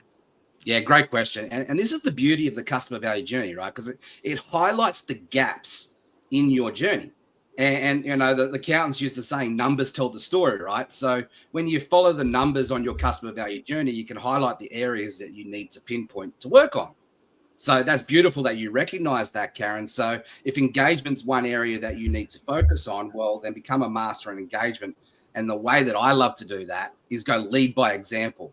And, you know, the law of reciprocity. Go engage on other people's content. And so it's so simple. So I've got a 30 by 30, you know, sort of schedule where I've got my 30 people that I want to connect with, I want to build a relationship with, and then I'll just go and love on their content. I'll engage on their content for 30 days. So we show up and we shine, we're present, we're front of mind. And by doing that, we're building a relationship. And what I'm finding is by doing this, I no longer have to reach out to people because they reach out to me. You know, if you're positioning yourself, you're marketing yourself, people know what you offer, they'll reach out to you. So you can get out of that whole direct pitching, cold spamming, you know, that cold pitch approach. Oh, Jeff, this is so brilliant. Thank you so much for answering that question. And I have to say that when I have people love on my content, I love them too. And so you're absolutely right. It makes a difference. It's that law of reciprocity too. So many people pitch me all the time. Can I be on your show? Can I be on your show? But I'm looking at those people that are already interacting with me, that are already building that relationship. And I know they're the people that I want as a guest. Great points. All right, Jane, I want to hear from you. How do you increase engagement? Oh, like so many ways. You know, and I'm sitting here trying to log on to Facebook so I can put comments in so I can go back and listen to some of these mic drops from Dr. Catrice and Jeff. But, you know, there's so many ways to connect. And as Dr. Catrice said, you know, having a book, you know, I've had a book for 12 years. I still get little royalty checks, which is nice, but it's an authority piece. And although I have different communities and I've now kind of brought them all together, I think I'm going to make a call and say, I think social media is antisocial in the sense that I can show people how to create a custom GPT with their brand voice, their core story, and create in 5 minutes every month 30 pieces of content. And I see that as a placeholder, but where I turn up, authentically and vulnerably with my life stories, or, my son and my husband say, there's always a teaching moment with Jane. I'll see something like a perfect raindrop on a leaf, and I'll just reflect on that. And, people will connect. And, from an orchestrated way, there's the placehold, that we have in social media, and then it's turning up with heart. And when people want to connect, they will. I remember, I was on the front cover of Money magazine in like 2007. And I said to my husband, we need a second phone line. And he's like, when success comes, we'll get a second phone line. 2015, a lady turned up with the ripped out story, said, when I knew I needed to work with someone, I was going to work with you. So, it's like the quantum time does not exist, right? So, you never know when people are watching or how you're affecting them. And just from a little tip that I have from my podcast, I set up a podcast guest page, and, I have these beautiful, graphic tiles, and I have these incredible posts that I've taken the transcript and written in their voice so that they can just edit it and make it easy for them to promote the podcast. Because, most of the people coming on the podcast, they want to elevate their position. I want to edify them and share their story of success where they saw a moment in sliding doors that they took the opportunity. So, by edifying others and promoting others, they kind of drag you up with you. So, that's the way that I guess I get eyes on Jane and Jane's world. That's awesome. And we never know. I mean, look how many years later she had torn out that article and wanted to connect with you. We never know when we're making that relationship, and then when it's starting and when it's going to come to fruition. That's a really cool story. How about you, Dr. Catrice? How do you increase engagement? Yeah, that is a great point, Jane. One of my most famous clients is Cardi B. I saw her and did her smile makeover in 2016. It is still the number one reason that I get new patients, because of that smile makeover and me repurposing that.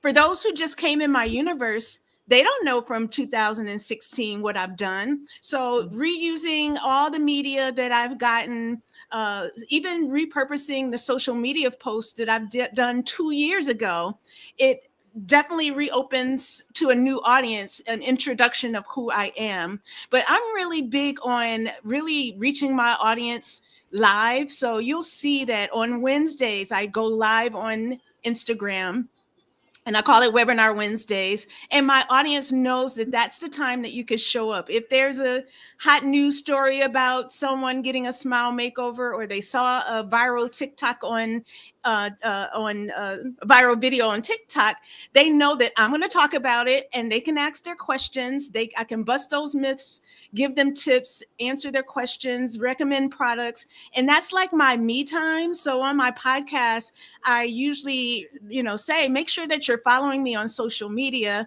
because that's when you can really, if you want one-on-one, you want me one-on-one, that's your time to literally get on the camera and talk to me and get that advice or that exchange that you're looking for. So I think for those who are out there, if you're not utilizing the live content that you have on Instagram, Facebook, and LinkedIn, please make sure that you start showing up and giving all access to your audience, because they can listen to you on the podcast, but they can't talk to you directly. So give them that opportunity to actually ask questions about an episode or whatever that they have, that you are that resource, their personal coach. So I'm like America's Smile Coach, and they know that they can come to me to get answers on how America can smile again. Make America smile again is what I'm doing.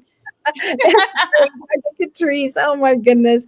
Well, I love that. I love how she is putting out, the Wednesday, they know they can talk to her, because there's that consistent that we see that we've talked about, and that is the accessibility. They have accessibility where they can talk to her. Oh my goodness, you all are amazing guests. And if any of you want to find them, you can look on the Los Angeles Tribune Podcast Network. You can find them online as well, and they will respond to you. They will message you back, and you can engage with them. And I am so grateful to be in the podcast network with them. It is such a joy to work with such wonderful people that are so unselfish and so generous, and that they are willing to work together as a community. We have a community as podcasters. And like I said, sometimes it's a lonely world out there by ourselves. And so to join together each week, Michael Silvers does a mastermind with us. We have speaking opportunities with the Los Angeles Tribune. And so I encourage all of you, if you have a podcast and you want to grow your podcast and you're trying to figure out how, you can follow Dr. Catrice's fame formula. You can follow Jeff's roadmap. You can follow, Jane's leapfrogging program. All of us have tips that we can share together, and we can build with each other. We can grow, and it's wonderful to grow together and to know that you have a colleague that you can call up and say, hey, I need help with this. What do? I need help with this digital marketing, Jeff. So I just want to invite you all to join with us, and thank you all for being with us on this panel. It was great to have you here today. Thank you, Karen. Bye, guys. So good. Bye. All right. That was really fun. Oh my goodness. I just love that. I love hearing from all of these podcasters. And Rex, our next guest is a fellow that is, I'm going to bring him up now, and his name is Rifat Ahmad. And so, hi, I am so glad to have you with us. This is so wonderful. Well,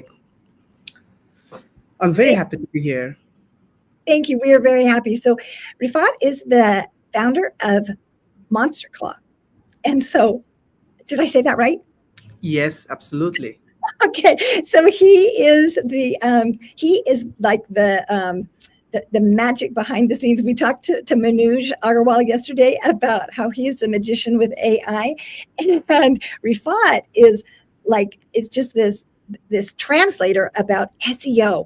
We hear about SEO. It's like, I don't know how to increase my SEO. I mean, what do I do? And you read all the things, and I don't know about you, but it kind of goes over my head when I do those things. So when Manoj connected me with Rifat, I was like, oh my gosh, all of our people need to know about how to increase our SEO. We all have that question when we want to market ourselves. And so this is amazing to have you to bring your expertise here. And so can you tell us what brought you to this point? Thank you. Thank you for your question. So first, I would say what brought me to this point is I'm stuck with this one thing. I would say the digital marketing for last 15 years, not looking left, not looking right. And I have just been focused on two specific part, one is a relation build up that we do through affiliate, and the SEO, right? So I have been tracking every single industry change, how it is evolving, what is happening. So all of those basically actually help to have a really good idea about what is happening. So tell me what specifically you want to know about the SEO, or do you have any specific questions that we go for, or should I cover in generic? Well, yes, start. So for our entrepreneurs, our authors, our speakers, podcasters, I start us from the beginning first, yeah. and then we'll go more advanced with you. Okay, so in SEO, I will just give a very, very clear idea about two things that is happening right now. So there are thousands and thousands of SEO guys. What they're doing is basically trying to manipulate Google and show them this website is the best, that website is the best, that website is the best. So there's a lot of hurdles going on, who comes on top, who comes on bottom.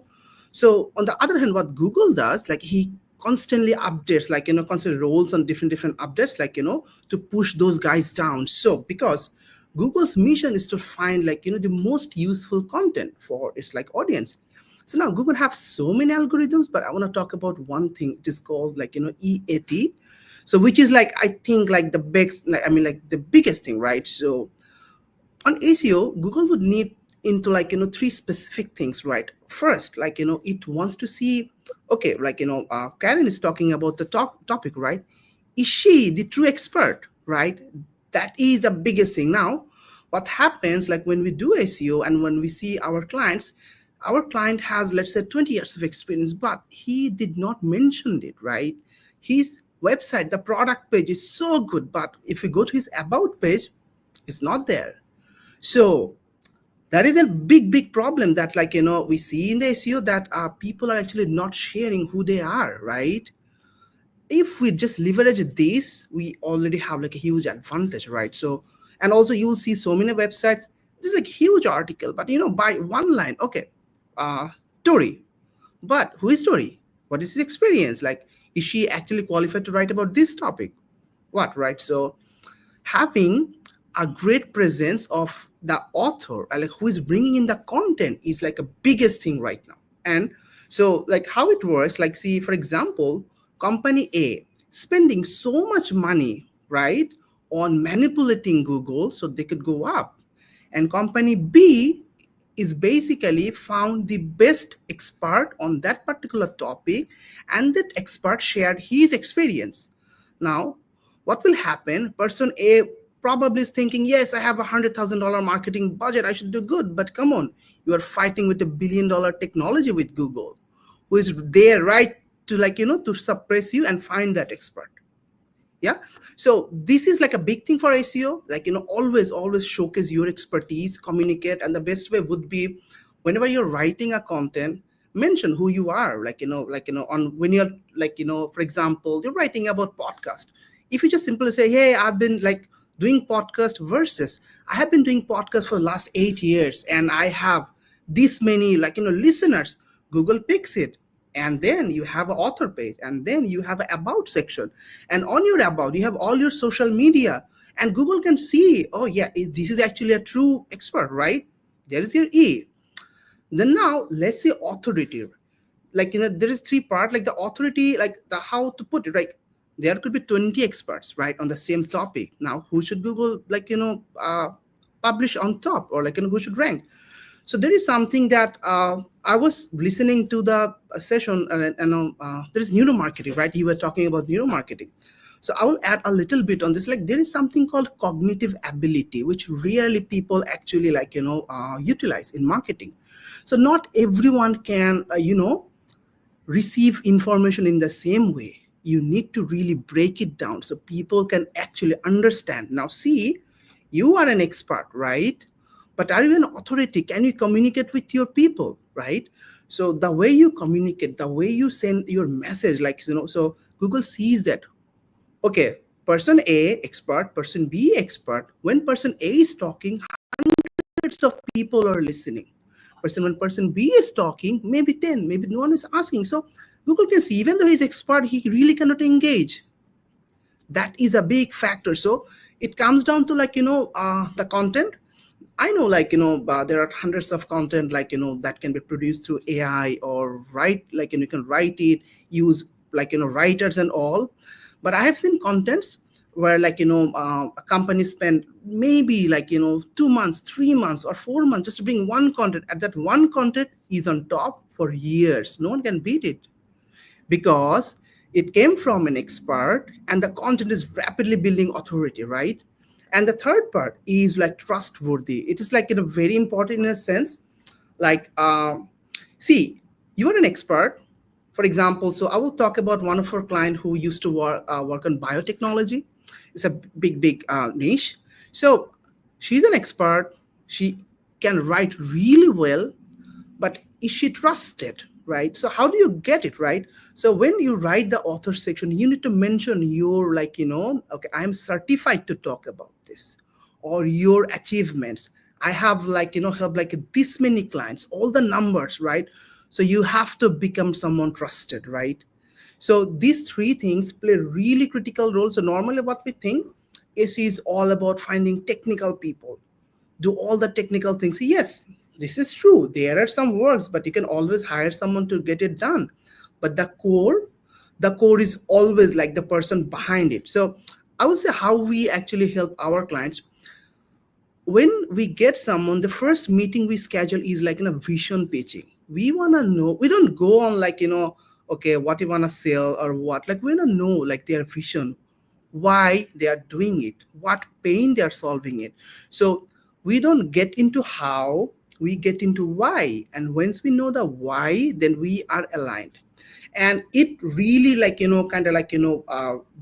in all of our contents, everything, because when we are putting out so many contents, it is really important to keep that one tone that Google knows, okay, this content was actually written by the author. This one was ghost written. Yeah. And again, so it is also a practice, like sometimes like people are so busy, they cannot have the time to write, but then it has to be like an additional thing, fact checked by or approved by. You can of course use a writer, but you have to mention, okay, he wrote it, but I actually checked and I take responsibility. Then it's good. So this is the kind of the core of the SEO. And what really makes a difference, you have everything, but you're not being able to communicate with Google. Google is coming to your website. So I would say one of the major important thing in SEO would be to have someone to do your technical SEO, right? Have the technical setup. So once you have that fine, so all of the things you are trying to communicate with Google can actually come to your website and read it.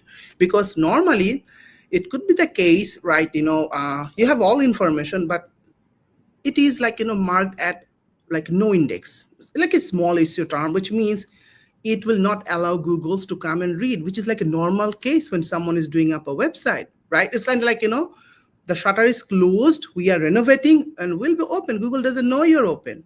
All of those could be technical issues. So this is important. And second best thing I would say right now, so I will talk about one of our clients. We actually did 50 million plus for them a year. So it's like in the last few years, it's like a huge success. So when we took them, they were 7th largest brand in their niche in organic traffic. And now they're 1, right? Wow. So, yeah. So what really happened? So see, I was talking about the trustworthy. So there is a 2 different part of trustworthy. You are saying, I trust myself, you should trust me, but does other people also think the same?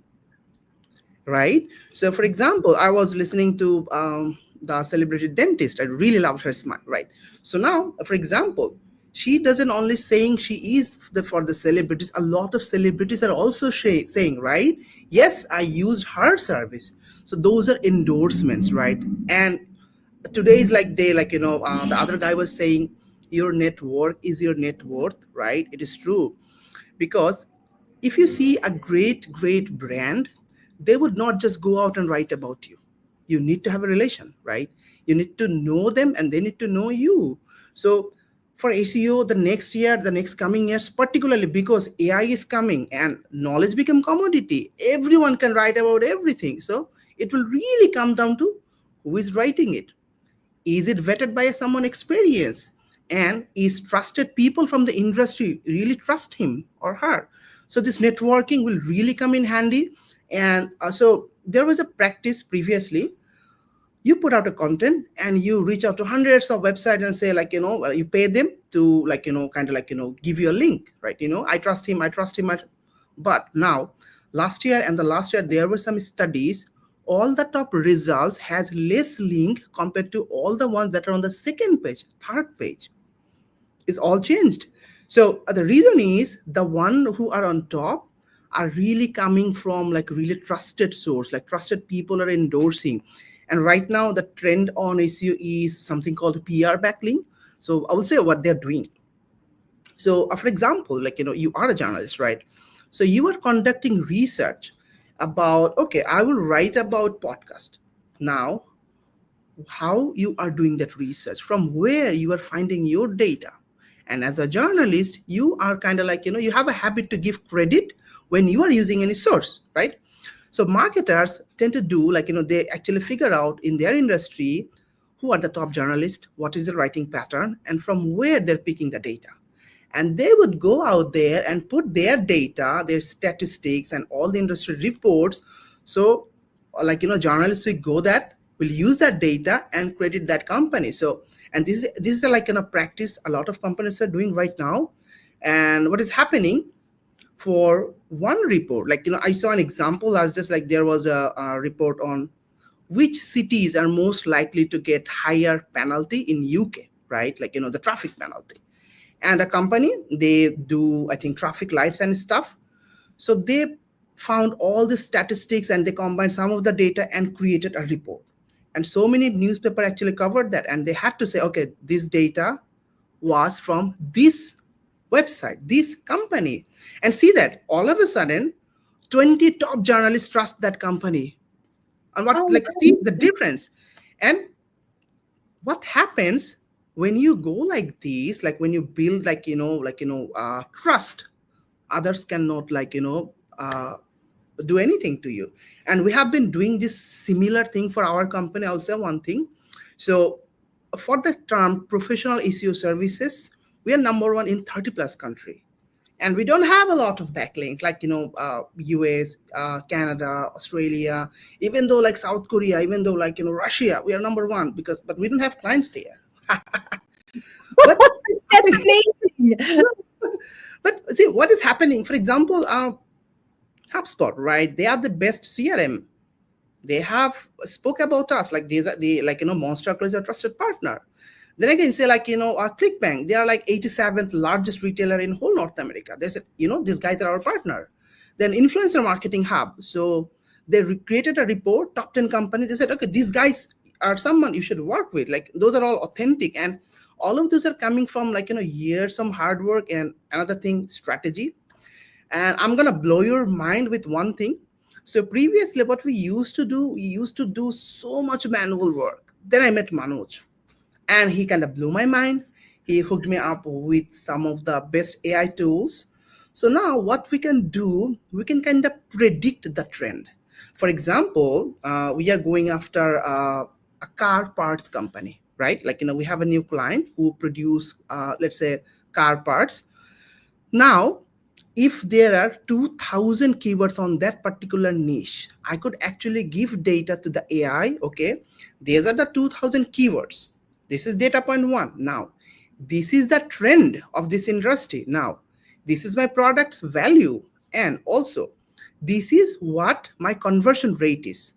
And on top of that, I could say, okay, this is my marketing budget. I have this. And now, find me which keywords have the highest money. And based on difficulty and my marketing budget, which keywords are the best. And the AI does in a minute. Like previously, we used to spend, I don't know, maybe a week, 4 or 5 people going through Excel, like TV meetings, just to do keyword research, like which keywords we should target. But now with this AI, it's just like crazy. I cannot even say, it's just crazy. So now, and see the change. What will happen? The really, really big expert guys do not have time. And they are the perfectionist. They have a very high level of standard, right? And if you outsource to some other team or like anyone who really doesn't follow your standard, you're likely gonna be upset or shut it down. But what is happening with AI, now, for example, you could actually feed 30 of the articles you wrote, or maybe hundreds of the podcast episode you did. So the AI will listen to you, understand you. Even though you could put your personality test there, they will also know your personality. And what will happen, then it will give you the contents like you are writing. So, yeah. And I'm doing it every day. Like, for example, even though when we are doing email communication, I just said hey, give me this email. So I have the email and it took me maybe 30 seconds to quickly check and send. So with the help of AI, the SEO's game gonna be very, very different, because now all the experienced person, all the person with super, super high authority, they could do more. They would be able to produce so many contents. They would be able to write themselves, there will be books and all. So yeah, I think this is amazing, because when you're talking about authority and about being trusted, and so if I am, so like with my podcast and I have my about page, are you saying that I should have other people quote me on their websites, or how am I going to get trusted besides listing my certifications and my, articles and my other experience? What else can I do to become a trusted authority? 2 things. So one is the technical. See, we use technology, for example, for the podcast, maybe you're using Spotify, or maybe you're on YouTube, maybe you're doing a Facebook stream. So first, you need to make sure that this technology can understand who you are, your experience, and everything, right? So the technology know, yes, this is the right kind of expert that our users might get benefited from. So the algorithm, because all the algorithms are kind of tweaked to help people, right? Because see this, person A stalking, people are spending 10 minutes. Person B talking, people are spending 30 minutes. So the social media or any platform wants that person B, right? Now, how that happens? So one technical, you need to really communicate with the technical platform. That's who you are, your background, and everything. Also, I would say like a great way is to further use technology to, for example, like you are hosting this marketing forum, you have all the episodes. If you could translate those, I mean, get like the script, transcribe, and also publish a blog and link it, you would get more people, because this triggers accessibility. There are so many people who prefers to read, and there are people who prefers to listen, right? How do you get to both? The people who are writing blog, they are not targeting people who wants to listen. The people who are actually talking, they're not targeting people who wants to read. But in the technical platform, probably you could do both, so you reach more people. So once the technology part is handled, and the second is basically networking, right? So I would suggest like the best way I found is going to conferences, online, offline, going to events, and meet the persons face to face. Go out, say hi, say hello, say hey, I'm doing this podcast. They are doing another podcast, and you guys can share with each others. Like, for example, I shared about your podcast in my social media, right? So there is a yes vote. I trust you. And other people are doing, so you are actually gaining popularity now. Even though so many people are talking about you, but SEO is bad, the only reason could be you are not communicating with the technical platform that who you are really. It doesn't have any idea. So these two things can be really game changer. One, making sure all the platform you're using knows who you are, your experience, your credential, and all. And second, have a lot of great industry people vouch for you, talk about you, say they trust you, they endorse you. And also I found one great thing really works for SEO is simply using LinkedIn. So you have to link your LinkedIn, and you have to get so many recommendation and endorsement on your LinkedIn. Use that tool. Oh, It's great. And it's like people love to get given back and forth endorsement. So it's like a great tool. And second, another thing is it also can be your other channels. For example, if you have YouTube, you have so many subscribers. So when you're writing an article, link your channel. Even you can say, and there is something called meta, which is really important. So meta is basically the topic, what topic you are talking. So SEO is all about intent. This is really important. So see, I'm writing, I'm hungry. Google will show me probably pizza, because I love pizza. And my friend is typing, I am hungry. She's seeing salad because she loves salad. Now, how does Google know? So Google and every other platform has so much data on the person, so they could understand what that person is looking for, what is their intention. And they only will share the data that person will find incredibly helpful, right? So, and we need to leverage that. And how do you leverage that? When we are sharing something, any content, doing any podcast, right? So we have to make sure what my target audience might be looking for. I have to have that keyword must on the title, on the meta, what kind of hashtags they are looking for, have to have that hashtag. And I think that's like a great way to go. And last but not the least, we do one mistake. We do not really invest time on performance tracking. It is very important for everyone looking to do SEO or growing the traffic. They must have an Excel file where they track week by week, month by month, what is happening, because data is key. And if you have some technical team, probably you could also implement their different reporting tools for SEO. Just the point is, whatever you are doing, you have to see the visual data, how it is impacting, and real time optimize it, and you're good.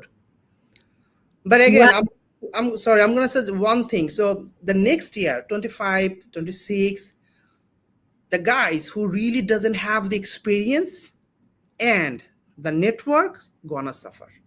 And the person who have experience and network gonna rise and high. And I mean, like, it will be crazy. Yes, I can see that. And I can see how, people that know what you're teaching and that are putting that into action, they're going to rise on the Google, and they're going to be found, and they're going to be utilized, and the people that are at the bottom are not. So I want to share one thing. So there is a way that we use. We actually take on some of the largest clients. So I want to share one case study. So we closed a client which was a Fortune 172 or 3, like a huge Fortune 500 company, and the company they right now was working with was 20 times bigger than us. We got the job. They got fired and we got the job. So how do you take on someone with so much experience with no experience?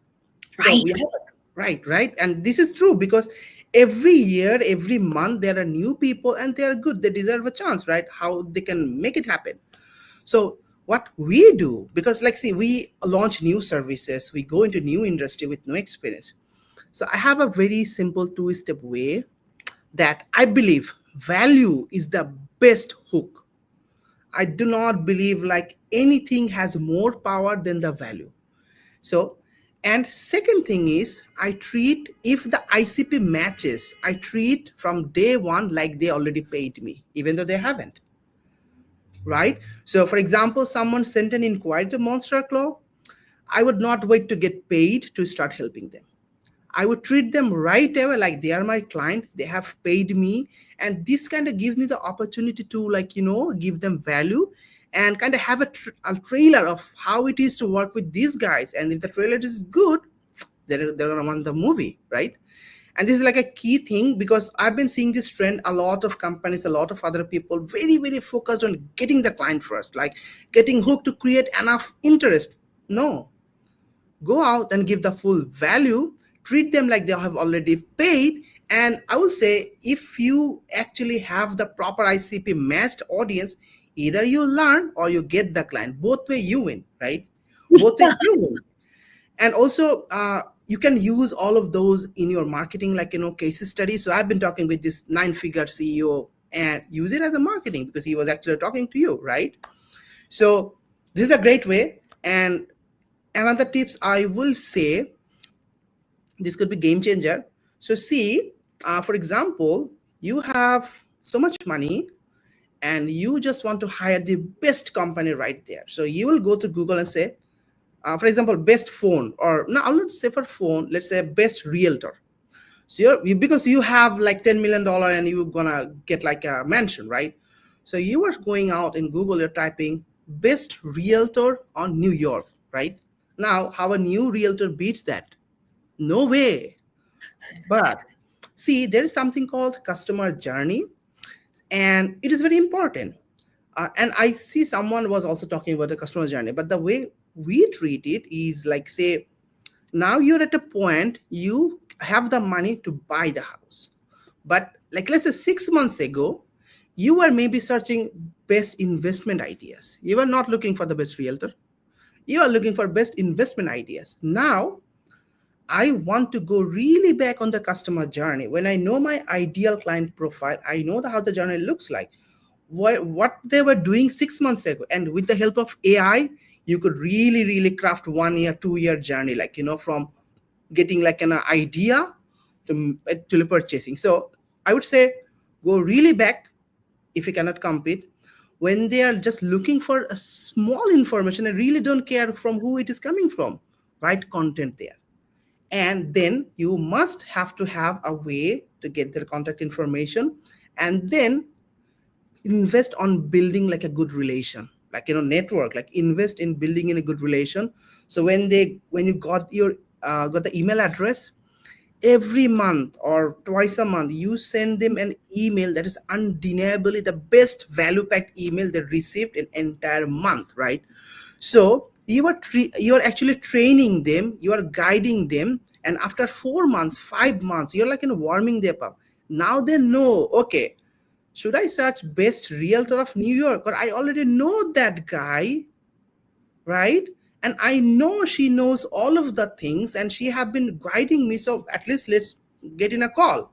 So you will receive a call. So he will talk with the best, the best realtor, and also get with the realtor who has been helping. And what happens in the call? See, the other part. The best realtor pushes, here's the payment link, here's the agreement, here's our terms, like, this and that, wait for this, like, our CEO is busy. And the other one, what she does, instantly start providing value. Here is the listing, this is you can do, that is you can do. It's entirely different game. So Totally. the only way I think, like, next year in the organic market, newbies can win by putting so much effort. Like, planning the customer journey, creating all the contents, helping people out, and create a positioning in a way which can beat those guys. So the idea is, to put it in a simple way, is to get into comfort zone. What I believe, people prefer comfort over everything. Why? People pay 3 times money in a business class, right? Compared to economy, from point A to point B, same. But why like 4 times higher? Because of the comfort, right? Why do you spend so much money? Let's say, like, I was looking at a car, so I have to pay $16,000 more to get a premium suspension. What happens? I get, like, a bit more comfortable. So, like, see the value of comfort. So the goal is to make your audience, your ICP, so comfortable with you. So even though that is the best guy, I don't care, because I'm more comfortable with this guy. He has already built it, right? And there you go. I mean, like, there are some strategies, and I would say for any SEO campaign to happen, you have to plan at least a year. It is not a quick game. But after a year, you constantly start beating every one of your competitor. You start getting more market share. You start making more money, and you could reinvest to bring in more people who are the best. And a matter of fact. So then, like, you will be in the top. No one can stop. Yes. Wow, this is amazing. You can be at the top and no one can stop.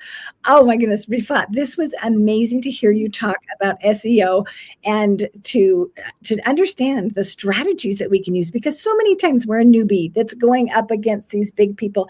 But you did it with your own company. And I was nobody. And now look at me. I'm number 1 in 23 plus countries. Like, even though the countries I have never been, we don't have client, but we're at number 1. I mean, like. So incredible. Congratulations. Thank you. Thank you so much for being with us today.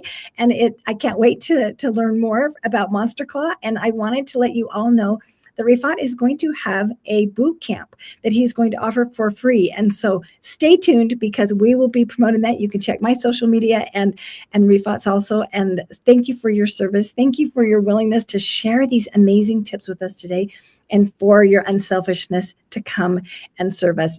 We trust you because you care enough to come and teach us all these things. Thank you for being with us today. Thank you. Thank you so much. Bye. Bye-bye. Bye-bye. Wow, that was incredible.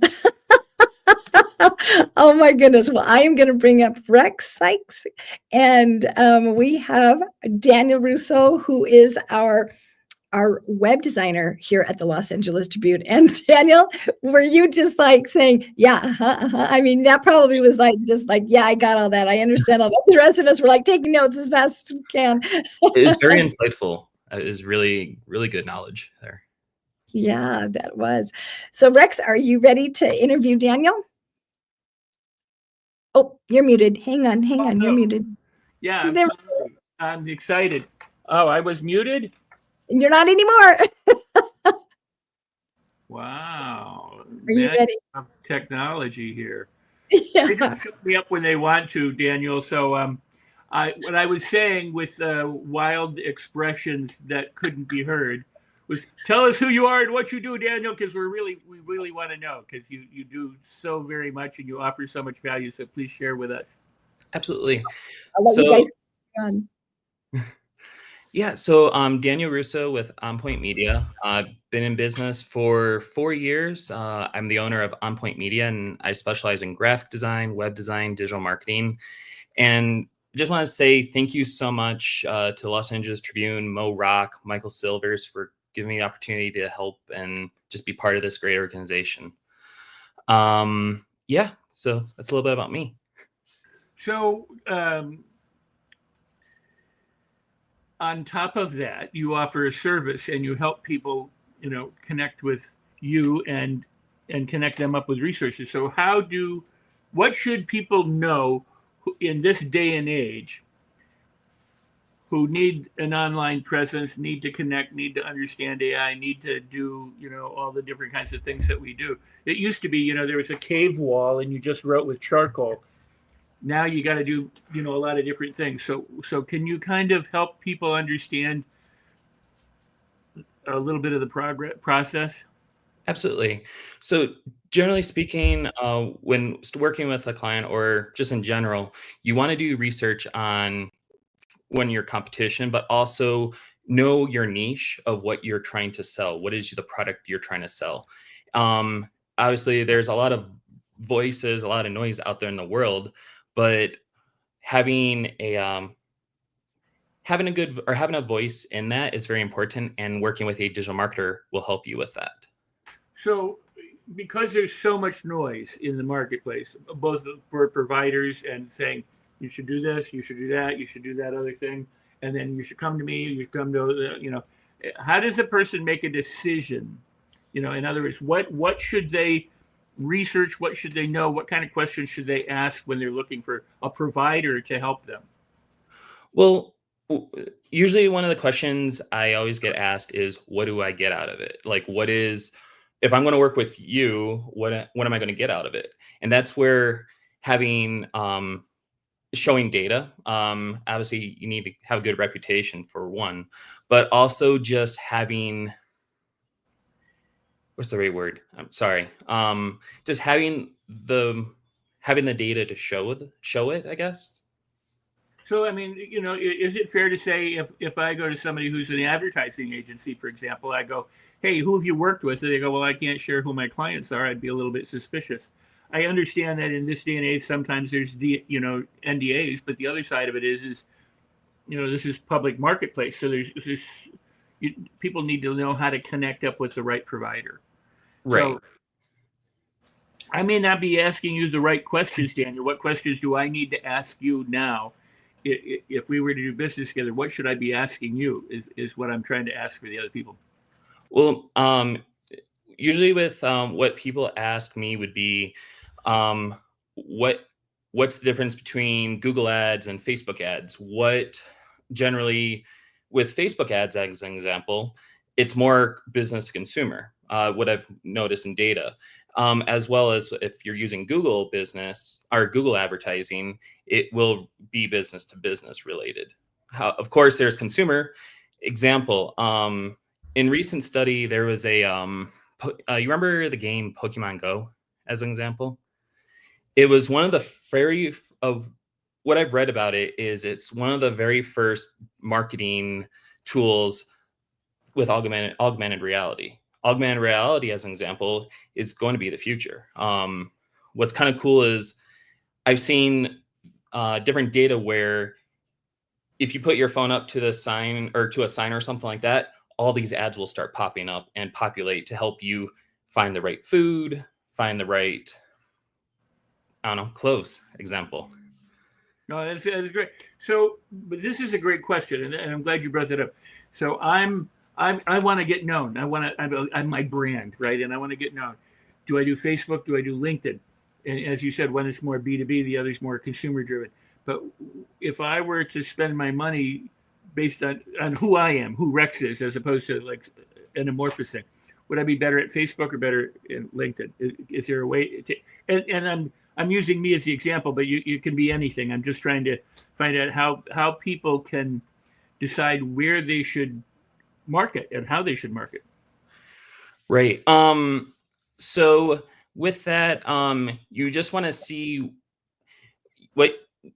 what I do for people is you can try both avenues and see which one is clicking or which one isn't working. Because when you're doing marketing, it's like it's an algorithm, and you if you're working well with this one way, then you just have to tweak it if it's not working this other way. So you're talking about like split testing. Mm-hmm.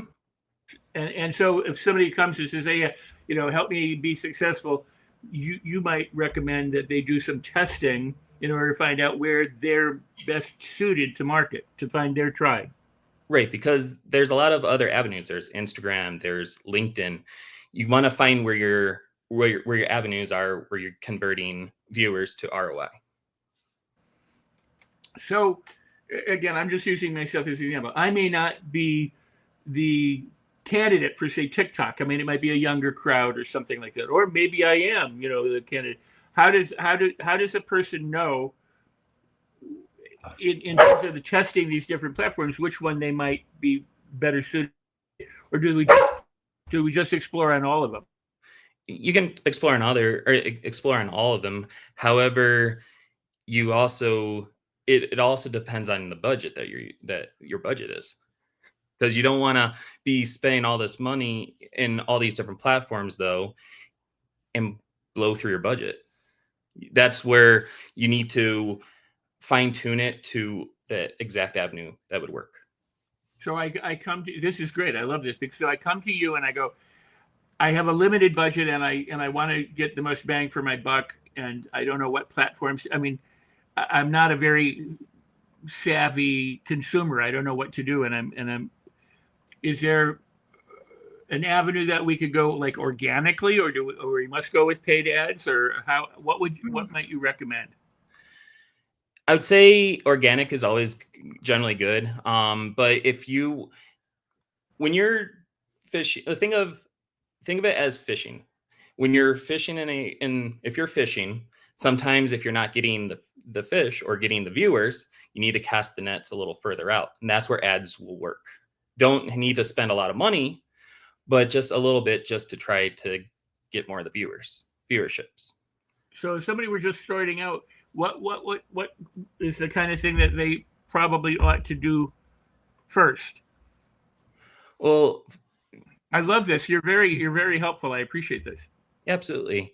Well, for one, it depends on if they have a brand. If really you want to make sure you have a solid brand, if you have a good solid brand, a good website, stuff like that, to showcase your work with what you're offering, the services that you're offering. And then from there, you then extend your SEO presence as well as, SEO presence, and then also extend into the Google. In Google, there's Bing, all sorts of different search engines. This is so fascinating. Rex, I love the question that you asked Daniel about what questions should you be asked? Because Rex, like you said, when people are coming new to the market, they have a website, they want people to find them, but what does that actually mean, and what do they need? Daniel, I know you're an expert in SEO optimization. People may not even understand what SEO optimization is. So can you take maybe 2 steps back to kind of explain to the viewers that are tuning in how they can really maximize their SEO? What that means is really, how can people find you on the internet using some keywords through the search? But can you break that down for individuals? Because this is a really important concept that people don't necessarily always hear, and they hear the buzzword, but they don't know what to do next. Absolutely. So let's say if you just started, or you just designed, or you just got a website, but people can't, if people can't search you, that's where keywords can step in, where it's like, example, mindset master, altitude doctor. You just use different keywords around that people can search through Google for it, or to find you that way. So it really is helping people say, like, let's use Rex as an example. He's the mindset master.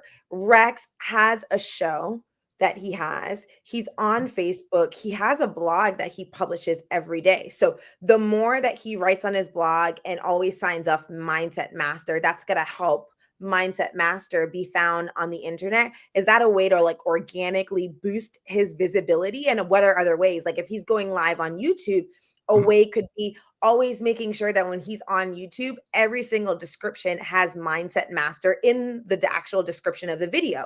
So that when someone, and Rex has his name in it, so that when someone searches Rex's name or mindset master, those videos can pop up. Like what are other ways that people can really boost that visibility through a blog, through their descriptions, and maybe other ways that they connect with their audience members to boost that up? Absolutely. Example, if you're promoting through Facebook or social media, hashtags, doing a lot of hashtags of like podcasts or keywords that would be to relate to mindset master example. Can I ask a question about the hashtags? Let's say I'm on X or what was known as Twitter or now Blue Sky or one of those things, or I'm on LinkedIn or I'm on Facebook. Do I have to do hashtags each time I go to a new platform, or do they get carried over if I just copy and paste? I mean, you could do a copy and paste, but you want to also customize it around the platform that you're using because, sorry. No, I just meant, could it be a problem if I copy and paste? Because I think sometimes I personally have done that, and then I find out that I'm like using LinkedIn links when I should be using something else, and I'm like, well, how did I get that? And it just is because I'm copying and pasting and not taking care to be in each platform. Exactly. Generally speaking, I've seen where if you copy and paste it from Facebook to Instagram, generally I don't see any issues per se with that. But if you're trying to copy and paste it to LinkedIn, their algorithms are much different than Meta. So it would benefit each of us who are attempting to do this without your assistance to first have your assistance so we know what to do, but secondly, to understand the platform we're working in and work within those confines as opposed to trying to, move things back and forth and mess it up. No, exactly. And Daniel, for you, so this is a really interesting conversation because we're kind of getting into some of the technical aspects that aren't necessarily covered. When someone is new in business or they're trying to figure out how to scale and they're thinking about their digital footprint, what is kind of guidance that you would want to share with them? So for example, you have a website, and if a challenge is that people aren't connecting or people aren't ready to buy, do you recommend that they have like a contact us form or a get in touch form on their website? Surprisingly, a lot of sites don't have that, but that's a great way to get an email address. Or they're on LinkedIn, they're on Instagram. What is kind of like strategic advice you give to your clients that may have a footprint, but it's not effective and are trying to figure out what they can do next to actually connect with their audiences or communities that they're trying to build? Absolutely. So recommendation would be contact forms, of course, but also just have a good email have good email subscription campaigns, as well as blogs. I see people that are even like hairstylists. They start a blog, and I've seen where it has really turned around their traffic to make them want to connect with the stylist. Can I ask you a question? Absolutely. Each time we have, but the question I have is this. So I see sometimes they say, well, if you're writing a blog, you want to do search keywords and use those words inside your blog and everything else. So if I'm going to do like restaurant, spaghetti dinners, and I'm going to have a blog that day about spaghetti dinners, I have to go out and find out what the popular spaghetti dinner terms are. And then do I have to seed my blog with that in order to hope that I get more views? You could do it that way, but also just through searching or through searching. Example, I have software that I use that actually can study different trends and stuff like that, and then you infuse it into the back end of the blog or the back end of the website. I love that you just took the conversation there, because Daniel, something that you're so good at is actually doing market research to understand the landscape that a potential client is working in to help them figure out where is an opportunity for them to stand out in a way that maybe someone that is in that same space is not. And so as you've done a lot of market research for your clients, what are suggestions that you can give people to even figure out like what is the best way to do market research? What should they be looking for? Because if there's a lot of people in the same space that someone is operating in, that's great because everyone is unique, but what are ways that they can understand that market landscape so they can really figure out how they can stand out in that space? Absolutely. That's wonderful. The wonderful world of Google, being able to example the, was it spaghetti dinner, or you could look up spaghetti dinners near me, stuff like that. But you can actually just assess on how they're being found. Example, one of the softwares that I use, you can actually look at multiple different websites and see how they're being searched versus how you're being searched. And that's great because when you can look up other websites of maybe people that are playing in the same space in your industry and figure out how they're being searched, you're sharing that then your client or that business owner can then figure out, okay, do I want to be searched in the same way or do I want to do something different? But having that information will really help them figure out what to do next. Sometimes it's not about what you're putting out there, but what are people looking for? So maybe like, I don't know, you say you're selling fruit, but everyone's searching for apples. It may make sense if you see that come up in the search, start putting apples in your blog post on your website so that when people look for apples, then you can come up too. Is that kind of what you're getting at? You can do it that way, but also that's one of the cool things about with our artificial intelligence and stuff like that. AI can actually study other websites and also help infuse keywords that would help you through it or through your website. Wow, that's fascinating because you're saying that there are tools out there that people can use that can study other sites and then help boost your site based on what other people are looking for so that you're into that mix. You're into the mix of what people are finding. Right. But you also want to be unique. You don't want to be just like everybody, every other place or every other business either. So how do you find people kind of distinguishing themselves when there are tools like AI that are trying to help inform them of what they should do, but they also want to stay authentic to their voice and what they're putting out there in the world in their own way? Example, I have a client, we use quite a bit of AI. However, what they do want to continue having is using authentic content, man-made content, not just computer generated, because at the end of the day, people want to hear what a human wants or what a human says over a robot.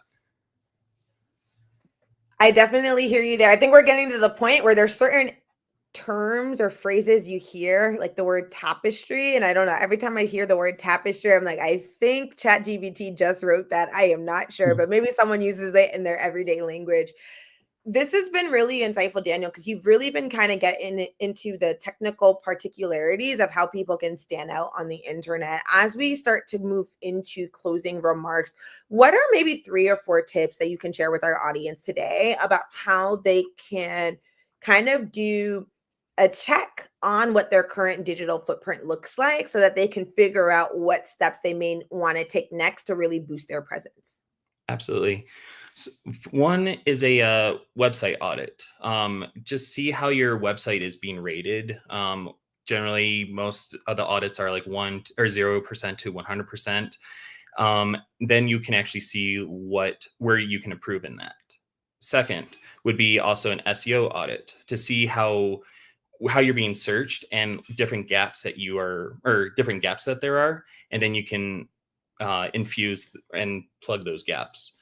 3 would be also just seeing your social media traffic. How many followers have you gotten? How many people have come to your page? If you're not getting any traffic to your page, then that's where you would need to get that, to improve that.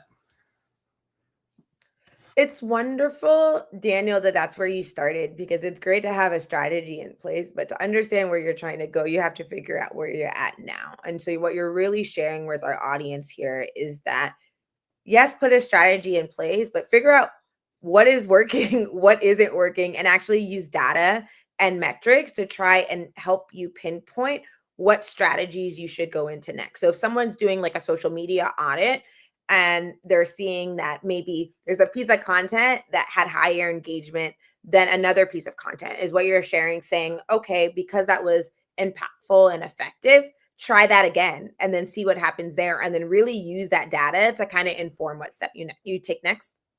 Exactly.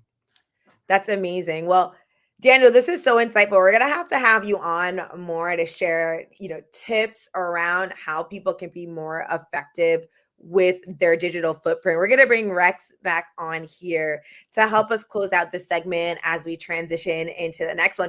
Rex, what is one nugget that you just got from Daniel? They're like, I think I'm going to try that out this week.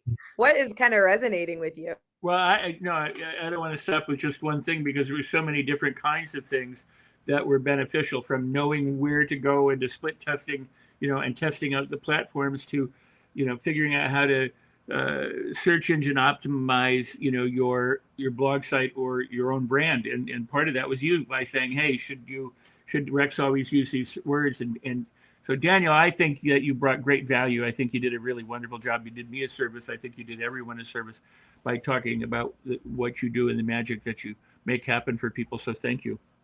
Thank you. Thank you so much, Daniel. We also have Mon in the chat that put a great tip here. So I'm just going to bring this on the screen. He said, when you have images on your website, make sure that you name them in a certain way, because that's actually a way that you can boost your SEO up. And when you search for something, and it'll hit Google Images if your SEO is set up the correct way on the image. Thank you so much, Mon, for sharing that subtle and nuanced piece of advice, but that is so helpful. Daniel, we appreciate you. You have so much insight, and I know that a lot of people in our community will be hearing a lot from you. More to come very soon. And now we're going to hand it over to Rex Sykes, who's going to introduce our next guest. This is a segment you want to tune in to. Rex's next guest that he's going to bring out has such an impact in the digital space, in the magazine world. I'm really looking forward to tuning in. Rex, I'm going to hand it over to you. Thank you, Alicia. And if you bring up my guest, that would be great, because I'm not able to do that. Thank you. It's Mr. Rick Sedler. Hi there. Yes. Rick. How are you, sir? Well, I just realized that I have a beautiful green screen, and now I'm displaying the beautiful green screen. Hey, so you know what? It happened to me the other day on my show. Same thing. I said it might be a wonky thing with StreamYard, but I couldn't use my background image or anything. So yeah, welcome to the great world of technology. But I'm so glad you're here. Get it right. For those who don't know, Rick is a friend of mine. We're working together on a big project. We can talk about that too. But Rick has spent decades, Rex. Say it, decades. I was going to say decade, yeah. But Rick has spent decades servicing, selling, influencing, persuading, hobnobbing, and hanging out with billionaires and millionaires, and understanding their mindset and how they think when it comes to sales. And so Rick started in the selling advertising, and then became a publisher of. I'll let you tell the rest, but you've done so many things, my friend, and you lived such an amazing life. Thank you very much. I'm still hoping that I can get my green screen up, but I think I'm gonna have to give up on it. I think so. I did. I went with my show without it. Yeah. So yes, Rex, thanks first of all for having me on, and also the folks at the Los Angeles Tribune. I really appreciate it. So about me, I am, as you mentioned, I've been in luxury publishing. I have dealt with high net worth individuals. Of course, you need to be able to understand high net worth if you're selling advertising and media placements to those in the luxury business, and they're not easy to get in front of and to convince to place in certain media. So media has to reach the right people, and so much of my career has been doing that. Today I own and operate a publishing company. We produce 4 different magazines, 20 a year. We do 10 events a year, and also a coach, as you well know, and also a consultant with Sales AI. I've done a lot with sales AI. I'm just one of those things started out as a hobby, just sort of get to know it. I always love technology, and there are a lot of people that want to know about it, a lot of businesses. So that's the piece that's not necessarily luxury, but we have 10 salespeople, and they need help and support and technology to move forward. So we're involved in that. Wow. Well, and on top of it, you and I and a couple other people are doing a mentoring program. Yes. And consulting for people who want to be able to approach and to sell high net worth individuals. So Yes. We'll talk about that in a moment. But the key is, what can people do that's wrong when they approach a high net worth person that they end up leaving money on the table, or they blow the deal because they don't know that what this person values, what they want, what they're looking for, and their first impression sucks. Yeah. Yeah. To put it directly. So there's something called a nuisance trigger, right? And that is when somebody really doesn't know what they're doing. Maybe they're a big fan, and the person just looks at them. The higher up you go, the more important they are. You need to bring value. Authenticity is great. You need to bring value. You need to not be that person that is a nuisance, the person that they hear from, thousands of times, and immediately it triggers, I don't want to talk to this person. You don't want to try to convince them about your product in the first 30 seconds. If you're meeting somebody, now I don't know if you're talking about a presentation, a formal presentation, meeting somebody at an event, there's different circumstances, but you want to, I found it very helpful to have, a couple of approaches might be, do something that sort of breaks the ice in a way that you compliment them on something. Could be their watch, it could be their tie. I've been to, and my team has been to a lot of very specific luxury shows. So it's a fashion show, it's a yacht show, and so you get to know products. And so when you see somebody wearing something, you say, "Hey, Rex, is that a Keaton suit? Well, Wow, yes, I'm impressed. You know that suit? Well, how do you know that suit?" Or they wave their arm, and I get a glimpse of their watch. I might ask them something about the watch, and so they immediately say, "Wow, this is somebody that very few people know what this watch is, but this guy, for whatever reason, he knows what kind of watch it is. I'm going to carry on a conversation." So certain things that sort of put you in that place where you are, you are of the same ilk. You can carry a conversation. You're interesting. You bring value. And so, yes, there are, don't do this. And there's a list of those things. But, if you come up and say, "Oh my God, Rex, I'm such a big fan," immediately it triggers, "Oh boy, that's what they all say. I need to ditch this." Well, but I found humor is often a good icebreaker, right? Well, half of my background is the film industry and show business or entertainment. Yeah. And so, for example, when Woody Allen was really popular, people went up to him and said, "I love your movies." He could care less. You talk to him about baseball or the clarinet, he might be interested. But movies, it was verboten. You talk it, he's just like, "You're just a fan. I don't care." But that said, I put on a lot of different events, from dinners and to large, programs, and actors will run up, or screenwriters will carry their screenplays. They'll meet somebody on the elevator, go, "Let me give you my screenplay," and there's not a single person who wants to take somebody's screenplay and now carry it around the rest of the day. That is a big mistake, right? So thinking that I have 30 seconds, I'm going to throw my screenplay at them. The worst thing you can do. And so, but what I'm trying to say is, I'm trying to frame what you're saying, because so many people, instead of adding value to the person, are so interested in pitching themselves to the person that they blow it right off the bat. Right. Absolutely. And you know what? There's no coming back from that, because, what Tony Robbins talks about a lot is, or at least, when I listen to him, is change your state, right? So if people are in whatever the situation they're in, you want to take them out of that. I'm busy. Who's next? Who's going to talk to me? Maybe they see you coming. You want to take them out of that and just shift gears and make it so that they completely lose any thought of this person is going to be a fan, because that's what they worry about, right? Who's this person going to be? Most of the celebrity interactions, I may act like I don't know who they are. I may say, "What do you think of these this food? Is it good? Should I grab one?" Just talk to them like one person would talk to, because at the end of the day, everyone is a human, and they would prefer to interact with somebody just on that level anyway. So don't put them in the place where they have to respond to you because you're talking about their movie or you're talking about their brand, and I don't want to hear it. So you spent your early career having to sell essentially magazine space or advertising space to millionaires, and a lot of it was cold calling. Yeah. Or most of it was.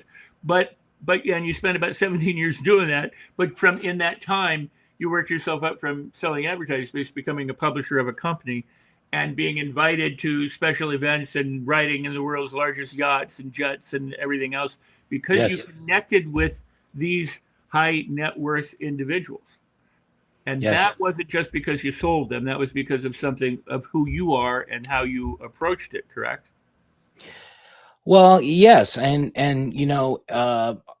I think back on those days and realize that what I may have, and I think a lot of people can put themselves in this position, what you may like to do, elevated up to a certain position. I don't want to cold call. I don't want to waste my time selling. I want to be a manager. I want to be a publisher.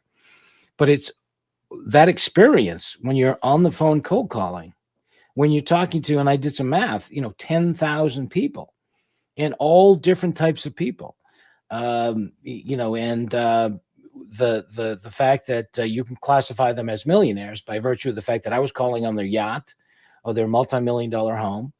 Rob Report is upscale. We used to refer to it as the tagline was magazine for connoisseurs, but really it was a manual for wealthy living and a buyer's guide. And so I was starting to sell all the photo classifieds. I was cold calling someone that placed an ad for $6 on the back of a newspaper, and our ads were $600. And so, I learned how to sell. I learned the toughest sell was to sell somebody that was super busy, had obviously been very successful in order to afford what I was calling on. And so, trying to get through, how do I sell this particular product or service? How do I look at my objections and my rebuttals and understand how to, apply those to this type of clientele, this type of, very successful person. They don't have much time. You've got to bring value. You got to bring it quick, and you got to tell them, I can help you. And so what they want to hear is, once you've stated that, well, how can you help me? So learning the makeup, who they are, the different personalities that make up the types of people, from, a cosmetic surgeon in Beverly Hills to somebody that's the largest plumbing supply company in Australia, who talks just like he was a plumber, only he's a billionaire and he's looking for a yacht. I helped him and his wife decide on which yacht to buy at a yacht show in Miami, just because I happen to have been to a lot of yacht shows, not a lot of the manufacturers. And it was a fun experience.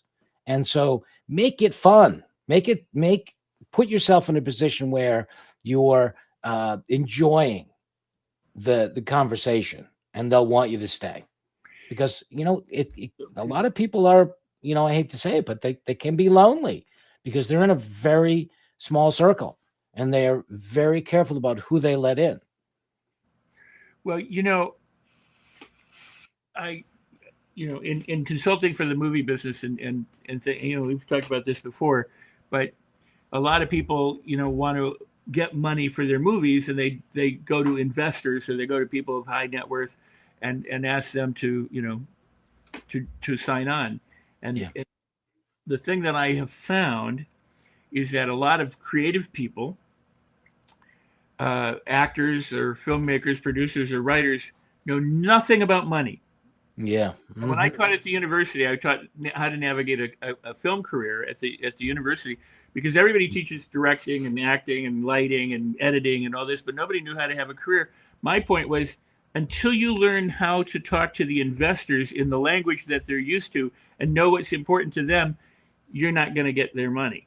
And that's so true about creatives, is that they don't understand business. And the key to having a successful business would probably be to go get some business experience, get some, experience with money, go sell, for example, like you did for as long as you did, because that honed so many of the different things that you're now more than capable of doing.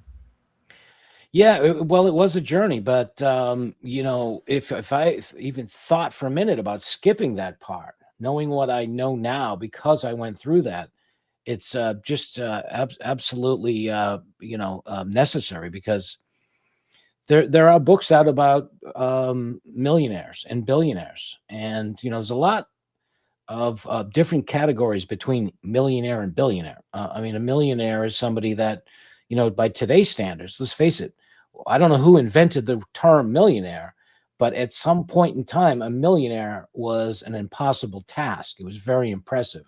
Today, you buy a $300,000 house, and it appreciates $600,000. You got a few bucks in the bank and some stocks. You're a millionaire.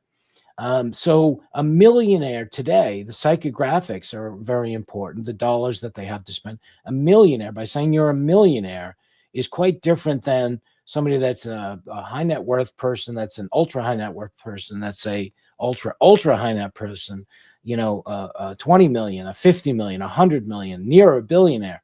Those are all different levels, and they act, they buy obviously more expensive things, but they buy differently. And so there's a lot between a millionaire and a billionaire that you really have to understand. Wow.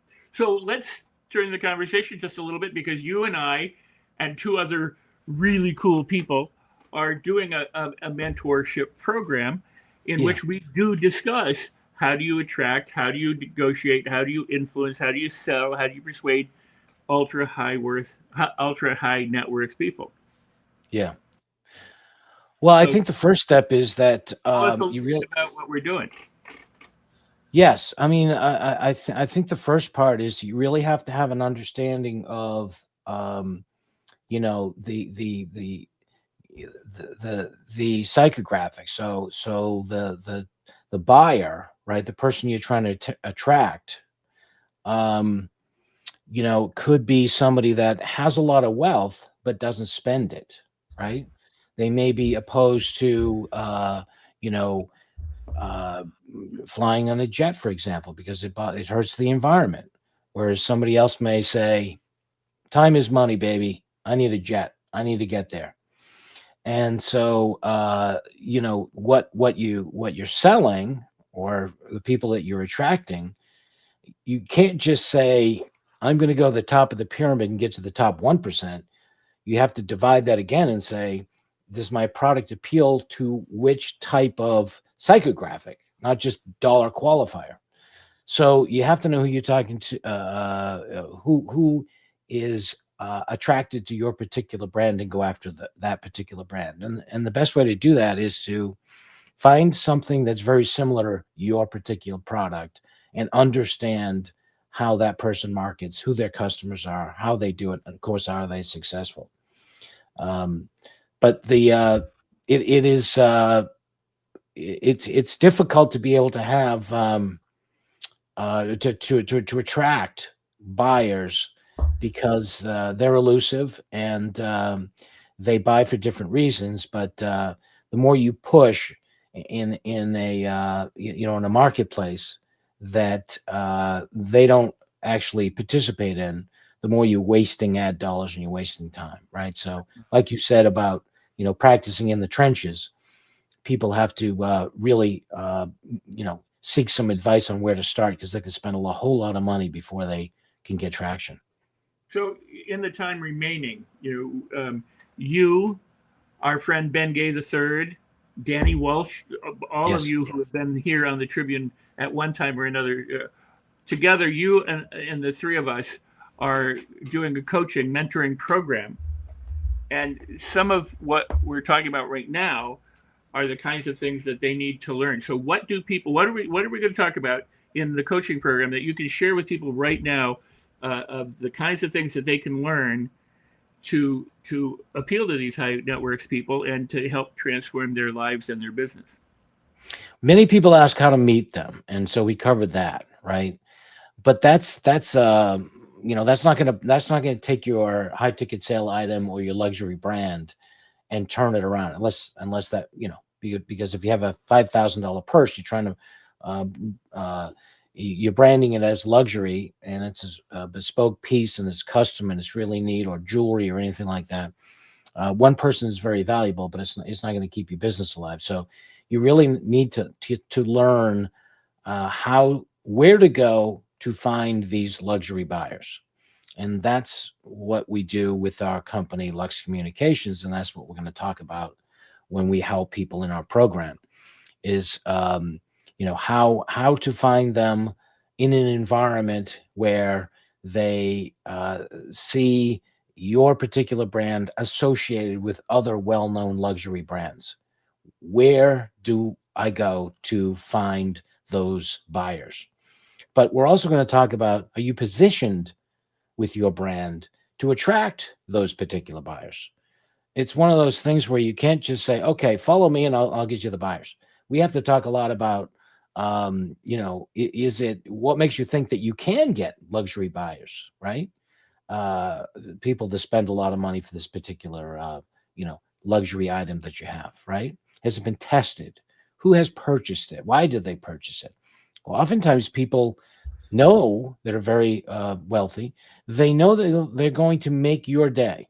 A celebrity that buys earrings or a necklace or a watch or whatever, they know that they're going to make a big difference in your life, and they love that if they really understand, you know, the history behind it, your story behind it, and they say, you know what, I love that. I want to buy this more than anything else.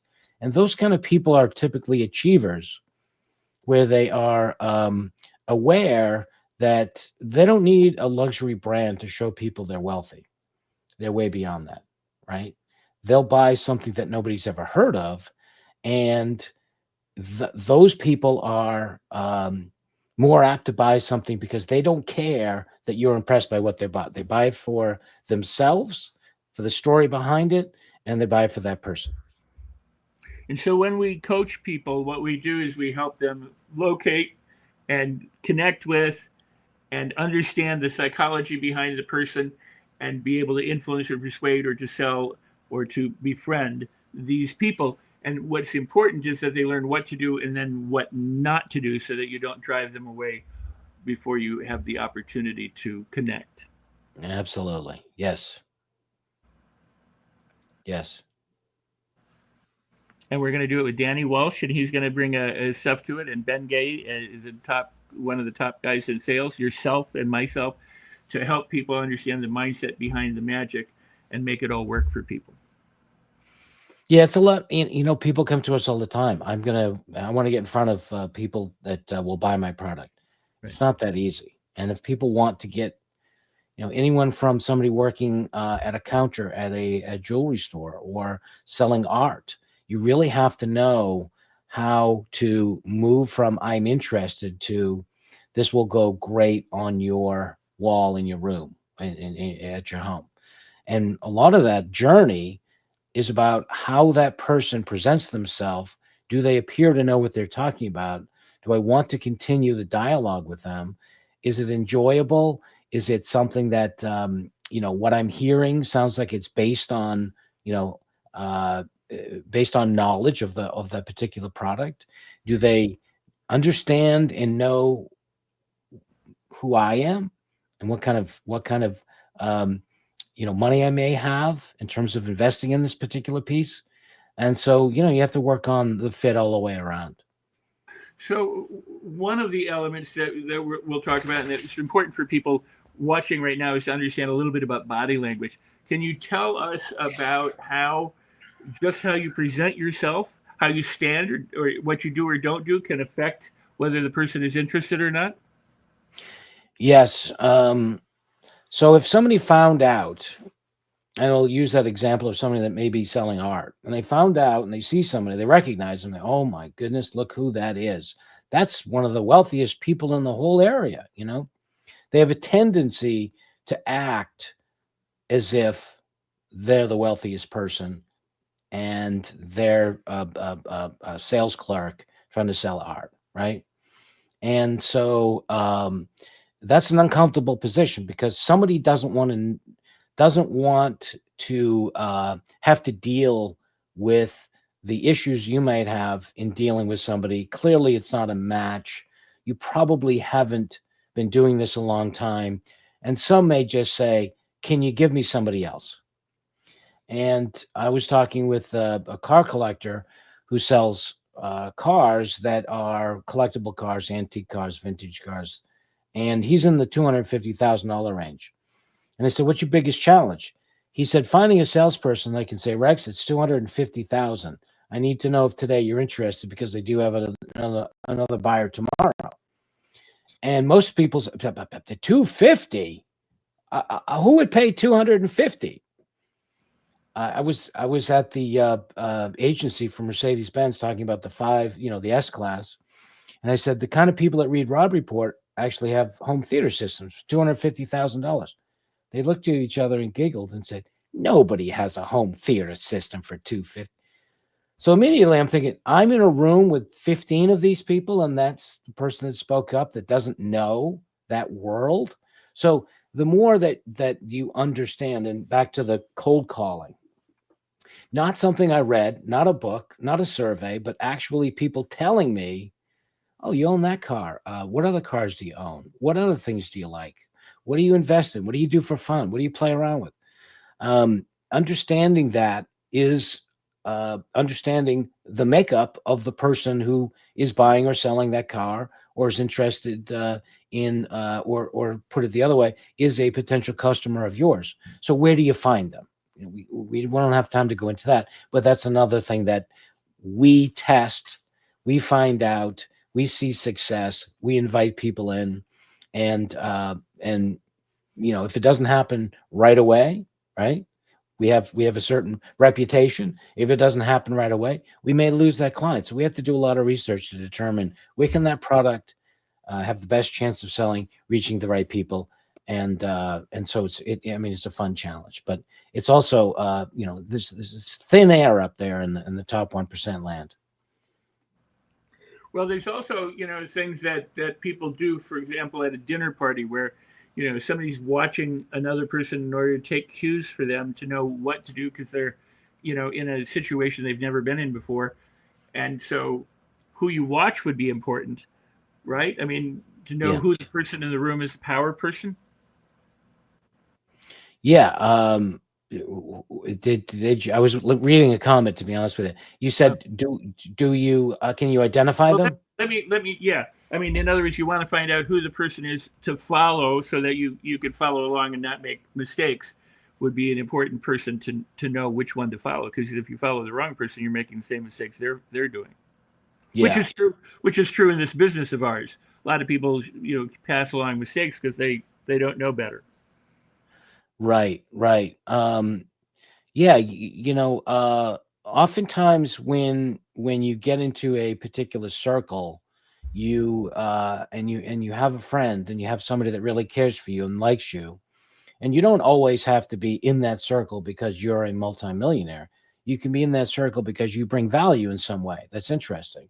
So, for example, if you are talking to somebody that is a celebrity at a particular event, and this guy's a car collector, and you say, yes, I paint cars, only the best.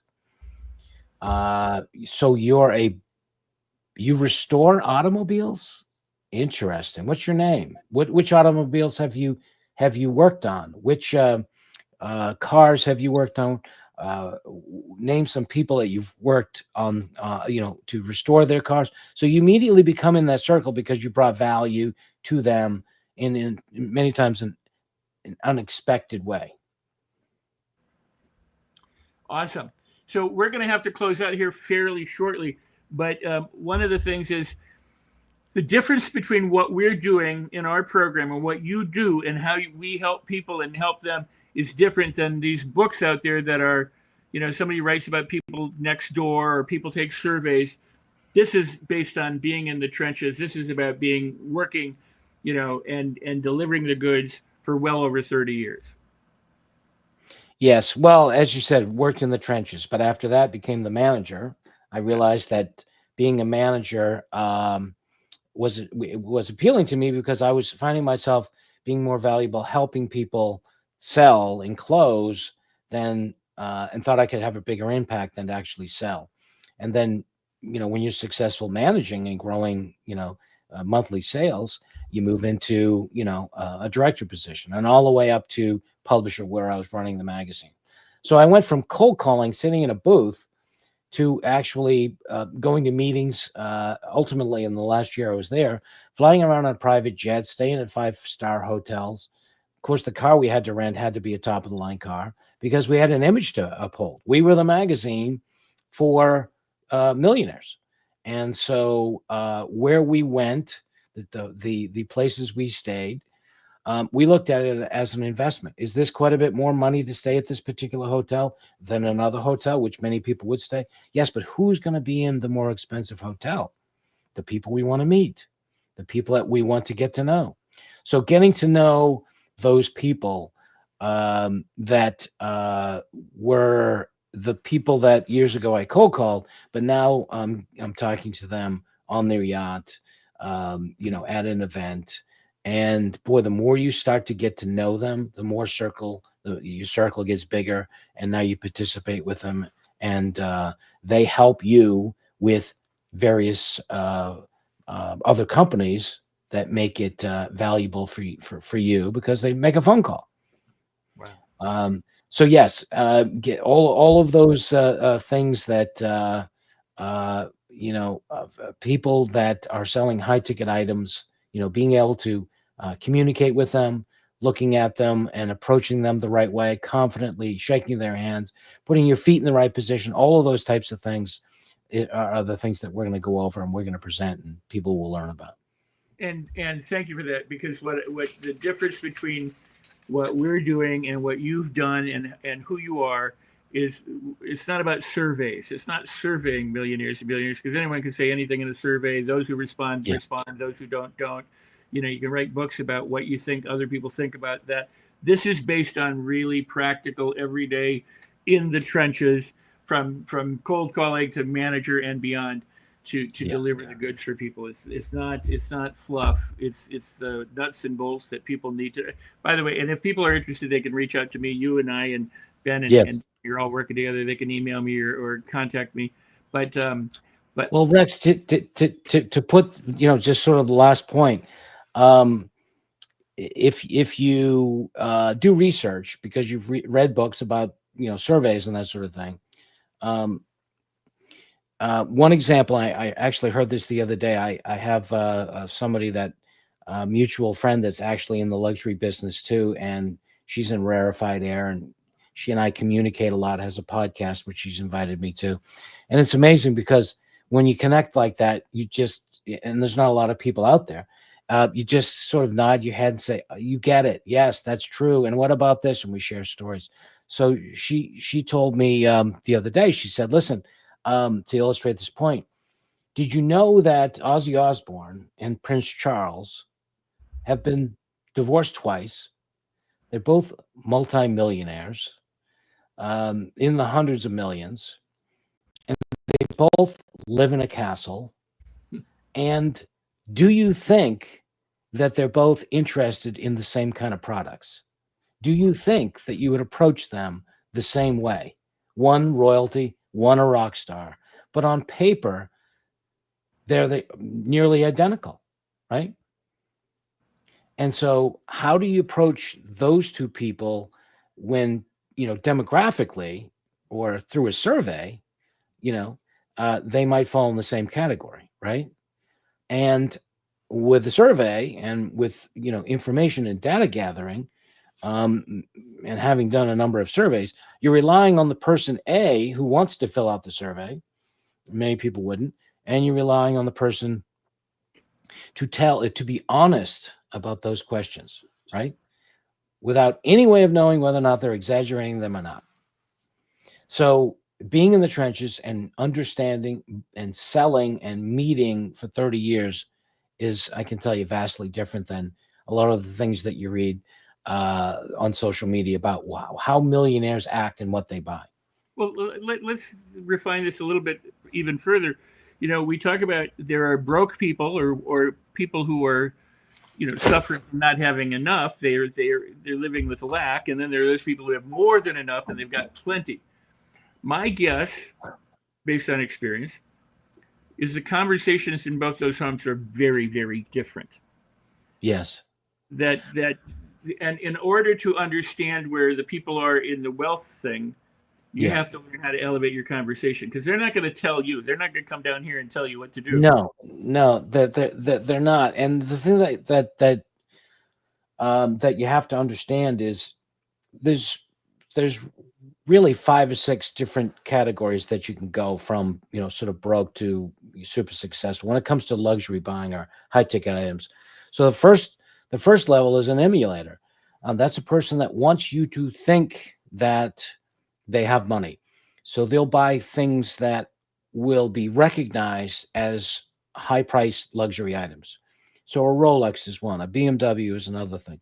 A jacket that may be, you know, out here in the Northeast, it would be a Canada Goose jacket that's $2,000. So they'll buy those things and have these are the emulators, not everyone that buys them, and they'll have way too much money on the credit card. And as long as it can fit, they're going to buy another luxury item because they think they're living the life with the products that they have, and they believe everyone thinks they have money. Unfortunately, people sort of know that class of people. So are you dealing with somebody that is interested in your product that may have the purse, may have the watch, may have the car, but they don't have any money? How do you tell who's an emulator?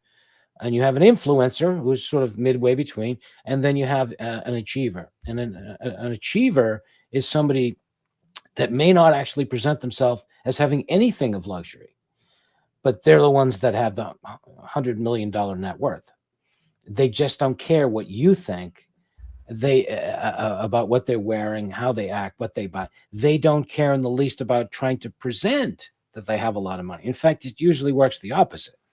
They want to disappear into obscurity. They want to drive in many cases, a pickup truck and a pair of jeans and a T-shirt, like the movie television series Billionaire, right? The way he dresses, he doesn't care. He'll dress that way, hop in his Bentley and hop on a helicopter. So they and more so now than ever, they do not want to be identified as somebody with a lot of money, right?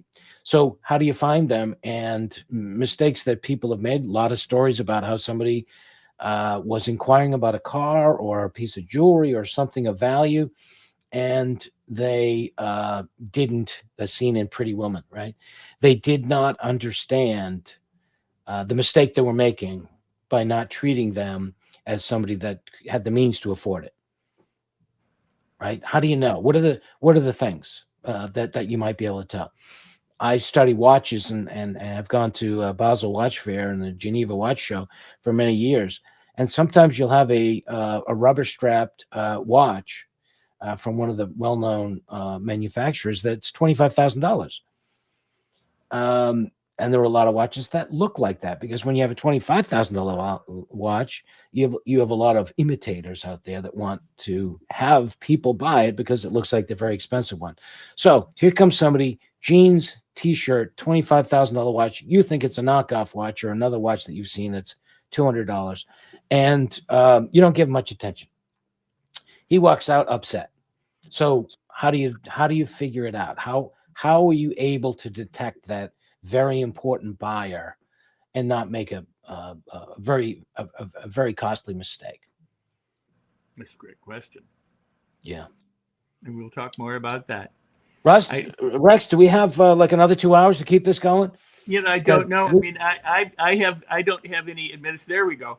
I'm teasing. My point was that we could keep going and going and going, because this is my jam. This is my jam. This is what I love. No, this was such a great segment, Rick.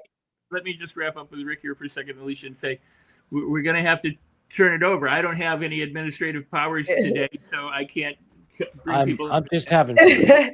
But Rick, there's so many great points that you mentioned, but I think two that really stuck out were like, you can have demographics and surveys, but you can actually go out there, speak with people and experience, and how people look on paper is not necessarily how they engage with the world. As they're engaging with it. And I think that's something, as people use data points, which are also very important, it's really important to get out there and understand what people are thinking, what's important to them, what's not important to them, things that they may not let you know when they're just filling out a form of information, but you really have to have that open dialogue. So Rick, there were so many gems that you shared, but I wrote down in my notebook, demographics and surveys versus living an experience. There's so much to be said when you actually live the experience and understand from someone else's perspective, your client, your customer, and not your own. I love it. Thank you. And I appreciate it. I just want to say, just so we wrap this up, Rick and Ben and Danny and I will be launching this in the next couple of weeks. It's coming in the beginning of December. We just want you to know, if you want, reach out to me, email me, or whatever. The Tribune has made us this opportunity to talk about millionaires and billionaires. And we could talk for a couple more hours nonstop, but we're going to have to say goodbye. Karen, did you want to say anything to Rick before we go? Oh, it was just so nice to meet you. And we all need help with media. That's what we want, is to be able to accurately represent ourselves and to meet our people, to find our tribe, first of all, and then to meet our people where they're at. And so I appreciated the authenticity that you focused on. And yes, we want to have you back and learn more from you. So this was great. Yes. Thank you so much, Rick. We both are in the media business, aren't we? We need those advertisers to survive. Well, you definitely shared a lot of great gems, Rick. And Karen said it, and I want to reiterate one last time. You also said, go to where your ideal customer is going to be. Like, don't go where you want to be. But if you're trying to connect with someone, you were talking about the hotels, but like, go where you can actually connect with that person that's going to be your customer. I think that's such a understated, because it's so simple, but it's sometimes what people often forget. So thank you so much, Rick. And thank you, Rex, so much for facilitating that wonderful conversation. Rick and Rex, I combine your names there. We will see you very, very soon. Have a good one. Thank you. Karen, we're continuing with day 4 of the Marketers Forum. We're going to bring up our next guest in just a moment, but you've been moderating so many wonderful conversations today. Karen, what are 2 or 3 nuggets that you've gotten from today as a refresh that you'd like to share with our audience as we get ready to bring up our next guest? Well, I was just amazed by Rifat when he was talking about, what do you do when you're the newbie and you're going against the big guys?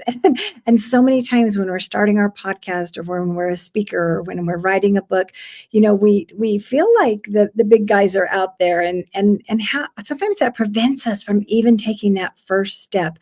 But when we know these tools that so many of our speakers are sharing with us, Deanna Leonard, when she was talking about how to become a top voice on LinkedIn, I didn't even know how to do that. And so to get all of these juicy nuggets that are just like gold, and to be able to have these tips to share them with us, and that we are making this possible for anybody that wants to listen to it, I'm just so grateful, because I would have loved to have known this when I started my journey. And so I think it's fantastic. I'm just so grateful. I love that, Karen. I think what you just shared is that there's so much different information being shared during this 5-day Marketers Forum that's about high-level strategy, but also what to do on certain platforms, like what to do on LinkedIn.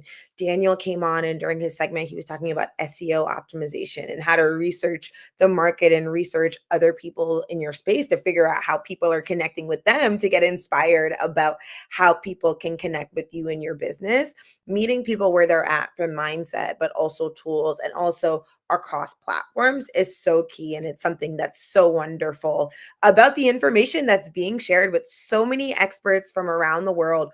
Over 70 individuals are joining the 5-day Marketers Forum to share this information with our audience. We are going to get ready to bring on our next guest. Karen, we will see you in just a little bit. Thank you so much for sharing your insights. Our next guest that we're going to bring on, his name is Roosevelt Williams. He is the founder of Young Black and in Business, and Roosevelt is in the holiday cheer here.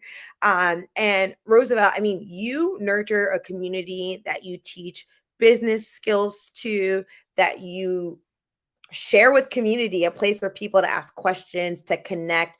What has been your mission around Young Black and in Business, and how have you facilitated the growth for your members through helping them figure out how they can increase their visibility out in the communities that they're serving?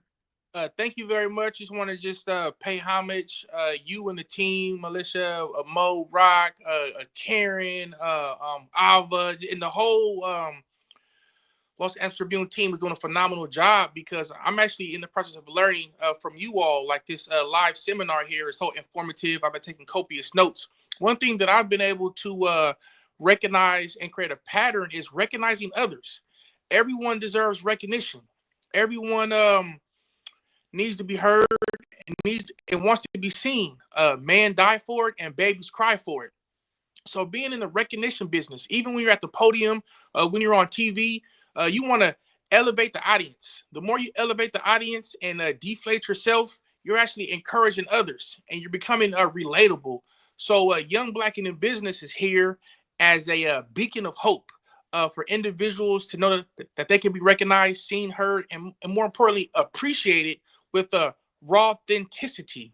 Raw authenticity is sharing, failures and shortcomings and being relatable. That's what I have done. I've shared my story, how I cried in the kitchen, how I failed numerous times, how I've been insufficient in funds. And that message has resonated with a population of early emergent entrepreneurs. So I like to say individually, we're threads. As entrepreneur journey, it's a big roller coaster. But when we come together on platforms like this and share our resources, information, knowledge, wisdom, and understanding, we form a rope. This is a community. We're forming a rope and we're pulling resources together. And with the Young Black and in Business community, it's been able to thrive because what makes a rope stronger? When you tie knots and you do business with each other, when not only you attend these seminars, but when you practice implementation, you begin to build a business community and tie knots and do business with each other. And that has added value. That has created a solution-based network of individuals that want to solve problems. So at Young Black in the Business, I always say, bring us your problems. Don't bring us your complaints. It may take us a day, a week, a month to solve a problem, but we don't solve complaints. And those that bring us the biggest problems, we have the biggest solutions, and that's how you make the biggest profit. And it's all about the sequence, especially in marketing. You have to have a sequence. One of my favorite things to do is watch commercials. I watch commercials all the time. Commercials keep the movies on, keep them in business. But when you actually analyze a commercial, you see sequences. You get to see certain patterns. For example, we're in the holiday cheer. I'll give you all a writer downer. This is a writer downer for everybody that's listening. It's called Fuji. This is a law in marketing. When you're marketing a product and a service, you have to have a fear of loss that people have missed out on. For example, if you watch QVC, they practice Fuji all the time. You'll see the fear of loss. It's a countdown item on the left-hand corner that has like a countdown. It's expressing urgency. That's the U in Fuji. You give the fear of loss, but then you also want to be able to share urgency. You have to let the individuals know they only have a moment to get this and the time is now. So no opportunity wasted. And then if you also, the G in Fuji is greed. It's unfortunate that individuals want more than one color. They want more than one option. So, take advantage of having options in your marketing. And the I in Fuji is for indifference. Let them know what's coming up next. Get excited. But Valentine's Day is coming up, so is St. Patrick's Day. So if you don't buy it now, you can get it later on. So folks that took those copious notes, Fuji, fear of loss, urgency, greed, and indifference. So I'm just happy to be here and share educational, instructional, entrepreneurial content to early emerging entrepreneurs. And I'm happy to be here today, Alicia. That's so wonderful, Roosevelt. Thank you for sharing that acronym Fuji. And I want to add a V to that, Fuji V, which is, and always ensure that you are following up and delivering with value. And that's a word that you used a little bit earlier, but that delivery part is key. That if you're going to bring someone into your community and you're going to have urgency, and if they move in urgency, to also make sure you're delivering in value so they feel like whatever they opted into is impactful. I know that there is one of your members in the YB&B community, Chef Keelock, that will be joining us in just a moment to talk a little bit more about her business. We're going to switch it up a little bit, but I'd love for you, as you're introducing her, Roosevelt, to highlight one aspect of her marketing that you're like, that is different, but I can see how that really is effective for you and how that works. I'm so curious here as you introduce her. Oh, definitely. We'll bring her Chef Key up to the stage next. But her marketing is definitely, I would say, modern, sexy. For example, there's going to be an event this Wednesday coming up that Chef K is doing called Naked Sushi. Naked Sushi. And it has a flair with some comedy, but most importantly, some delicious food. But in marketing, I'm going to be straight. Sex and controversy sells. You know, so Chef K has been a genius in the marketing and the branding of Naked Sushi. So Chef K, it's an honor to have you join us. Chef K is one of our newest members, and is very industrious, and is a chef by trade, but has multiple businesses under her belt. I like to say she has multiple feathers in her cap. So with no further more, Chef K, please share who you are, what you do, and how to be contacted. Absolutely. Hi, I am Chef Keelock. I am the proud owner of Fat Vegan. Fat Vegan it's a lot. We have Fat Vegan Slider Bar. We have Fat Vegan Soul Excursions, because I'm also a boat captain and I can take you on the boat. We also do fine dining experiences, 5 to 7 courses where you can come in and get the dining experience. But our newest thing is we're opening at Cielo Rooftop, downtown San Diego. We've definitely been collaborating with them, and we'll be bringing our slider bar to their location. So very, very excited about that. But the Naked Sushi, because I know that's what you guys want to hear about. The Naked Sushi and Comedy, which is the art of Nayo Tamori, is a collaboration that we do with the National Lampoon's Yellow Door. And they're located on the 3rd floor of where Cielo is, which is at 701 5th Avenue. So you guys keep that down. Come check us out. But the art of Nayo Tamori, it's basically Japanese culture. What happened was, whenever they would go off to war, when they would come back, it was the highest form of appreciation, showing like, thank you for going and fighting the wars and coming back. And I just felt like in the world we live in and with our cultures, like we fight wars every day. You know what I'm saying? Especially being who we are, you know, of different races and just different things like that and what we go through. So I was like, what is the highest honor but to take a culture and represent that as our own? So that was the whole point of me doing the Naked Sushi and the Nayo Tamari experience, because although it sounds like it's going to be just naked women, it's very artsy and it's very classy. So, you know, it's a whole different vibe. I'm sorry. So that's creative and innovative. Chef, you are a chef, right? In a world where there are so many options for food, what are ways that you've been able to engage your customers that are kind of walking into your spaces to enjoy the food that you create and curate for them as part of their dining experience? You know, it's so a lot of the times I like to create things that you're not going to have or that you're not going to make at home or that you can't just go out down the street and get from a restaurant. So when I do have these dining experiences, it's going to be different things like I did like a pumpkin spice curry king crabs just for the holiday. You know what I'm saying? Like, that's just something you're never going to get, pumpkin spice curry, you know? So it's definitely just introducing people to a lot of the flavors and things that they're used to, but just intertwining them with other things. And they're like, well, I never even knew, you know, heightening those taste buds. With the slider bar, that's a little different because it's more of like your fast foods. You know, like just because we're vegan, like we still want burgers and fries and nachos. So it's basically everything that I love I guess I was like blessed with like a keen sense of flavors and taste. But a lot of the things I do, which is everything I love, from the street foods when I go to different countries, I also adapt those into my different plates and things like that. But yeah, it's like if it comes to my head, I bring it out, I make it happen.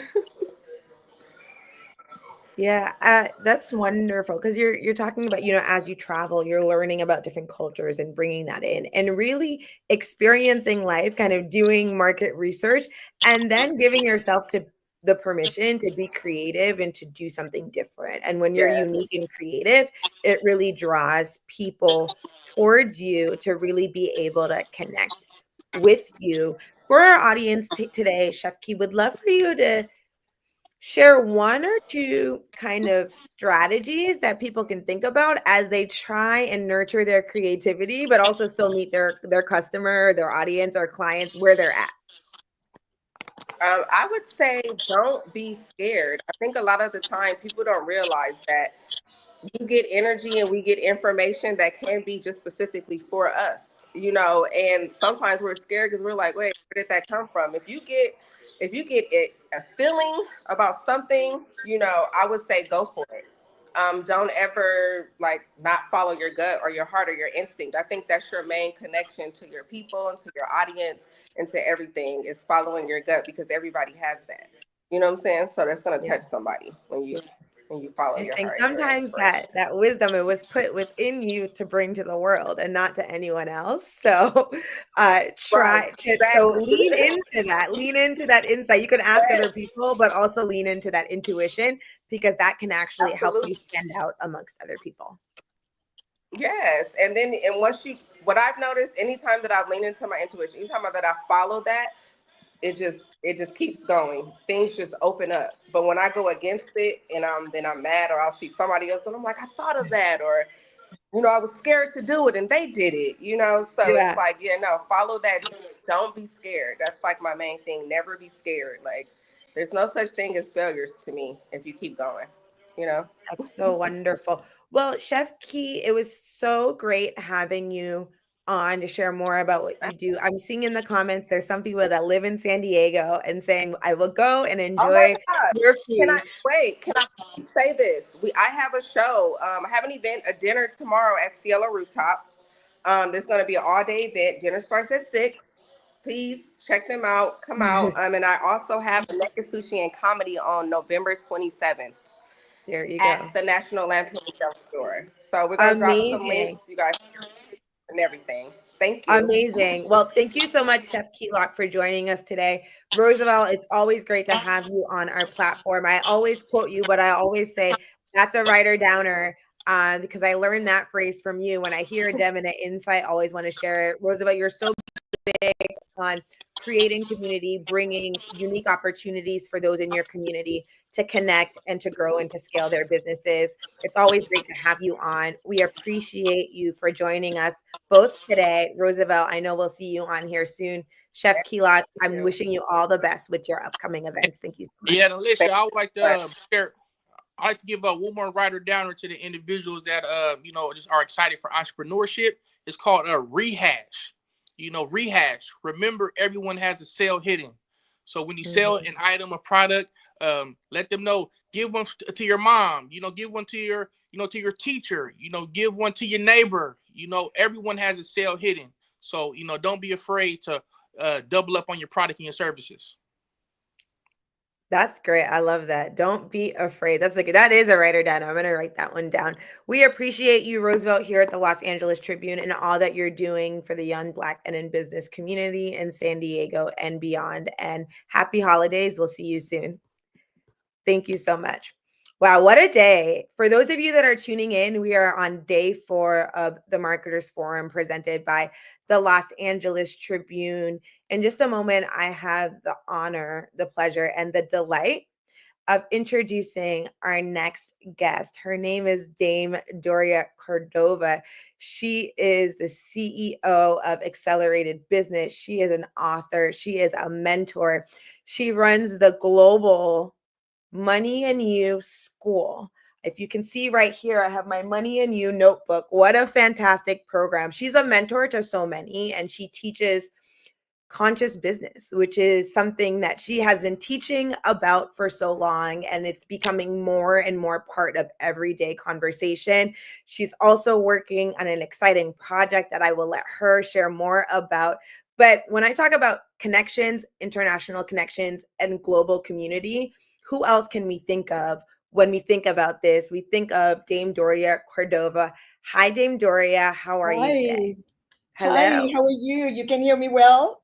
Yes, we can hear you well, Dame Doria. So, Dame Doria, there is so much that you do. I would love for you to share with our audience today more about the programs that you run internationally and how you've thought about marketing and continuously evolved to build community and reach, because you have such a global community of people that aren't just plugged in, but they're plugged in and engaged with the work that it is that you do, and they become your biggest advocates. So would love to hear more your insights on the world of marketing, but really on building and nurturing community. And we have Rex Sykes that has joined us for this conversation as well.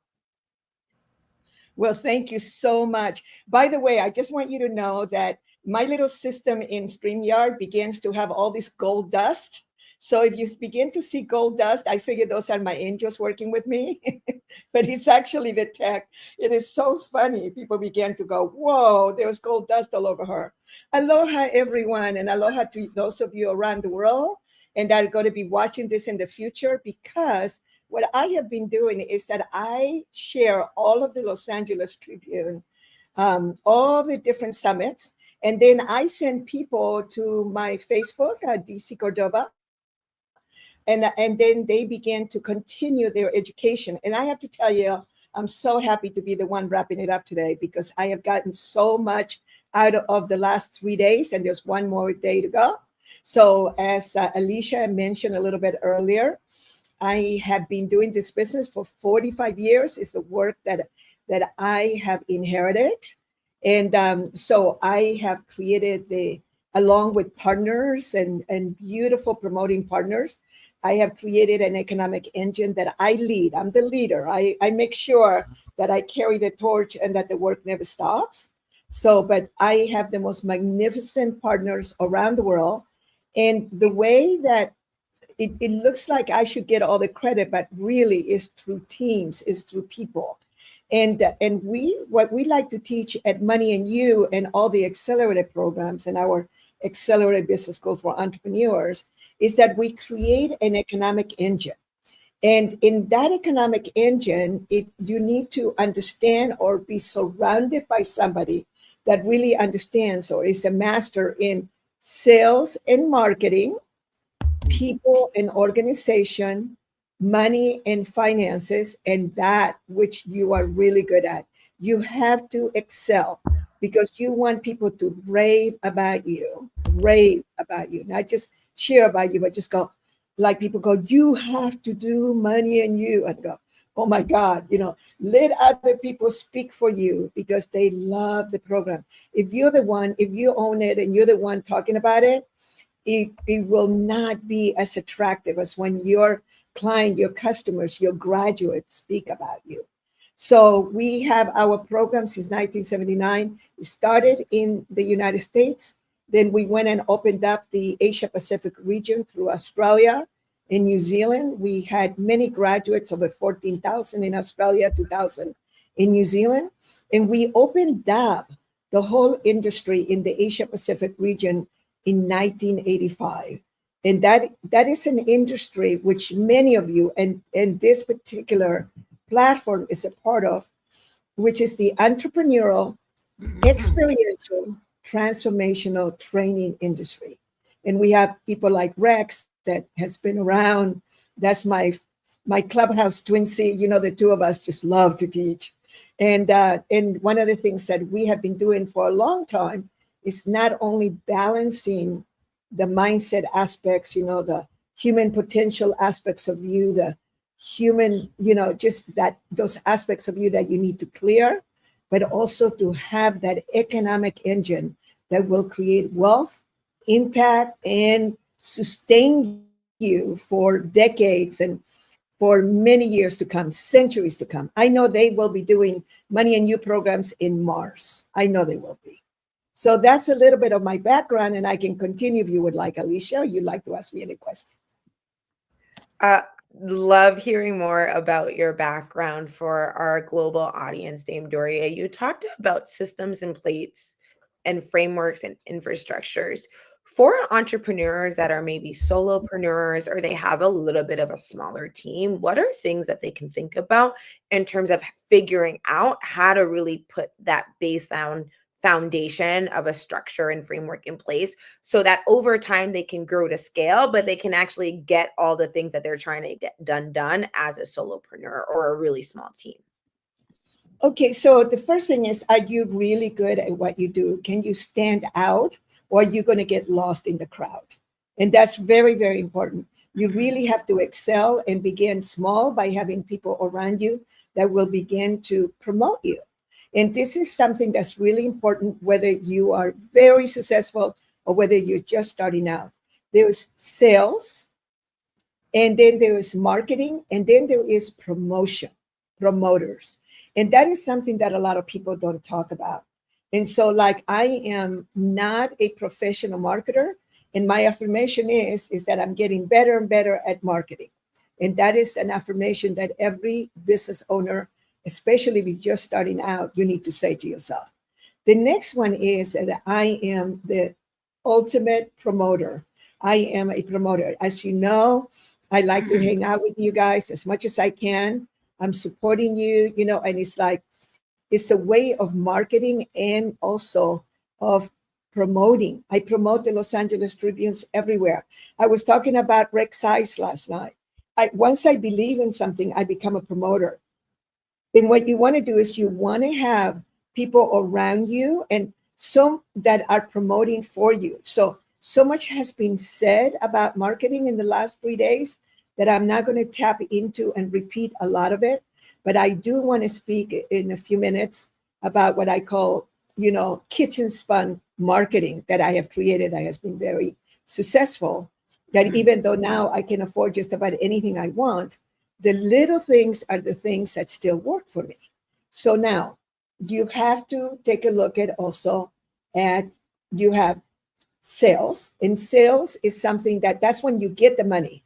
Sales is when you do the closing, when the person buys from you. And that's a whole other conversation that, I don't have enough time to go into, except that when you have enough people who are promoting for you and you begin to have marketing that really supports you, then you will begin to advance through the different stages of money and the different stages that an organization goes through. In my Money and You Distinctions.com program, I go through all the things. It's a 3-hour home study course. It's very unique because I speak about the world. I speak about the conditions that are happening out there. I speak about the different stages that a business goes through that most people don't understand. And once you understand those stages of business and of money, then you know what are the next steps for you to take. So that is very important. So when you're just starting out, like for instance, I think you guys have seen this, right? These are my fun cards. This is what I call, kitchen spun marketing, right? So this is a card, this little thing doesn't allow you to see it. So you can actually order these. They're easy to find and they're interesting. The only thing is that with me, I don't try to pretend that I'm giving people $100 because they get very disappointed when they don't see it. These things really look real in real life. And then what I do is I tell them, it's not what you think, but go ahead. And this is a fun card that I have. And they open it up. And then people say, oh, you shouldn't ruin it by telling them that. Well, I don't like to be a little rascal like that because I don't want people to be disappointed.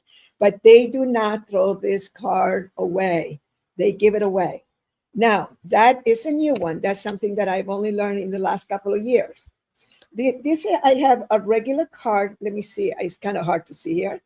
But this card is in English and in Chinese, but it has something really interesting, which is expect a miracle in different languages. I've been having expect a miracle in my card since 1980. For 44 years, I've had Expect a Miracle. I have people that come up to me in their wallets, all beat up. Is my original card that was white and has gold, and just in the back, it had my name and a phone number. That's how long they carry their card. And so when you have something very interesting, in my last card, which is, it also has to be with what group you're in. I would not give the $100 one to a bunch of philanthropists and humanitarians and fundraisers.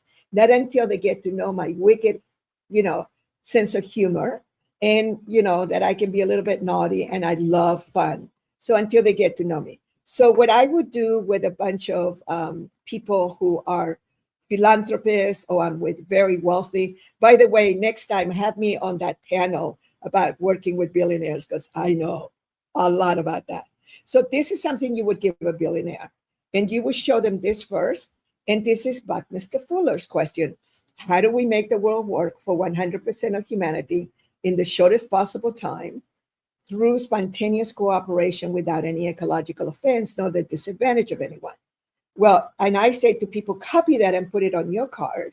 But then more than anything else, this is a card that's completely separate from my commercial cards, because I have all these big titles that I don't use. I'm a Dame Commander of Grace. I'm one of the leaders in our order, which is over 1,000 years old. But this is now tremendous credibility in certain circles. As a matter of fact, this card got me out of trouble in the customs in India. In India, I had something that I wasn't supposed to have. I can't remember what it was. And then I said to them, I am so sorry. I didn't mean to bring that. It was something, it was like a tea or an herb or something. And they were being very strict. And I brought up my card and I showed them who I was and that they could check out the site. And I immediately got passed through. So it depends on what environment you're in and depending on what stage of business you're in. But the last one, that if you're starting out, and even now that I am very successful for many lives, I don't have to worry about anything for lives. I still use it because it's one of my greatest secrets. And yes, go ahead and laugh. A lot of people laugh. My flyers, you know about my flyers. Yes, Alicia? And you know that I give my flyers to give to people, right? Yes, you do. And I make them hot pink. That's one of my favorite colors.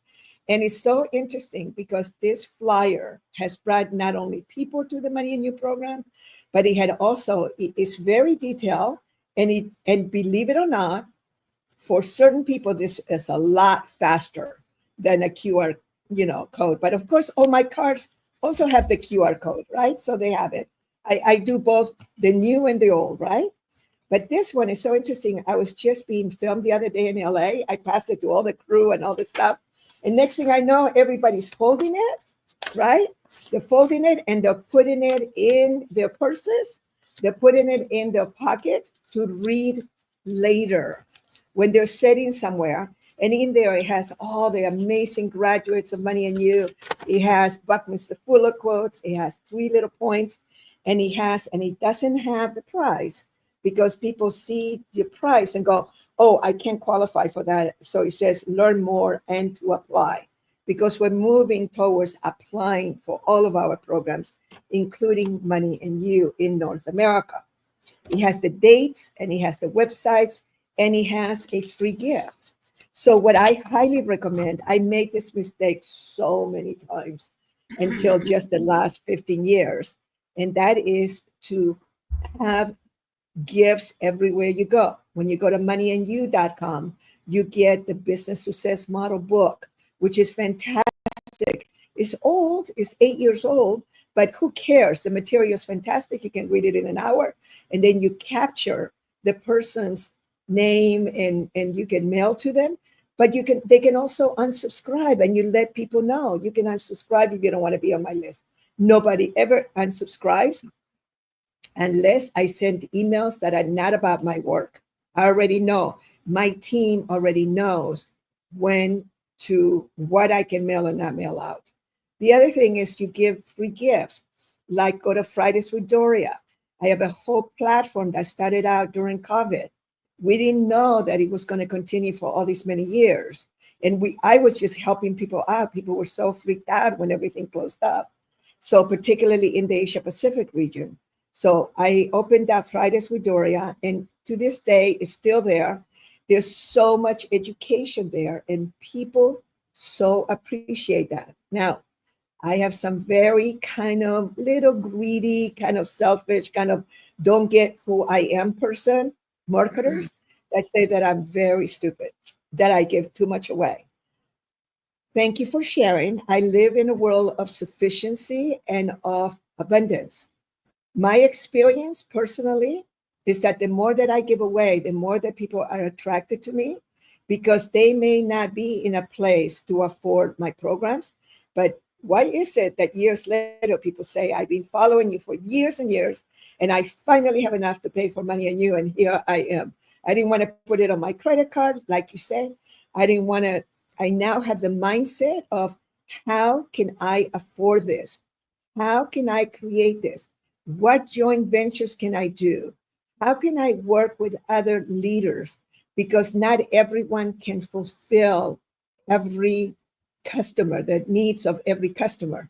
So when you understand, instead of coming from competition, but you understand collaboration, which 44 years later, or 40 years later, it has become vogue in the planet to collaborate. Yay!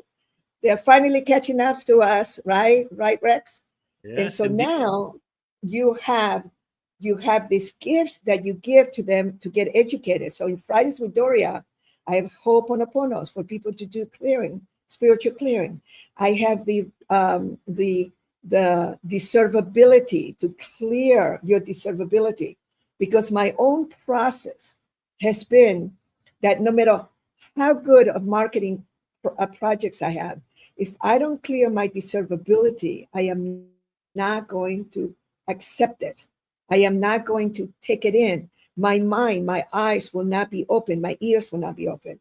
So I give that. And then the last one that a lot of people don't know about is at accesstocashbook.com. And it's my chapter from a manual that if you have trouble sleeping, don't take any pills. Buy my money making systems manual, moneymakingsystemsmanual.com. Put it by your bed, read 2 paragraphs, and you will be asleep. You know why? Because it's about systems. And systems are boring, but it is like chapter 2 from that manual on how to set up all the systems, the administrative systems that you need to have in order, or your desk, how to organize your desk, your computer. And people think, oh, don't worry, I have all these apps. I have to tell you right now that I mentor quite a few young people and influencers with millions of people. And because that's all marketing. But what do you do if you don't have an economic engine and they don't organize? It's impossible to keep track of all the WhatsApp groups unless you're very successful, like my very rich friends who are all in WhatsApp groups. And guess what they do? Every time they get a message, it's either copy automatically. They have 3, 2, 3, 4, 5 assistants, the social media assistant, the secretary, the other assistant. They have all these people that know exactly what to do. They respond and they look fantastic. They don't manage any of that. So when a rich person says, oh, go ahead, go into my group, do it, because they have other people handling. The rest of people who are just starting out, the solopreneur, you are going to lose clients. You're going to lose customers. I know, because I've been wanting to help people. And then I go ahead and I go, okay, for them, they look like they really need a lot of help. I'm going to get their WhatsApp and I'm going to tell them, do not share my number. Then I connect with them and I never hear from them again. I can open up the world for them because they're totally overwhelmed by it. So if you're going to have an app, you better check that every single 5 minutes. And this is another tip for you in marketing, sales, that you need to find out from your client or customer whether they want to be in an app, that you're serving them, right? Or do they want to be on email? Me, email, info@moneyandyou.com, info@moneyandyou.com. My team will support you with whatever, and send to me. They know that I want to support many people. And I get all kinds of emails from my team. And then I answer back. And depending on who they are, on whether I want my direct email there or not, I will send it to them, or I will send it to my team to answer, or I will answer directly. And usually they go, "Whoa, she's answering directly. Are you an AI bot?" No, it's really me. So now what you have to do, but me, okay, if Prince Charles, I run into Prince Charles at a party, I'm going to ask him, King Charles. My apologies, King Charles. We have the same birthday. He's a year older. King Charles, hey, we have the same birthday. How can I communicate with you? Of course, after I have, created rapport and relationship with him. And I will say to King Charles, do you like to be communicated by WhatsApp, by text, or by email? Or what is your assistance, your number one assistance information? And then you get that and you communicate through that. So you have to be organized from the beginning. And I'm also talking to those of you who already are making a lot of money because you're blowing it. I'm telling you right now, because I know you. You're blowing it because this is what happens. There are different stages of money and you think you have enough. And then you kind of begin to let go of these relationships that made you or that are important to you. So you're either in the process of making money, fantastic. You're in the process of keeping the money that you managed to keep, the hardest of all the stages, or you're growing the money that you managed to grow. And the difference is a lot of people are willing to do a lot of things when they're making money. When they're keeping the money is when they get really slack. They get really complacent. Oh, yeah. Listen, you got to make your list of who are your most important customers. By the way, just because they don't have a million, I get turned down by crazy marketers. They go, how many do you have on your list? And then I fibbed the last time because this guy was such a pain. Oh my goodness. Bless his soul. I put him in my Ho'oponopono. And I said to him, this really low number. I never heard from him again because he wasn't going to have me in his summit. And then the top people in his summits were all super wealthy, successful money in your graduates. And by chance, he says, oh yeah, I had a chance to kind of have that Dame Doria. And they said, and why wasn't she alongside with us? Well, her list is so small. And they went, oh my God, are you freaking out of your mind? Do you know what she knows? Do you know how big? Because I have leverage. That's what you're working on. Because I can ask my promoting partners. I can ask my buddies. I can ask my friends that have a big list and go, hey, would you mail for this person? They're just starting out. And never, ever turn down when somebody's starting out. This is why I have so many people that love me so much. It's because they say, hey, I'm just starting out. JV Crump, one of the biggest podcasters. I think his first podcast, he was totally unknown. He now has over 1,000, the market that he has. I bring him around and everybody goes, oh, they have no idea because they're not loud mouthed. They look at people's results. Look at what people have created. It's like people get all excited about all these things. We're like babies looking at a mobile, right? What you have to do is you have to do research on people. And thanks to, of course, major marketers, which of course I adore, that have proven themselves. They have taken me little by little for me to become the face of Money and You.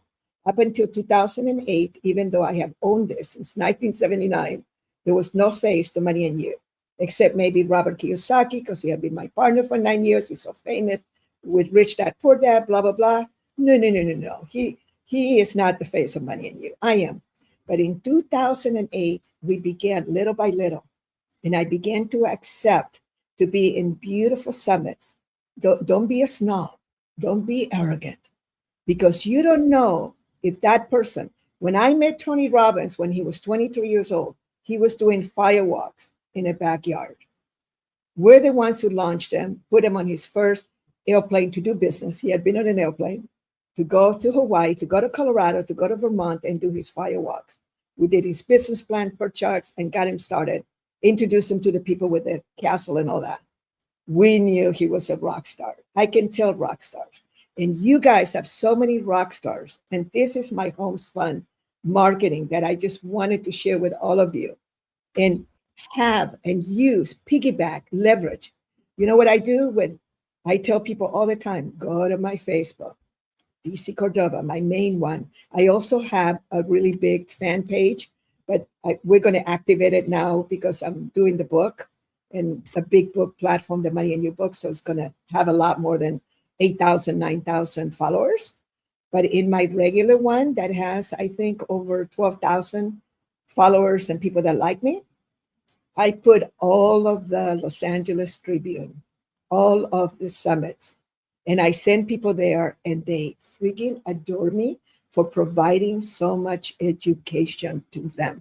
I tell them, put it in the background, the neuroscience one. Oh my God, I so love that one. I just put it in the background and I listen to it while I'm working. This one, this particular summit on marketing is going to be in my background for weeks to come. Because the gifts, and we have one more day to go. So that's what I have to say. Any questions? I have. Well, no, I've got a comment or two. One is, I love you, Doria. You rock. And for people who are watching and who are influenced and persuaded, there's a couple of reasons for that. One is she's passionate about what she does. She knows her topic inside and out. And a lot of people are getting credit where credit isn't due. Tony, Robert Kiyosaki, and others get credit for Doria or what other people have done. Not that they aren't fine in their own respects, but it's time that people know, who you are and what you've done. I had an idea, and I want to go into business with you, Doria.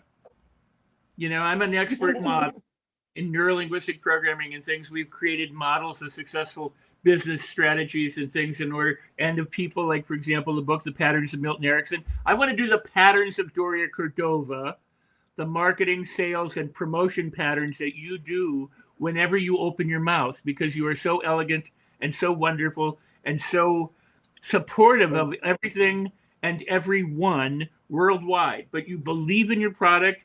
You've been doing it forever. And you can't even open your mouth without it coming out of you. I mean, you're wonderful in that regard. So I think the pattern, I want to take and I want to do a comparison and a contrast and put out your practices, principles, methods, and strategies, and have people understand where a lot of the stuff that other people are getting credit for is coming from. Well, thank you, Rex. Well, my beloved Chris Menzel, I call him my Deutsch AI because he's German. And he has created an avatar for me that is pretty funny. It's pretty fun. I think it's funny and it's fun because I am fun. And this is part of my superpower. By the way, I have been like this since I was born. And this is part of your marketing. You have to be authentic. Every once in a while, I embarrass my friends a little bit. But this is me. This is me. And that's a superpower. You are a superpower. So Rex, I am so happy to hear this because I know that there's all these aspects in the avatar that we can have an offshoot. And just so you all know, and thank you, Rex, I'll be in touch with you. I'm writing the book tonight, so I'll be in touch on Monday. By the way, if you just noticed that, as soon as I get off here, I'm actually going to put it on my phone, connect with Rex on Monday because I have too much in my head. Too many of you are dependent on your own memory, I use my phone for scheduling all these things all the time, right? So one of the things that we're doing, I'm handled for life through my licensing model, through the model of getting licensing fees, royalties. I remember the first time I heard that word. I think I was a court reporter and I heard the word royalties. And I went, royalties. I love royalties. What is that, royalties? And they go, oh, that's a commission that you get. I go, what a groovy word. It was in the 70s, right? And of course, we're so powerful. I created my business model having royalties since 1980. So I have that business model, which is alive and well in the Asia Pacific region. 6 different languages, 2 Chinese languages, Bahasa, 500 million people speak Bahasa, Japanese, Tamil, right? And Spanish, and I'm forgetting one. Japanese, did I say it? But anyway, so I have this big model over there already, an economic engine, but I'm creating a new one. So what you're watching me go through right now is the process of me. So if you want to watch all the learnings that I'm having and all the wonderful learning experiences, so I'm learning a lot. I have learning experiences too. But if you just watch and you see what I'm going to do, because the book, the Money in Your Book, is already this big. If I were to write everything, it would be that fat. So now we use technology. So I'm going to have a book platform. And here, when you get a master like Rex that says, I want to do that with you, then you go, yes, of course, I want, and you have clear rules of the game, who's going to bring what and all of that.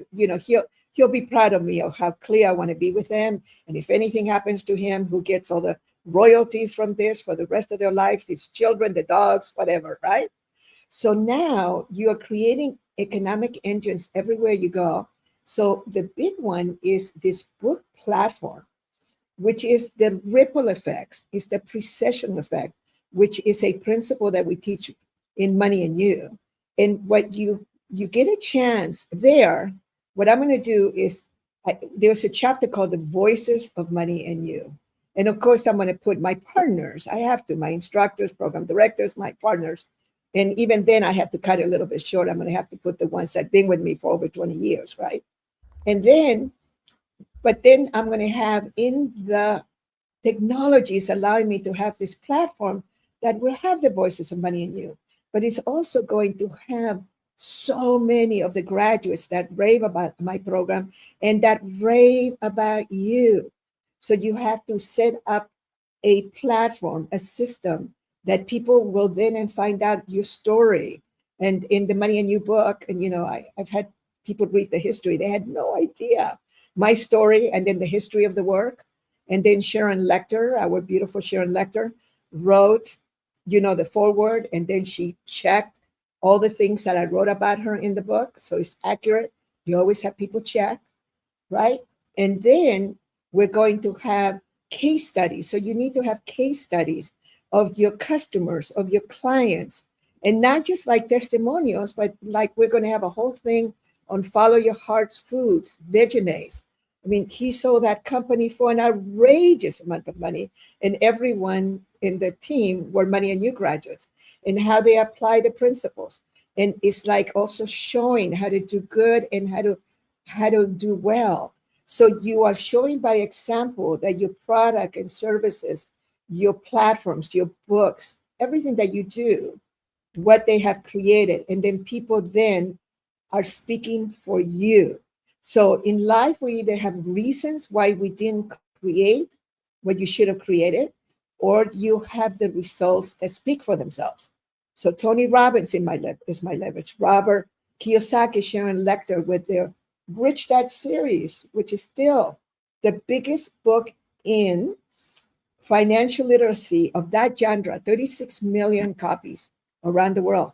That is my leverage because it's the Money and You message. Now people are going to find out about it. So what are all the stories? What are the platforms that you can create? And I just kind of made it up. I mean, there are some beautiful platforms, and this one is incredible. But none of the OGs and the old timers have done one for them. Landmark Education, you have one. I mean, people will be blown away. But so I'm totally okay to be emulated because we are about leadership. We are about transforming the world so that people experience sufficiency.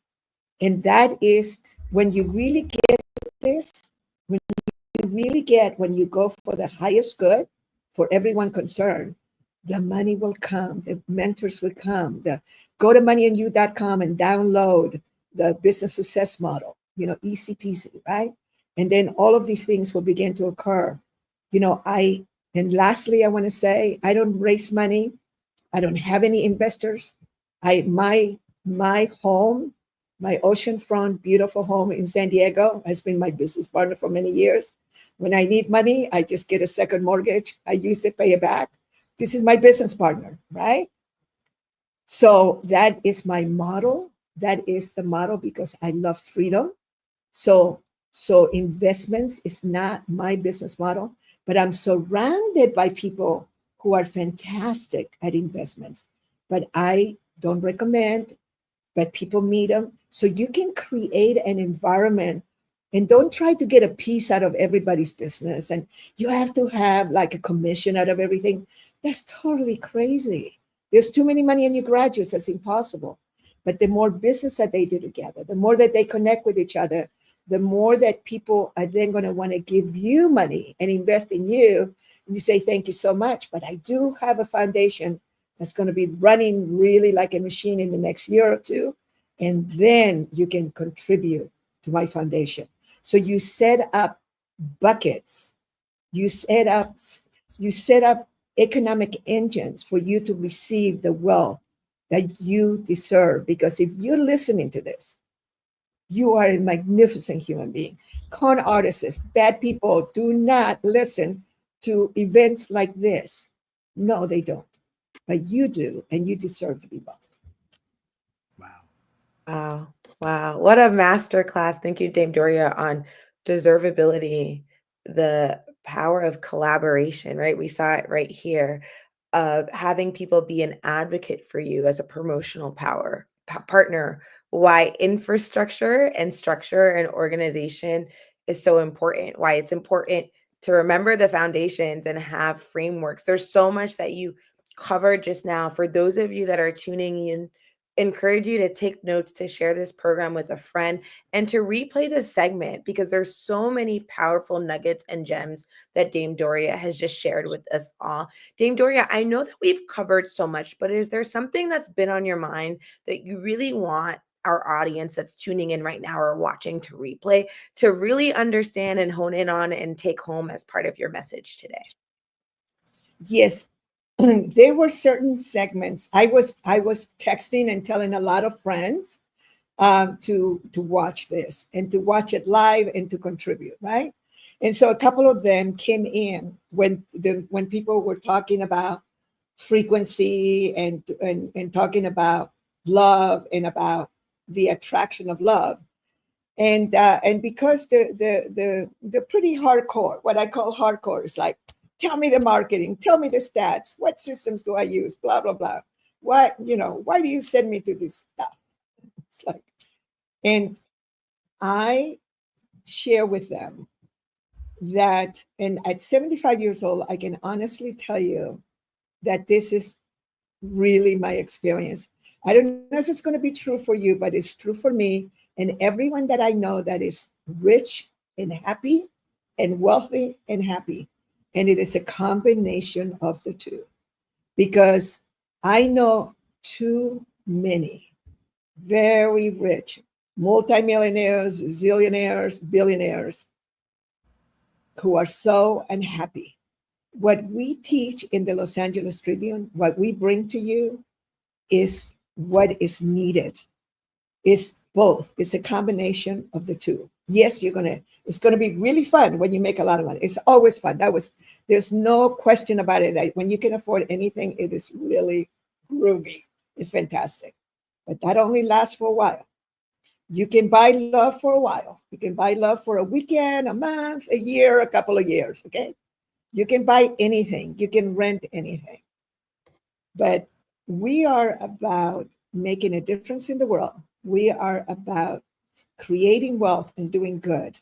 And it is a combination of the two. So for those of you that don't have enough, it's a deservability issue. Go to fridayswithdoria.com and the resources and do the magical recovery exercises. Begin to expand your beingness. And for those of you who are super rich and you're very sad and lonely or feel like people are just there with you because of your money, then it's time, come to money and you. We have a lot of wealthy. We always have a billionaire or two in the room, and that's the reason they come. Because the biggest challenge you're going to have is people, not only personally, but also in management, because we cannot duplicate that which you are. So when people say, oh, people have copied money in you, they have, they try to steal it from you and all this and that. Temporarily, some people have very short time here and there, and they're not there anymore, because you can't steal you. You can't steal leadership. You cannot steal high frequency, clear rules of the game, policies, vision, networks, friendships, networks. You can't. So it is a combination of the two. So do your best. If you're in just one side, begin to go to the middle, and then be that experiment that will create you being wealthy. And the word rich is different than wealthy, because a wealthy person has an understanding of everything, the holistic aspects of being a human. And that's what you truly want. Wow. Thank you. Wow. I want to say something. First, I want to say, however, that Alicia, you were correct. You said promotional power partner, and it's both, because the power comes through the partner and the promotion. So you were right on target right there. And Doria, what I would like to also add to you, because I've reached out to a number of millionaire, billionaire, celebrity friends of mine, and I said, this is the holiday season. This is a time when a lot of people who normally should be happy aren't happy. And many of my clients have been high net worth people who have everything they could ever want, but they're not fulfilled, or they don't feel good, and they call me in and ask me to come and help them. So I reached out to a bunch of people by phone, and I said, hey, I'm happy to coach. I don't normally do one-on-one coaching, but what I want to ask you is, maybe this is a thing that you and I too could align on, is these people who have high net worth, who are suffering, and who are, and in fact, we can open it up to people who don't have any worth too. But the idea of reaching out, especially during this holiday season, and trying to help people get through whatever it is that has held them back, so that they can have a happy, healthy, and wealthy holiday, however they celebrate it, instead of having people suffer, because there's too many who are suffering continuously, and you pointed that out so aptly. Let's maybe and join with the Tribune can join, the whole thing. We can make a whole mission about trying to help improve people's lives from the lowest to the highest, without any division or disregard. Well, be of service. I always tell my mother, you all know, I still have a beautiful mama, and she's 99, and she's in a nursing home with about 95 patients. And I have to tell you right now, you just go in there and find the most lonely person. They have protocols. You can't just walk in like in the old days. In the old days, you could just walk in. Now you have to have permission, have a name tag, and be vetted and all that, and go through the process and go and keep people company. Guarantee that you spend an hour or 3 hours in there and just kind of being in the space and going to be with people. We love it there now because we're friends with everybody, right? And I have 6 other people that I visit besides Mama that we are constantly, and all the chocolates we bring to everybody, all the little gifts, right? You walk out of there and you will kiss the ground of your home. It's like you come out and you go, I have no problems. And that's just one aspect, because everybody's so afraid of old age, right? And of ending up in a place like that. Actually, it's a beautiful place. It's a community. Mama has all these friends and the nurses. It's actually not what you think. If you are into, taking care of children, it's like the most important aspect of getting through the holidays. If you start getting blue, it's because you're too much inside. Now it's time to go and be of service. Connect with us. We will send you. I think we're having a big party, right? A gift giving, a gift collecting party. I'm sure the Los Angeles Tribune will do a mailing for everyone. Come along, and then be of service. That will get you out of the blues. And then come to Money and I send your super rich friends. We have plenty in the room, but they won't even think about that. They won't even think about it, because people are people. So January 15th to the 18th in San Diego, moneyandyou.com. And for those of you that may have some challenges, I just send me an email and we'll work something out. I absolutely get that people need to go through this process right now. Don't watch the news too much, just like don't get into the division too much. Start loving that person that doesn't agree with you in politics. Begin to see the other side, just self-mastery will get you out of the blues. What a powerful message. Beautiful. That self-mastery part is a key. Dame Dory, you held this up earlier. I still have mine. I've taken a picture and sent it to people. It has all of her free gifts on the back. It has all of the students that she's worked with right here, and then ways to connect on the sheet. And I love that it's one piece of paper with two sides, but there's so much information, so much value, and also so much display of value, right? All of the people that have come through Money and You who are actually part of the world doing business in a conscious way, which is that win for yourself, win for the other person, but win for the world. Rock, our CEO, had a conversation with Dr. Joe Vitale earlier this week on that win-win-win philosophy. Karen Hall said it earlier on day one of the marketing forum. Marketing is love, but business is love. Connection is love. Getting out of your own mind, going into your heart and connecting with the world is love too. Dame Doria, this is such a masterclass under the vision of Mo Rock and the entire Los Angeles Tribune team. This is why we're here, connecting with you all in our global audience to share value. So much of the education of the speakers that have come on over the last 4 days, real stories, real impact, and real results. But this is valuable information that we believe it's important for people at every stage of their entrepreneurial journey, of their organization's journey, and also of their life journey. Because a lot of what we've talked about over the last 4 days has to do with mindset. It has to do with where is your heart at and what are you trying to actually do and contribute to the world. Dame Doria, it's been such a pleasure to have you on today. I'd love to move to you for closing remarks as we close out day 4 of the Marketers Forum, and we will be back tomorrow with day 5. If you're just tuning in, we encourage you to register at themarketersforum.com. When you register, you will have access to so many gifts and gems that those that have come on over the last 4 days have shared with our community that we will be putting together for those of you that register. So Dame Doria, we'd love to go to you for closing remarks. That'll close us out today on day 4. So I never do this, but I was given that I should do this. So I'm going to have my sweetie put on a code. It's called MY2495. And that is $1,000 off of Money and You, what's listed on the page. And I know that this is going to go out to the world. my marketing people are going to go, wait. So, but I just feel like if you're watching this, you deserve this. This is only for the Southern California program. I apologize for all of my network that will be watching this in Asia, because the lowest tuition is here in the United States. So it's MY2495. So it's $1,000 from even the listed. It's $1,500 off of the regular price. So if for those of you who are ready to do Money and You, please come and join us. And we're going to have some beautiful rock stars. And we know Mo and you guys are going to be hanging out with us. And Rex Sykes, you better be there.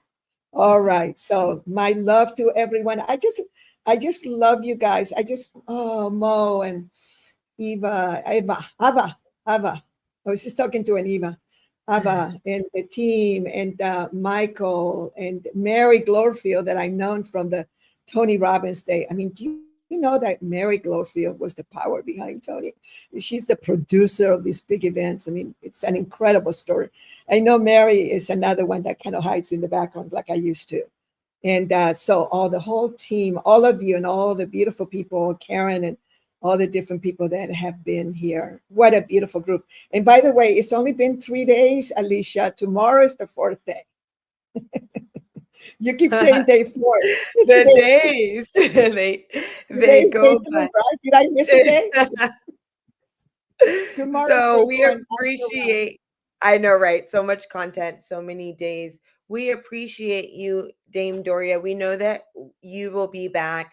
Dame Doria just shared that Money and You, if you're in Southern California, that code is MY2495. Dame Doria, we appreciate you for sharing your gems, for sharing this program with those of the people that are in your community. And we will see you soon. Thank you so much, Dame Doria. Doria, we'll see you tomorrow.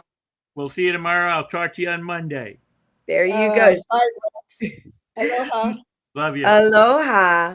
Wow. So, Rex, I mean, the Marketers Forum has been continuing. We've heard from so many different individuals: Dan Kennedy, Joseph McClendon III, Dr. Joe Vitale, Sharon Lechter, Dame Doria, Jeffrey Ross. We've heard about marketing from a spiritual perspective, a mindset perspective, an energetic perspective, a community building perspective, and then also a technology perspective. It's about connection. It's about nurturing community. And it's about building and growing together. Tomorrow, there's so much that individuals can continue to learn from.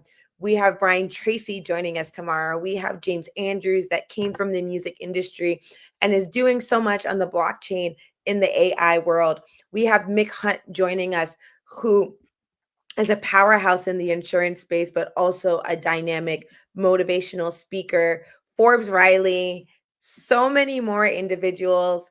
I have to say a thank you to Mo Rock, our CEO, for his vision and for helping to curate programs like this. Michael Silvers, the VP of the Los Angeles Tribune, Ava Emanuel, the editor-in-chief of the Los Angeles Tribune. We're going to have some of the LA Tribune bestsellers authors on the program tomorrow. Stay tuned. I want to say thank you to Donna Campbell, to Parisa Rose, to Karen Allen, to Julianne Meyer, to all of those that are part of the Los Angeles Tribune family that have been contributing to helping to put on this wonderful program for everyone. And of course, Rex Sykes, we have to say thank you to you for being on and facilitating such gracious conversations. As we close out today, Rex, what are some closing remarks and thoughts that you'd like to share with our audience? Well, first, I think we need to thank you, because you are also the Chief Strategy Officer, and you help put all this on and put it together. So thank you so much for what you do and who you are and how you show up. We really appreciate it. As far as the overall 4 days, yes, there are names, and they're names that you might recognize, or maybe you don't, but they're name speakers, and they're great, and they bring value. But there's also a lot of people who you do not know or didn't hear of, because they're not famous. They're not the most popular, kid on the block kind of thing, but they brought strong value and added so much and have contributed in ways that we wouldn't have, because sometimes we get caught up in the big names or the celebrity of people. We forget that there are people who are doing this every single day, and they have added immeasurably to each of us by being here, by contributing, by sharing their knowledge and their expertise. So, I'm very pleased with the panels and the guests and the people who you may not know. So go ahead and watch the stars, but also go ahead and watch the people who aren't the stars, because they may be one day, but whether they are or not, they're giving you gold. Yes. So take the gold and use it. Take the gold and use it. So much gems, so much value. I would also be remiss if I didn't thank our audience that has been tuned in, that has been commenting all day long, but also throughout the week. Jeffrey Ross, Mon joining in from the Philippines, Debbie, we appreciate you. Nicole, there are so many people that have been sharing their thoughts. Mo Rock has been in the comments. Parisa Rose has been in the comments, but so many people that are part of our global community. Peter Swain was in the comments. That's what it's about. It's about community. And like Rex shared, we encourage you. You can watch the replays, share the replays. There's so much value that has been shared. Oftentimes it's that person who you didn't know them before. You didn't know their name, but they might be going through something that you're going through right now. They might have experienced something that you're going through right now, and something that they said can shift your trajectory, whether it's today, it's tomorrow, or 2 months from now, you remembered that you heard them say something on the program that is going to move the needle for you. So we encourage you to share this program. We encourage you to register at themarketersforum.com. And we will see you tomorrow for our final day of the Marketers Forum. Thank you so much. Have a wonderful day. Reach one, teach one, share the link with someone else. Appreciate you, Rex. And of course, we appreciate all of you in the audience. We will see you soon. Until next time.